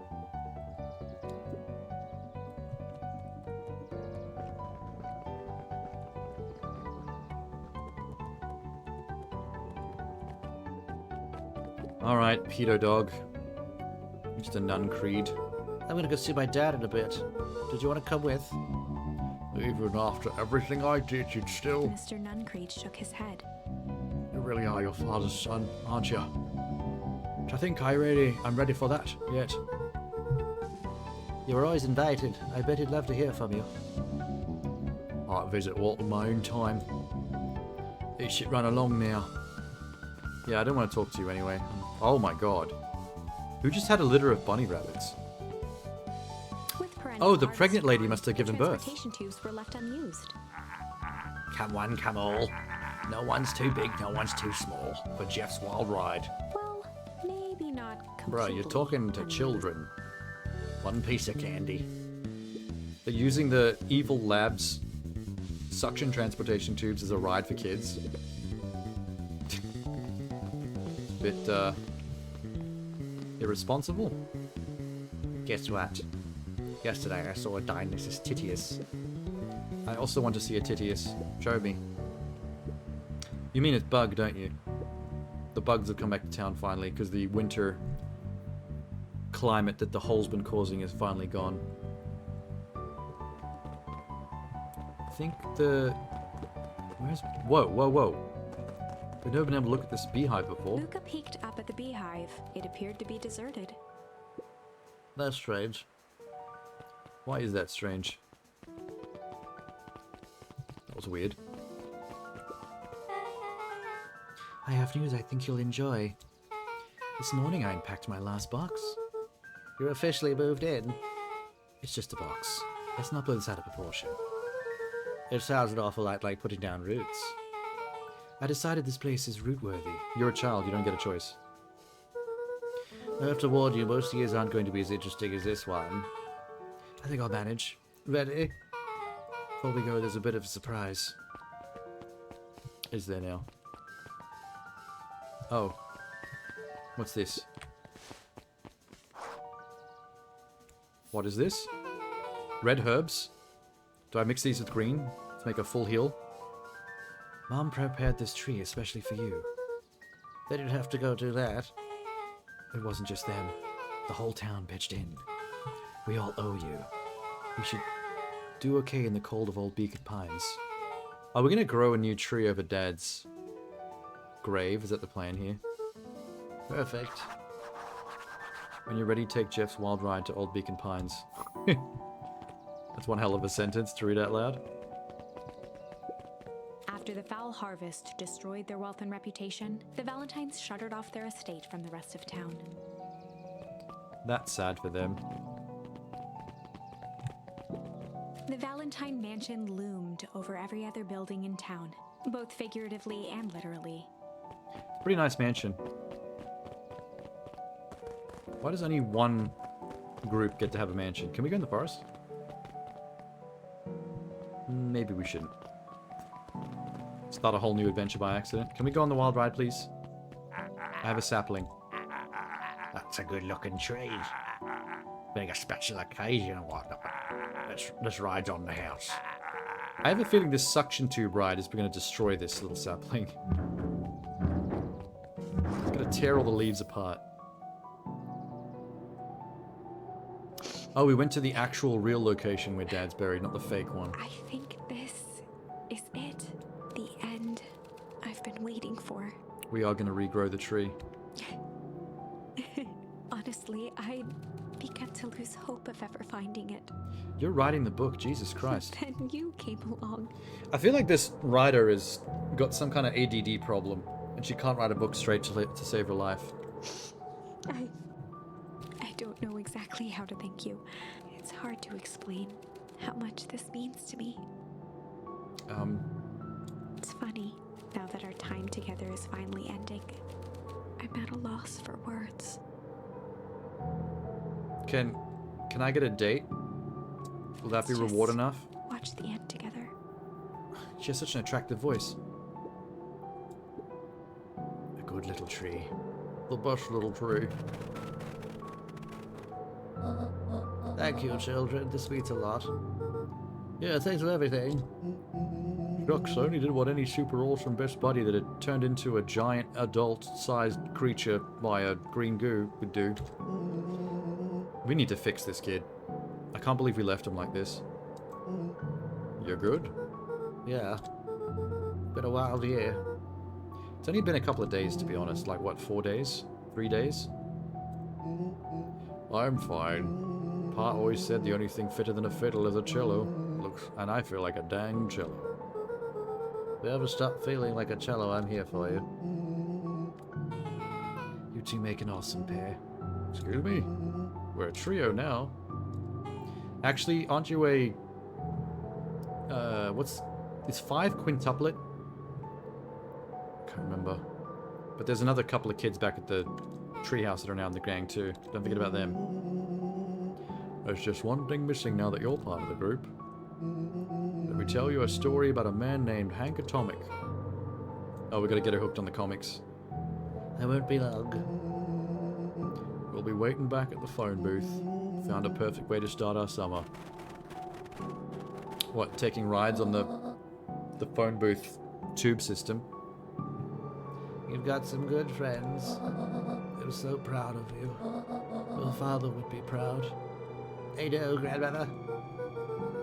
Can I ask you a question? I keep forgetting that she's my actual mom, not my grandma. God damn it. Do you ever dream about Dad? Not a night goes by, child, that I don't. Are you ever afraid that you're going to forget him? Forget what he looked like and forget his voice? This music is making me hit some feels here. I'm hitting the feels hard. So much of him lives on in you. He loved that old tree, but I knew he would have loved this one more. Because his 2 favorite people planted it. I'll give you 2 a moment.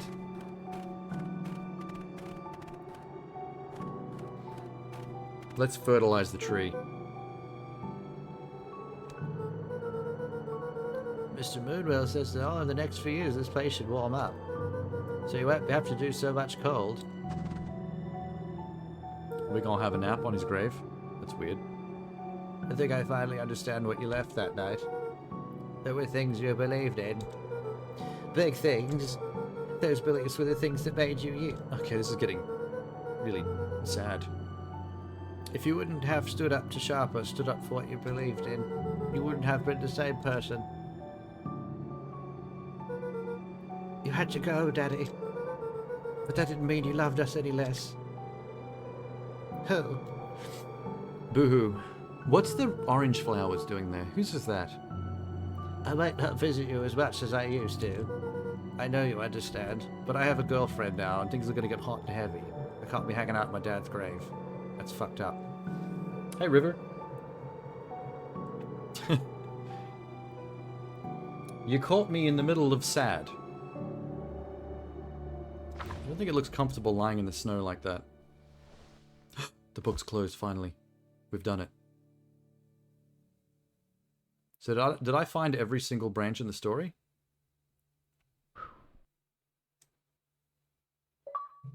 We never got to meet the narrator and her hot voice. Damn it. Now it goes to folksy guitar over the credits.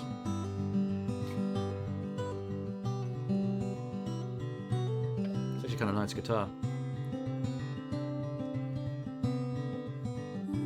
Finish your tale down at the Beacon Pines.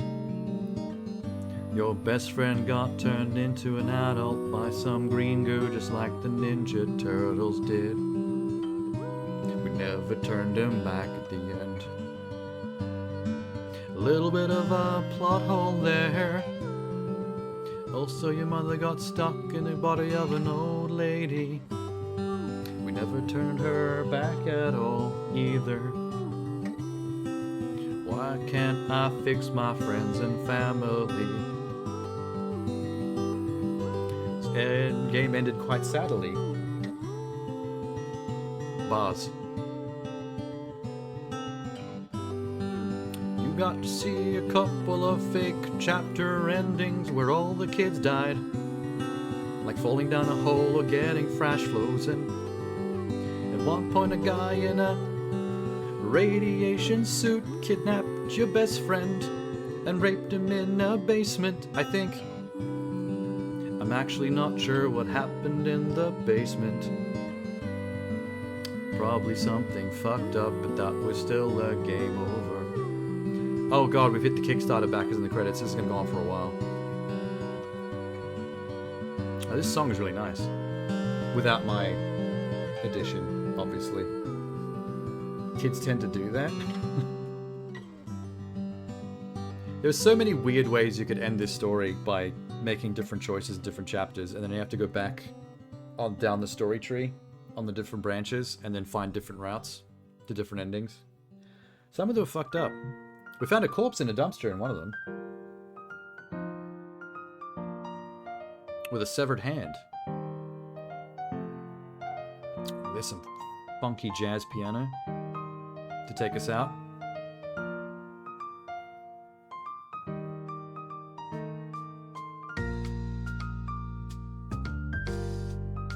Did I get all the achievements? I did. 1,000, 1,000. Yep, lovely. Holy shit. There we go. You like jazz? We got jazz. I'm glad they put 5 columns of name on the screen, because that makes it go faster. Otherwise, Kickstarter credits tend to go on forever. Some games let you turn them off as well in the settings menu, so when you get to the credits, it never shows the Kickstarter part. That's pretty handy.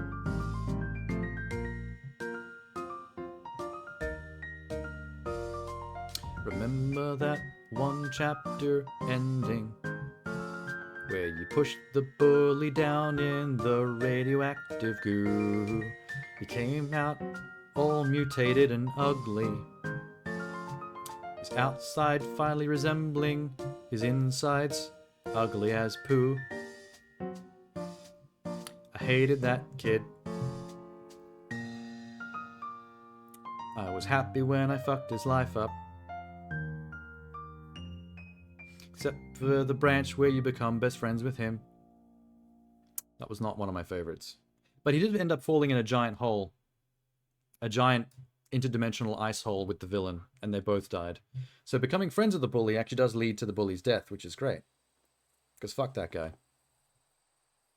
So now, if I go to branch... What do I do here? Oh shit.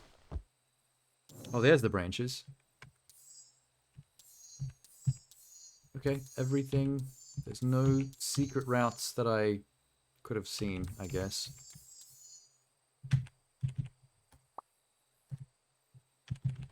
Can I close this and see the charms that I collected? No? Okay, well, it doesn't matter. Whatever. Whatever, man.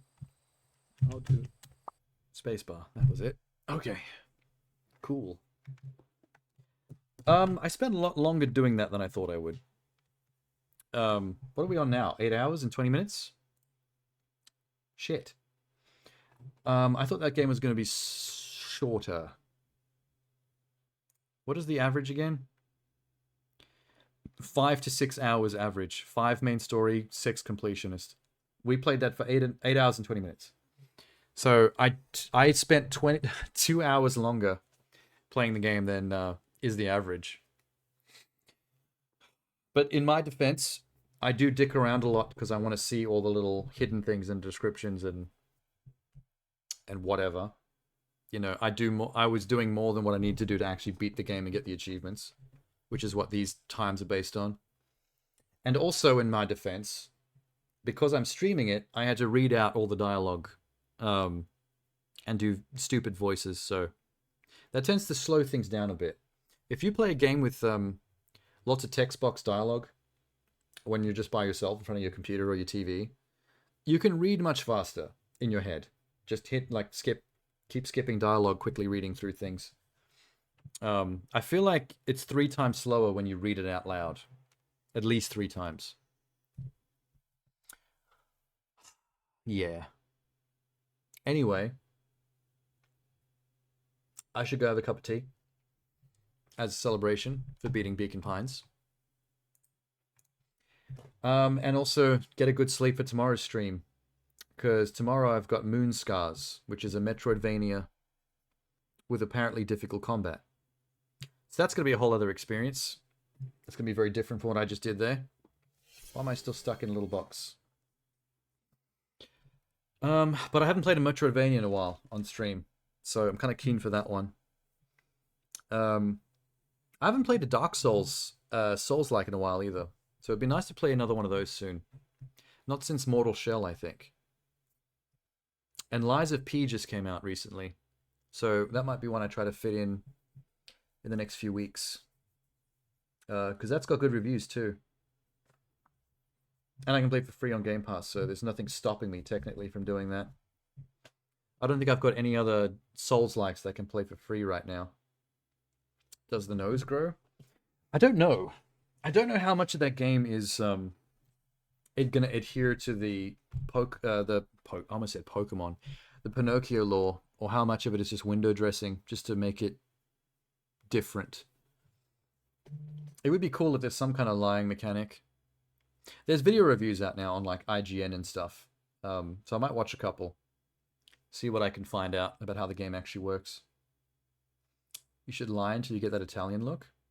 That would take one lie to achieve. One lie and you're ready at the Italian look. Everything after that becomes freakish. I want to play a Pokemon game where they let me cause the did I just say Pokemon again? Fuck, why am I doing that? My brain's mush. I want to play a Pinocchio game where you get to cause the Pinocchio paradox on purpose. Like, just to see what happened as like an Easter egg. Do you know the one I mean? It's kind of a meme on the internet, but you might not have heard of it. In case you don't know what I'm talking about, the Pinocchio paradox is what would happen if Pinocchio was made to say, my nose will grow longer now. What happens if he says that out loud? You're not deep into Pinocchio lore. Well, it's not lore from the actual stories or anything. It's like it's a meme. It's a paradoxical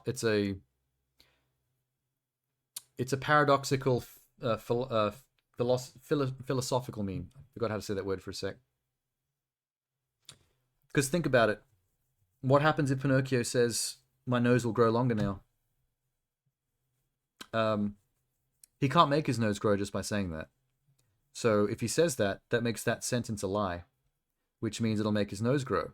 But if his nose grows, the sentence is no longer a lie, which means his nose can't grow. So it's a paradox. Like, it's literally an impossibility. What happens? I want to play a Pinocchio game where they let me do that, and then we see what happens. I think that would be funny. They should build an Easter egg into Lies of P, where you get to do that in conversation with a character with dialogue choices. And then, like, maybe Pinocchio's head explodes from the paradox. He can't handle it. It's similar to the logic morality paradoxes you can do to robots and AI. You can get them trapped in logic loops like that, where it's like a paradox and they can't figure it out and they just fry. Their microchips just burn or whatever. Oh my god. Okay. Nice to see you again, River. I'm gonna head off and have a tea. I'll be back tomorrow night, or it's 3 a.m. in the morning, so technically it's tonight, Friday night, for that Metroidvania game. We'll see what that's like. Good night, good morning. See you later.